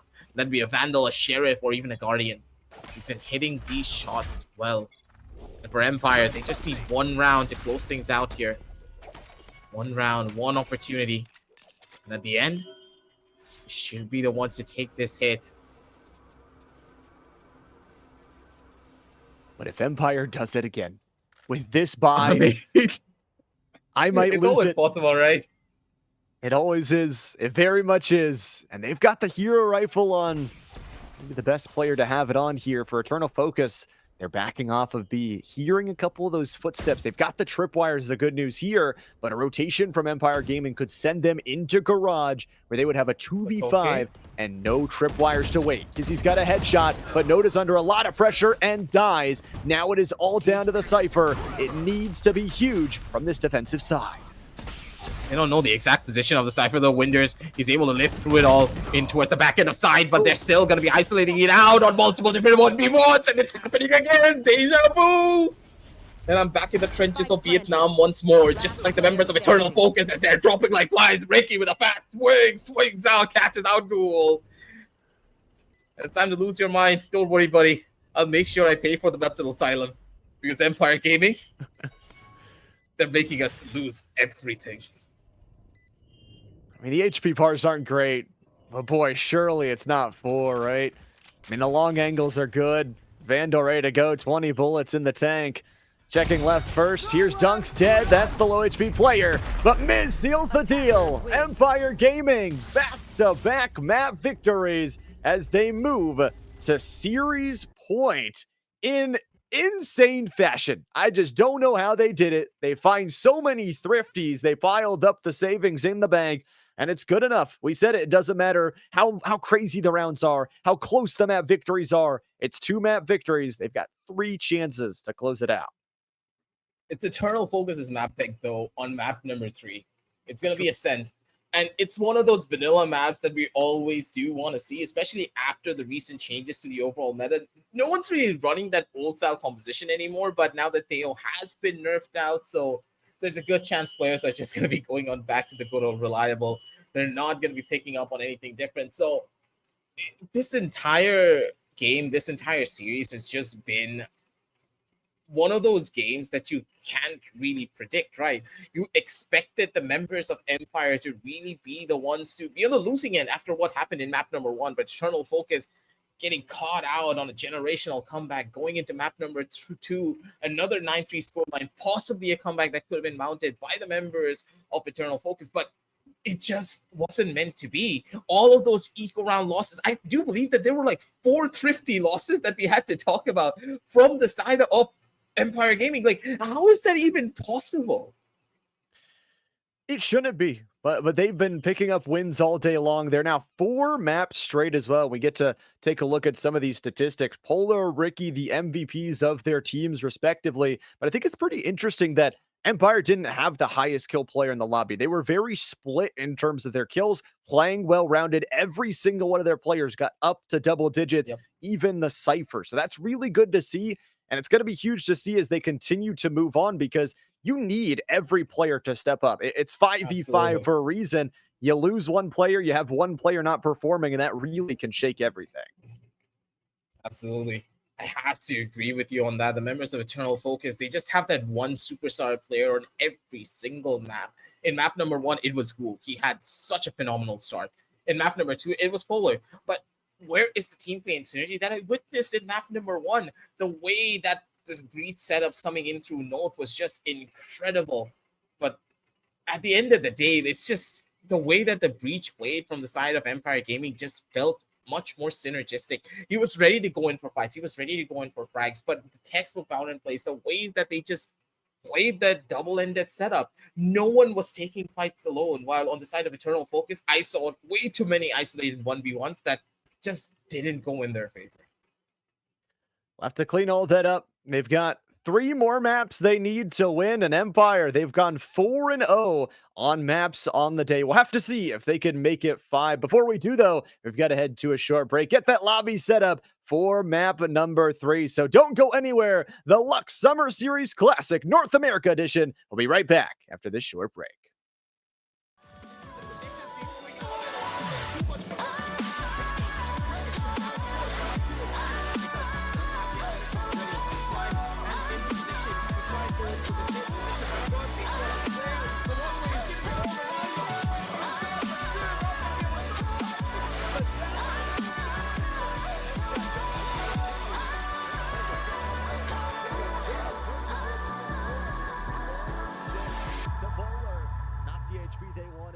The sightlines they wanted. Paranoia is phenomenal.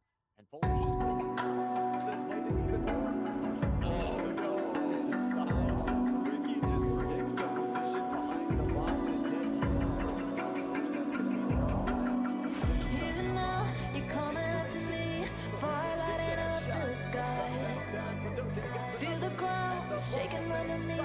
trying to take me alive. Get ready for the fallout. Can't stop me now. I got no rival. I'ma find my way through the blood and pain game of survival. Anytime or place, watch 'em run away. I got none. I'll be standing on my own. Never gonna take my throne. I got no rival. Watch 'em run away. I got no, no, no. I got no, no, no rival.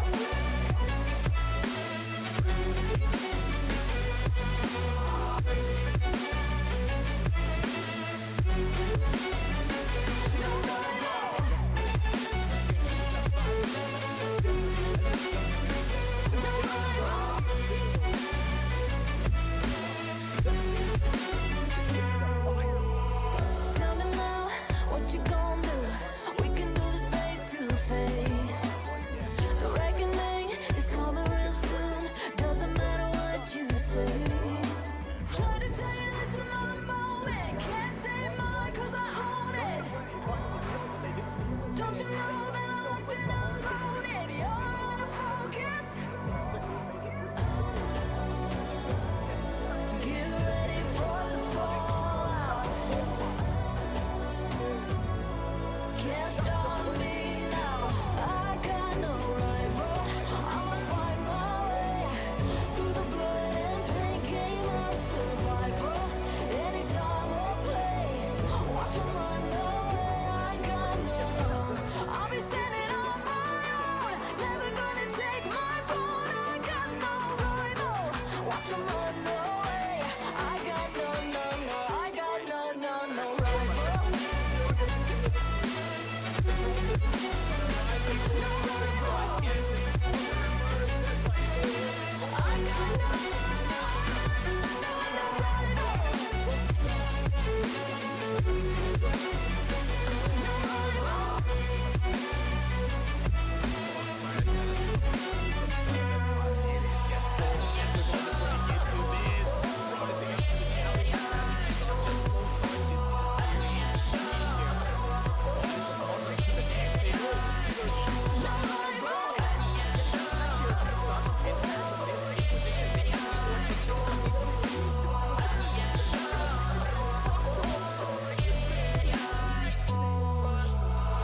This is exactly what you want to see. In.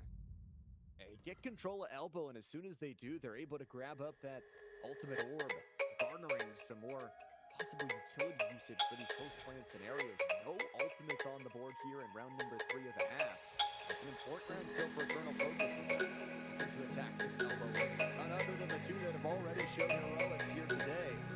Ricky and Miz, the shot connects. The elbow is going to be notable here. Ricky's got the guardian.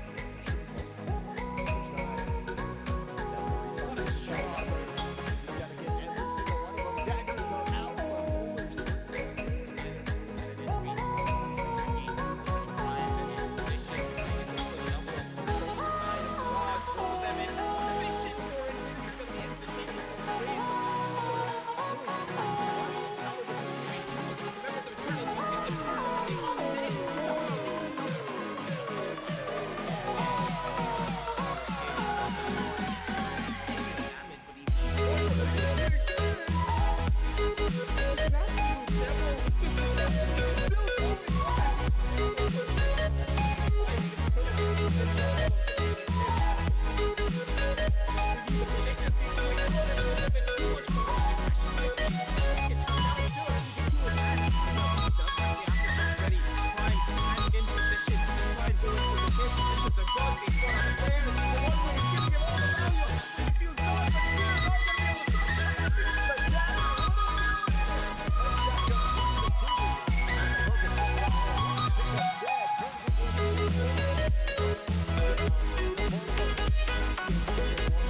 everybody. We're here at the Luxe Summer Series Classic, and boy, oh boy, Empire Gaming with a 2-0 series advantage in terms of the maps. They do have to head towards their opponent's map pick, but they've got 3 chances to try and close it out. Salama and Aggressive up here in the booth. And Aggressive, what really do Eternal need to do in this next map to try and take the victory?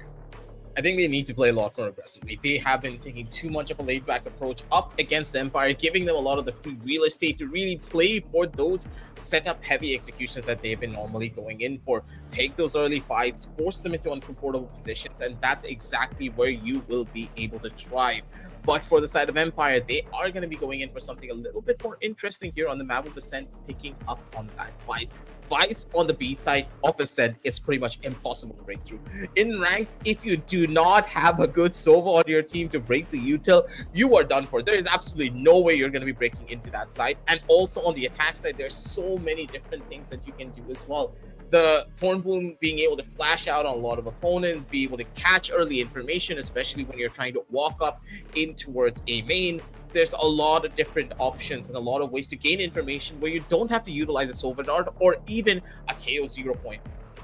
Like Eternal Focus, they're playing the traditional comp, but this traditional comp, I don't think it's going to have a lot of value in this current meta, especially with the agents that are on board.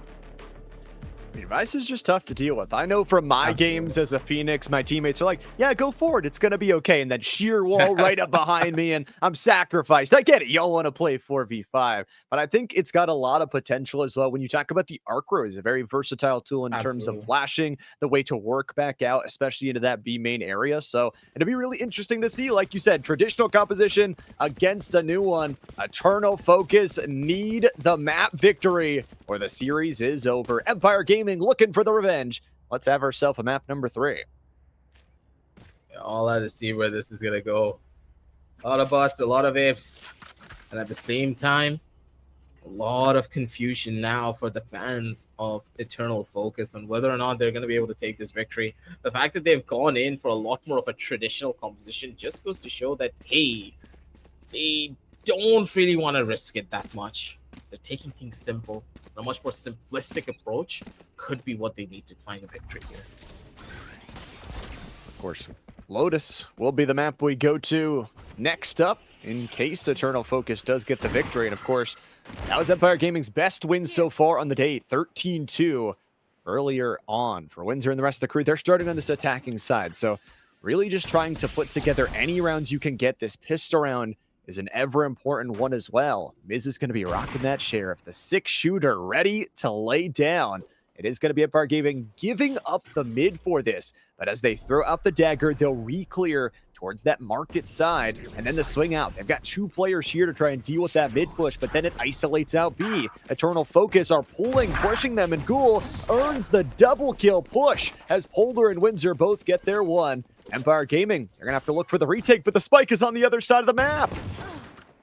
They have to worry about so much trying to brute force their entry in. A little bit of a gun swap here, but he's not going to be able to pick up the weapon just yet. In towards the back, they're trying to isolate them out in multiple different positions, and you can see that Dunks is just not going to be able to do much.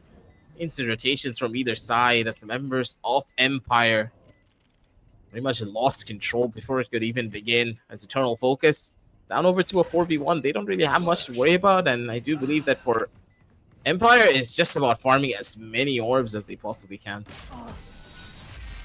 There's another orb for Eternal Focus as Kiziel take down the headshot. I think there is a world in the multiverses where Empire Gaming rotate back as 2 through spawn, get that single kill, and just get the defuse out of nowhere. But it doesn't happen. The world we live in is an Eternal Focus pistol round victory. And I think on top of that, it just shows their patience. I mean, that pull and push through mid was devastating, and Empire Gaming never recovered. Absolutely.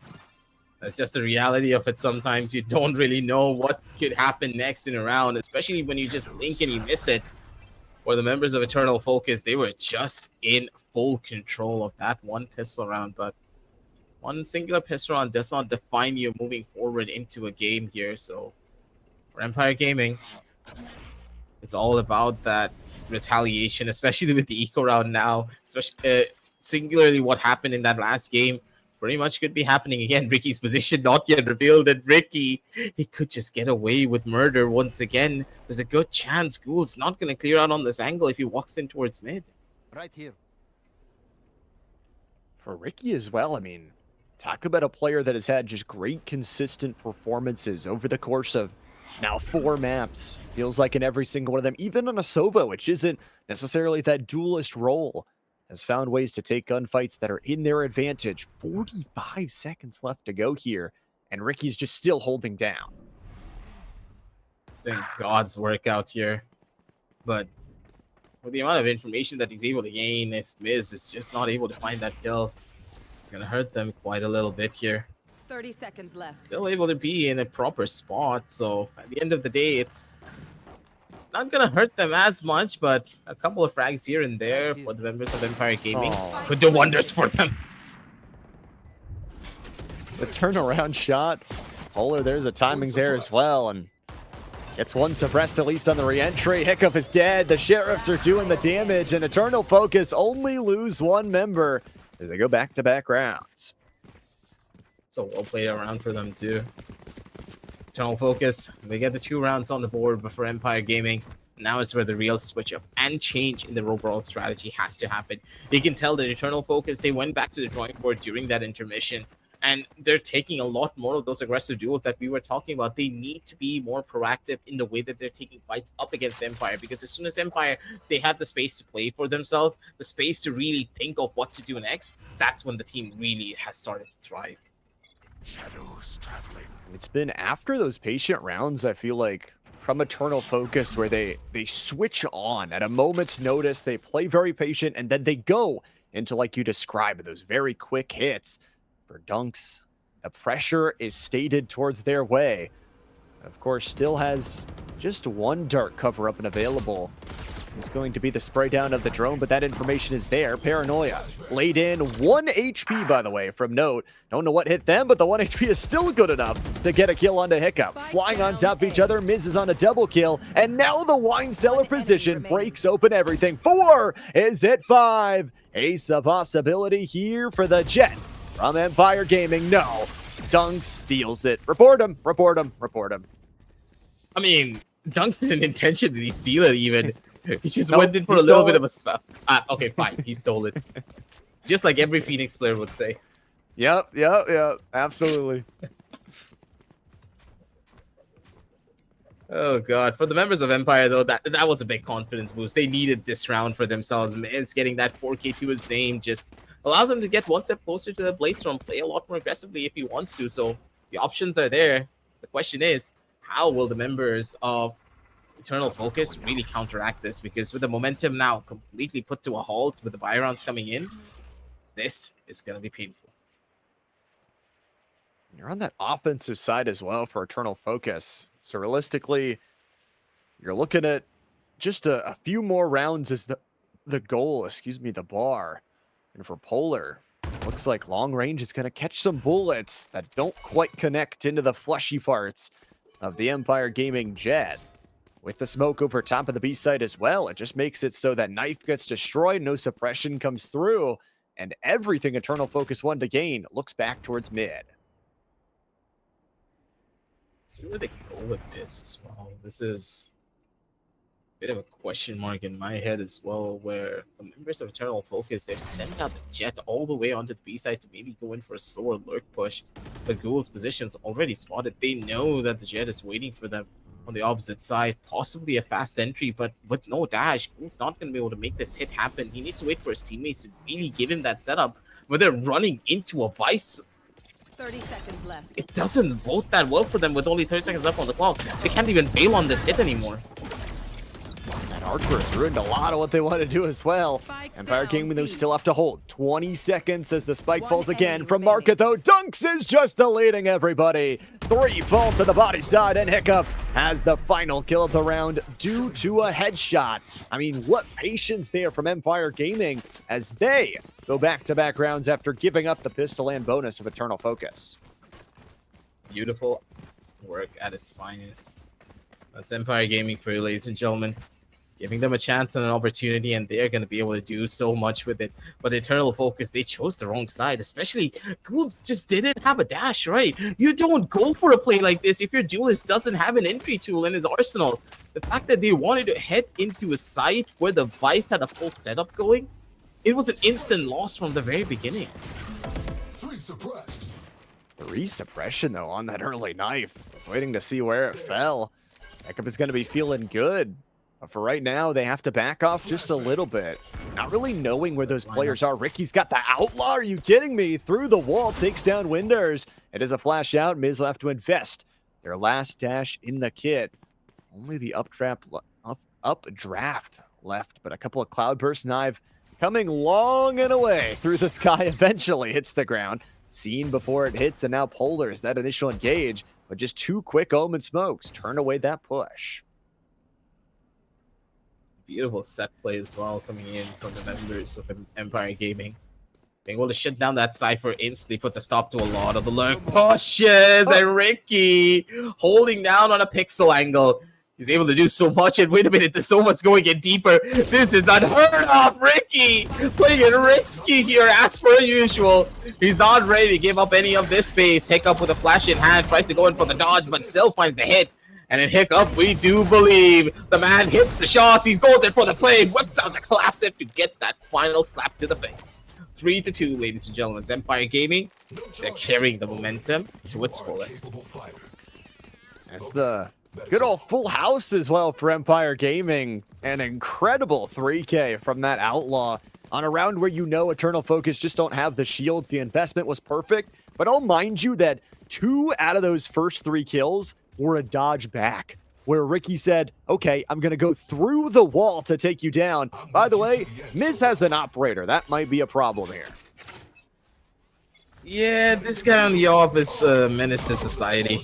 You don't want to face off against him, but the fact that Hiccup got the information of 4 players, Miz is going to be able to take down his own counterpart at the end of the day, and Ricky just has the perfect lineup and the timing. He gets all the info that he wants, looks for the shot, and he does get the kill as well. Ricky, just one of those players that will tear you down limb for limb. Has no last player remaining. Nothing much that he can do. Goes to a 4-2 as Empire Gaming. They had the info, and it was all about the execution at the end. Ricky's on 5 kills now in just 2 short rounds. And you've also got to give credit to the uniqueness of this defensive setup. 95% of times, I say we see the shear wall over towards the B site. This time around, Empire Gaming put that shear wall towards mid. Eternal Focus had literally nowhere to go to run from that Hunter's Fury or the information to be gained. They've gone 4 rounds straight. We'll see how many more they can get in their defensive side. Okay. Well, that's a KO now off the board, and I do believe that the null command was just about to get picked up too. We got a kill or 2, but for Miz, he's just gonna keep on going. The guy has so much confidence to his name. Looks like Aspas out here pushing up through mid, and he's just doing so much. The members of Eternal Focus just not able to find the reads that they would want as Empire Gaming. They're just WQing their way into every position that they can find. And they know, even if they lose that mid position, the shear wall is there to back them up again, walking away, making sure. And now again, that operator continues to be a problem. Miz is going to have the blades available if need be. And Eternal Focus, they've got 4 ultimates. The problem is, Ghoul is going to have to invest their ultimate here because they just don't have the money. 1,900 in the bank funds means the Blade Storm is most likely going to be immediately popped. Get out of my Absolutely. way. There's so much that you have to worry about now, though, with the Blaze Storm in hand. But then again, Empire, I don't think they're worried, right? They hear the Jet dash in, they pop the null command, and the Jet's just like useless sitting on the side. He doesn't have a weapon anymore. And this could be a reality. Never mind, Empire not investing the null command. A little bit questionable, but at the same time, Ricky with a perfect recon bolt just instantly puts a shutdown to the play. As Eternal Focus, where's your Roman? Your Roman's supposed to TP in with you, but he's chilling on the opposite side of A main. The space gained. I mean, as soon as Eternal Focus walk into A main, it's already catwalk, it's already through the tiles, and Patoke's got their kill. Polar can't double, and it's Miz for the team ace. Finally, delays one in for the op shot. Everybody gets involved. And Empire Gaming, I mean, is just a storm through. These rounds are quick as relics, not giving a lot of time for Eternal Focus to sit down, to talk, to take any time to actually talk about how things are going wrong. Empire Gaming is just beating them quickly. Doing so well on a lot of these rounds, and this is exactly what you want to see here. For the members of Empire, this is where they thrive. This is their kingdom. They are the kings, and they will rule it like tyrants. Shutting them down. This is just looking to be in one of those rounds once again. Vince, he gets away with two. The shorty, one of those weapons that should be nerfed into the ground. He's still doing it. Blades are popped out. He's looking for the ace. He just cannot get it. Ricky steals it from him. Before it was Dux, and now it's Ricky. They are not giving it to him. They do not want him to have the glory or have an overinflated ego that could lose them the rounds. Because Empire, they are in the driver's seat for this grand finals, and this looks to be a 3-0 if I've ever seen one. But Eternal, we know for a fact that they can mount a comeback. But the thing is, when? I mean, how are you supposed to come back when you're dealing with the LeBron James of Valorant on the other side of the server? Another 4K, another incredible feat. An Eternal Focus, they just need some sort of answer. The economy's gone again. Another full rifle round to be invested. 5 will go into this site. Patoke's down low, is suppressed, so has to use the firing to take a 1-for-1. Hunter's Fury, nothing. Dunks, another, and a 2-for-2 trade, but reinforcements come in the form of horses. Rotating through, Polar, traded for the Miz. Miz, double kills again. Empire Gaming, so many rounds won in a row, they make it 8. Let's go. I got things to do. Don't want to be in a position like this from the side of Eternal Focus. They know that, hey, this is a little bit more of a defender-sided map, especially with the operator in their hands. But the thing is, the members of Eternal Focus, I haven't seen Ghoul pick up an operator in the last 2 maps where Miz picked up on this op every single opportunity that was given to him. This man is a menace with this particular weapon. And he's been getting away with a lot of very cheeky kills that shouldn't even be possible. And his team is facilitating him for it. I think Miz has gone with almost every single scope weaponry except the Marshall. So many different selections to choose from, and it's Polar. That's a huge kill. How about the Sheriff? Miz time, baby. Check your watch. Nope.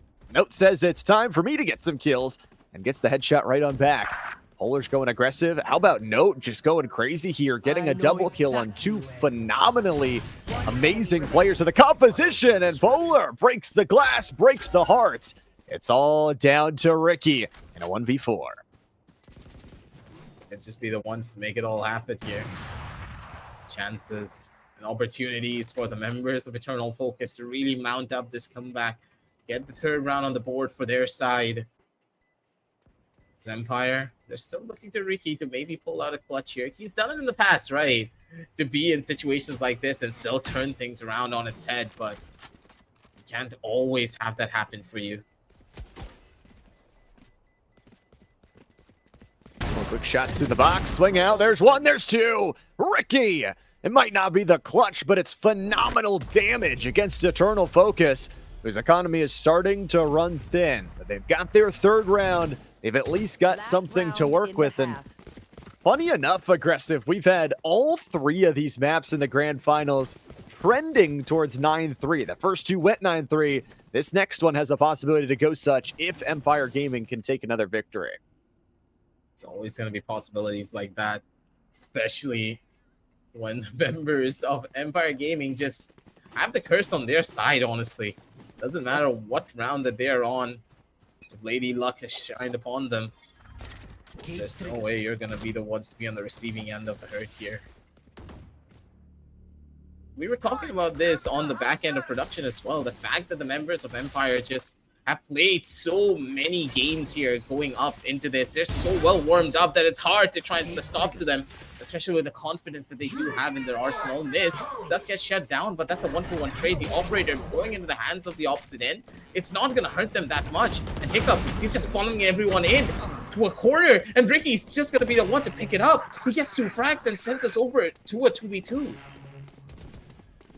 The res ability, though, 5 seconds left on that body. Hiccup is pretty far out. The res will go in. It's a 3v2 all of a sudden. There is a from the shadows, but that's the only ultimate available. Polar's going to teleport behind him. Polar's going to teleport right into a kill. It's Potoke who can clutch up another time here. But the 2-on-1 will go to a boathouse duel.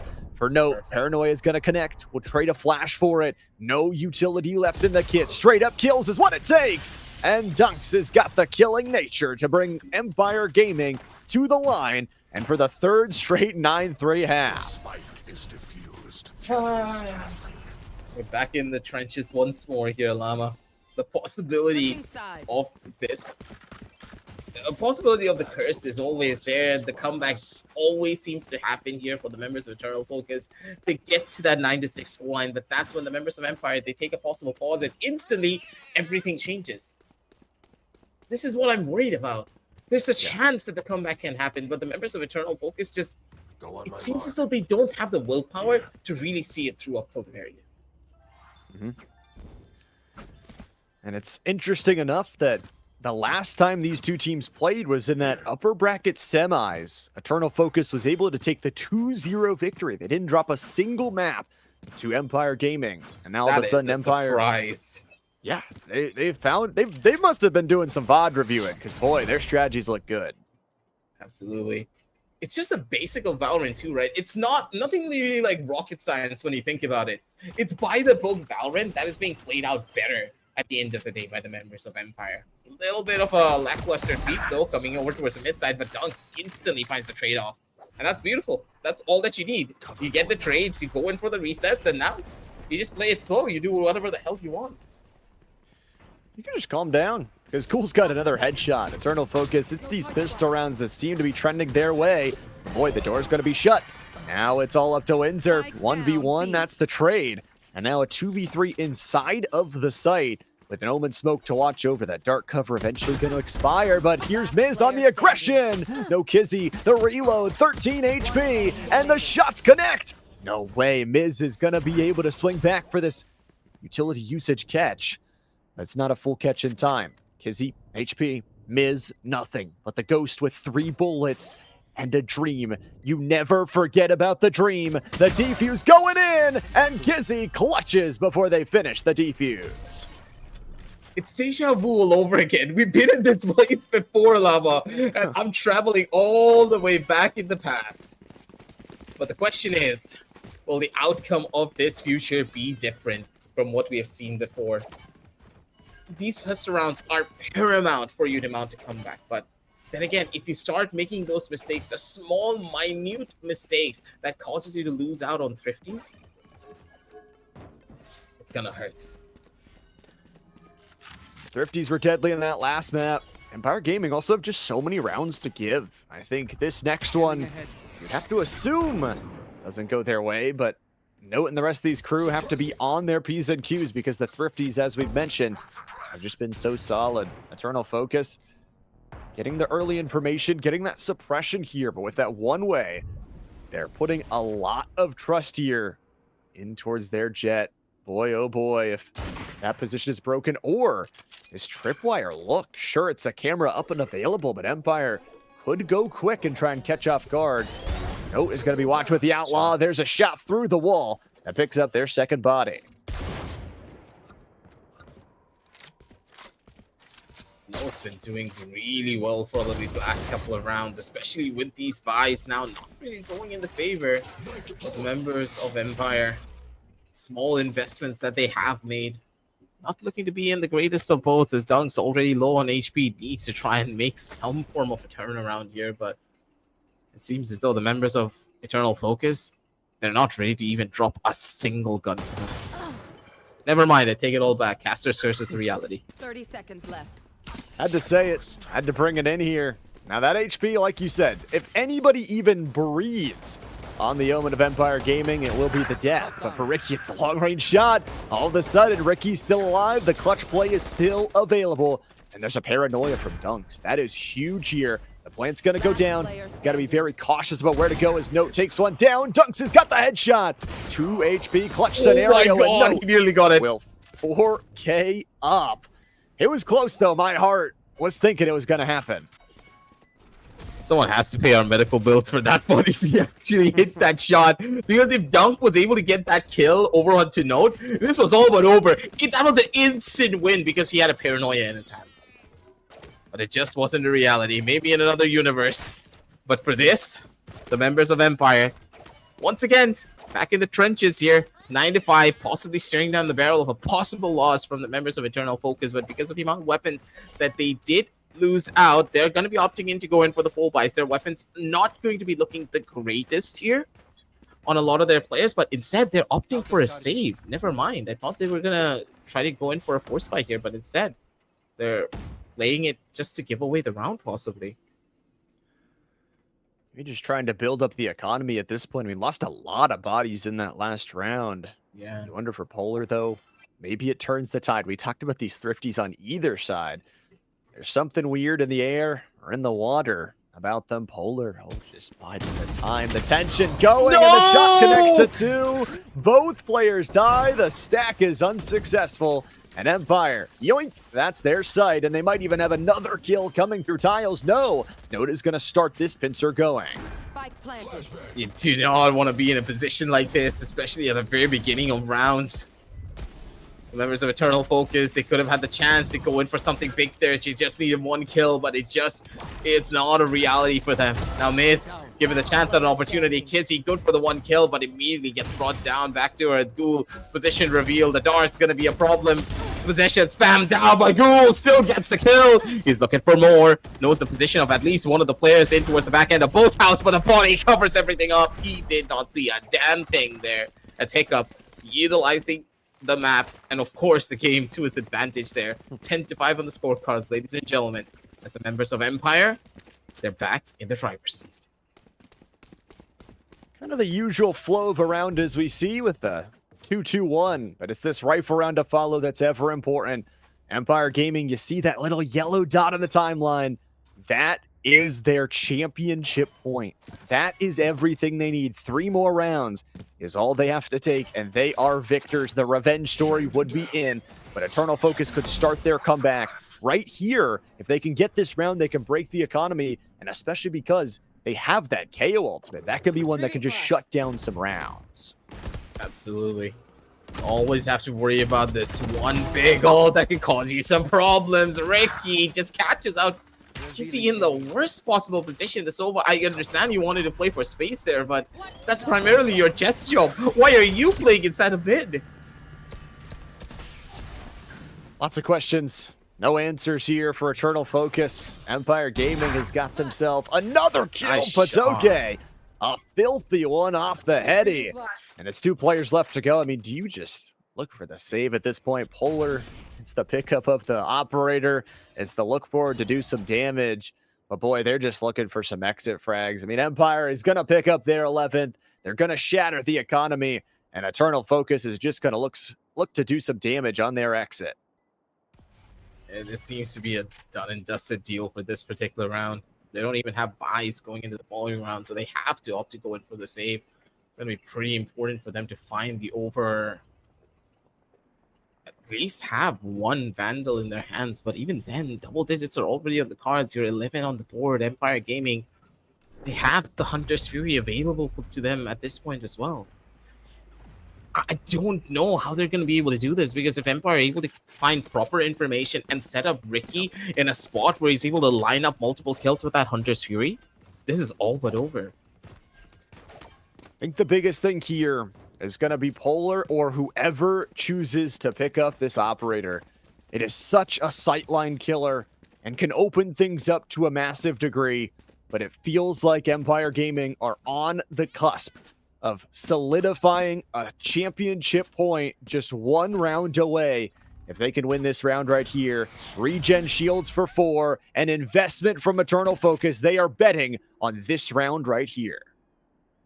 You do not want to play for overtime here whatsoever, especially when you're down on a scoreline to 11-5. There's too much pressure to try and go for Ghoul already down to low HP. He does have the regen shield to put him back up to full.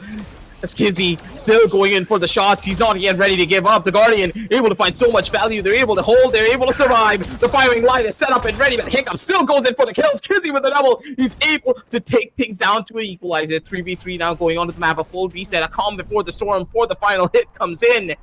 Utility invested, but no one to really go in to take that space. There's a rotate possibility, but Empire Gaming don't want to take it. Ghoul has just no HP to work with. It's got to be headshots from here on out, and with 45 seconds to go, Ghoul, that regen shield, ever effective, has one more usage of it to try and get back to full. If they survive that initial burst, that is. I like the position. You go to the right side. Here's the from the shadows. It's going all the way over the camera. Actually does not catch it. It's a kind of questioning scenario here for Eternal Focus, but it's all up to Ghoul. Realistically, you've got a 3-on-1 in front of you. Here's the early look, and Dunks takes him down. The operator coming through from Polar, though, maybe finds something. Good flick of the wrist, but he's just not going to be able to confirm it. He did find one kill and a weapon upgrade, and Polar, never mind, he turns this one around. Ricky, in towards the back. It's all up to Dunks to try and go in for a possible clutch here. Things not looking that good for him, but the position is just perfect. Dunks, he can play this one smart, isolated out one of the fights, but Winders instantly goes in for the trade-off. Beautifully done, but a nail-biter of a game indeed, ladies and gentlemen. Both sides pretty much fighting to try and survive here. But for It's Empire, that operator.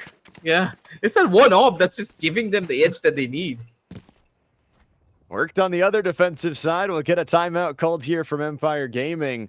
They've got lots of rounds to give, and they've got lots of space here. I think the biggest thing that they've showed is they can just play so well together, get those trades, even though they didn't win the last round.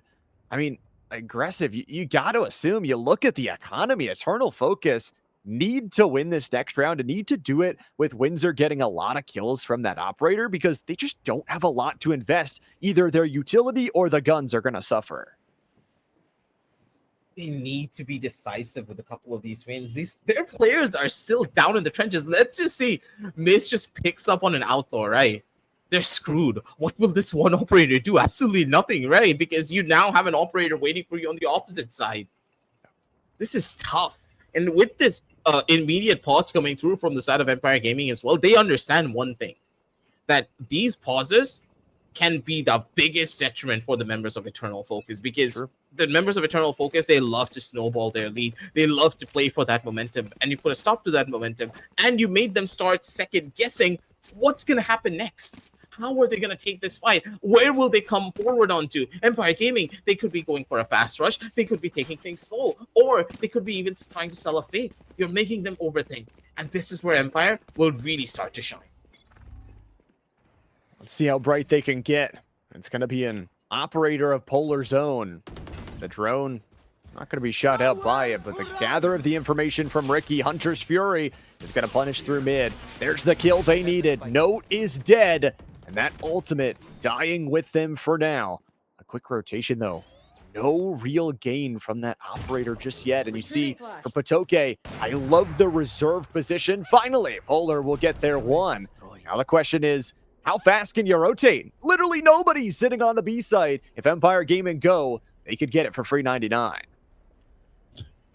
That's a very cheap price, that's for certain. But for the members of Empire, they're not really able to find the rotations that they would have wanted here. A couple of the players getting shot out. They need to find this trade over towards the mid-side. Ghoul still going in for the shots here. He's not going to be able to find the kill, but he gains the information that the players aren't going to be making a fast rush over towards his B side. It's all up to Winders to hold everything down at the end of the day. Omen ultimate back in towards the back end of both house to try and help out Winders before this side hit comes through, and he's just cleaning them off one after the other. 4K to the Jet to keep the ball rolling in their court. Eternal Focus, they're not yet ready to give up. I need to set back up. They got lucky number 7, and they've got some ultimates back on board. That operator's still giving some issues to Empire Gaming, who can't really find a way to work around it. You feel like, though, you got to win a couple more decisively. That one was great, and I think for Empire, after you know there's going to be players there and you've already heavily sent your way there, you have 30 seconds. There's still a possible rotation back. They didn't want to risk it, and they are going to risk the funds, giving Ricky the hero rifle here. The top frag in the lobby on 19 kills will have to perform. And so well for a lot of these rounds. Miz now towards the mid side. He's trying to spot out something for his entire team, but he can tell that members of Eternal Focus, they're just playing scared. They can't really go in for risky plays, and I don't blame them, right? I was kind of saying like, oh, maybe they just need to go in for something a little bit riskier. Maybe that's gonna give them the edge that they need. But like, you tell me the amount of pressure that's gonna be on you on a BO5 series. You're on the third map. The chance of just getting kicked out, there is no more second chances for you. You're just screwed if you overstep your boundaries even a tiny little bit. And that's exactly what the members of Empire are really capitalizing upon. They got B main for free, and there is absolutely no information to tell the members of Eternal Focus that they're going to get hit. Good news is, Noda's just going to go through the smoke for their first headshot kill. They'll die on their first life as Ghoul will work their way back. But it's Patoke. You talk about the Sheriff. You talk about these rounds that just continue to dwell on the thriftiness. A 4v2 out of nowhere. Kizzy, that res has expired. And a full 4v2 activated. Kizzy just doesn't check right. Hiccups on a 3K. And Polar, you're not winning this on an op. You're just going to save it. This is Empire Gaming's championship point. Just so well played out by the members of Empire. Again, it's all about those pauses, right? As soon as that pause rolls around, you can tell that Empire are just in tune. They know what to do next. They've done the VODs. We've talked about it as well. You just cannot stop them when they are on a tear like this.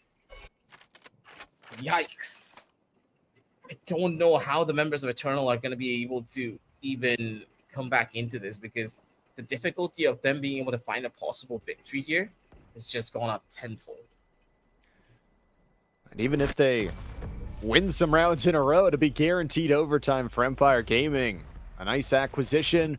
I think the only silver lining here, I know it's tough to find one for Eternal Focus, is they've got two really big ultimates. If you can open up with the Blade Storm and then find that Neural Theft on top of it, get that easy body, it can push you over the edge. But that's only one round win, and you need 5 of them. Empire Gaming on the cusp of greatness. We'll see if they can do it here in this round.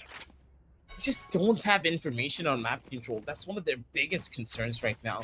And on a 12-7 scoreline, you do not want to make an aggressive play here, but they're still going to try to. Making a fast push towards this mid side, occupying the space almost immediately, but with the Vice ultimate coming through, they're not going to have weapons to try and defend this. An instant stop overall, and the fast execution from the side of Empire is just going to cause even more problems. Ghoul's not going to be able to do much here. Maybe go in for a little bit of a spray here from inside of the smoke, but even then, a 5v5 retake is yet to initiate, and they're playing their cards perfectly. Empire, they're in prime positions to go in for this win. Just a straight up post plant. That's what it is here with the Blade Storm activated. Empire Gaming dodging away from some shots, but Winders, that's a huge one. It's a 2 for 2. Oh no, it's done! Empire Gaming working off their Vise's double kill. It's a sweep. It's the Revenge Empire Gaming. They are your North American Summer Series champions. And what a story it is.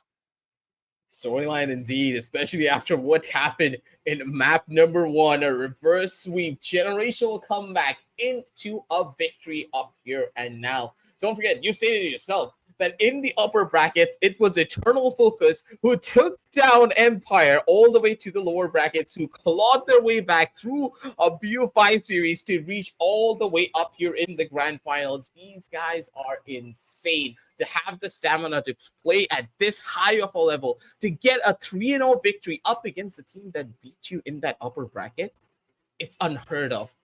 The confidence and the improvement from this team was phenomenal. They were really studying, and I mean, agents of the craft for sure. There was a point, I know you weren't here towards our second series, but there was a point in that second map of our first series on the day where I thought, surely, I mean, Empire's lost everything. There were so many overtimes where they weren't the ones to score first. They weren't the ones on top first. They had to battle back from such adversity to even make it towards this point. But I think once they won that overtime, there's a switch that flipped in them. They won that 2-0 down the lower bracket. 5-0, by the way, on all their maps here today. So what a work back, and congratulations to them for their victory. Absolutely. The team deserves all the applause to take this championship title to their name. It's going to be a big one, absolutely, with way more tournaments coming on down the line. I'm really hoping that this roster sticks together and just puts into practice, because you can see that the team has that natural synergy going for them. And as soon as they get those strat plans and those set plays down to a T, you know that this roster has the potential to go even further. They've got a lot to show for here, and they've done some great qualifications here for North America. Of course, that's just half of our tournament here. We've got the other half happening next weekend, Friday and Saturday, for the Canadian side of things. So we're going to qualify even more teams, get even more amazing Valorant here. So before we go, make sure you guys are following here on the Luxe series. Turn on those notifications. It is absolutely free, so you can check in next time around. Of course, while you're at it, make sure you're going and following both Aggressive and I on all the social medias. And give a huge thanks to our producer, Insane, who's been here all day long, who's been pushing the buttons and making us look beautiful, making our job quite as easy. But it's a relatively fast day with all 5 maps going towards one team, and that is going to do it here for the Luxe Series Summer Classic for Aggressive and Llama77. That's going to do it. Thank you all so much for watching the Luxe Series here. We'll see you all next time.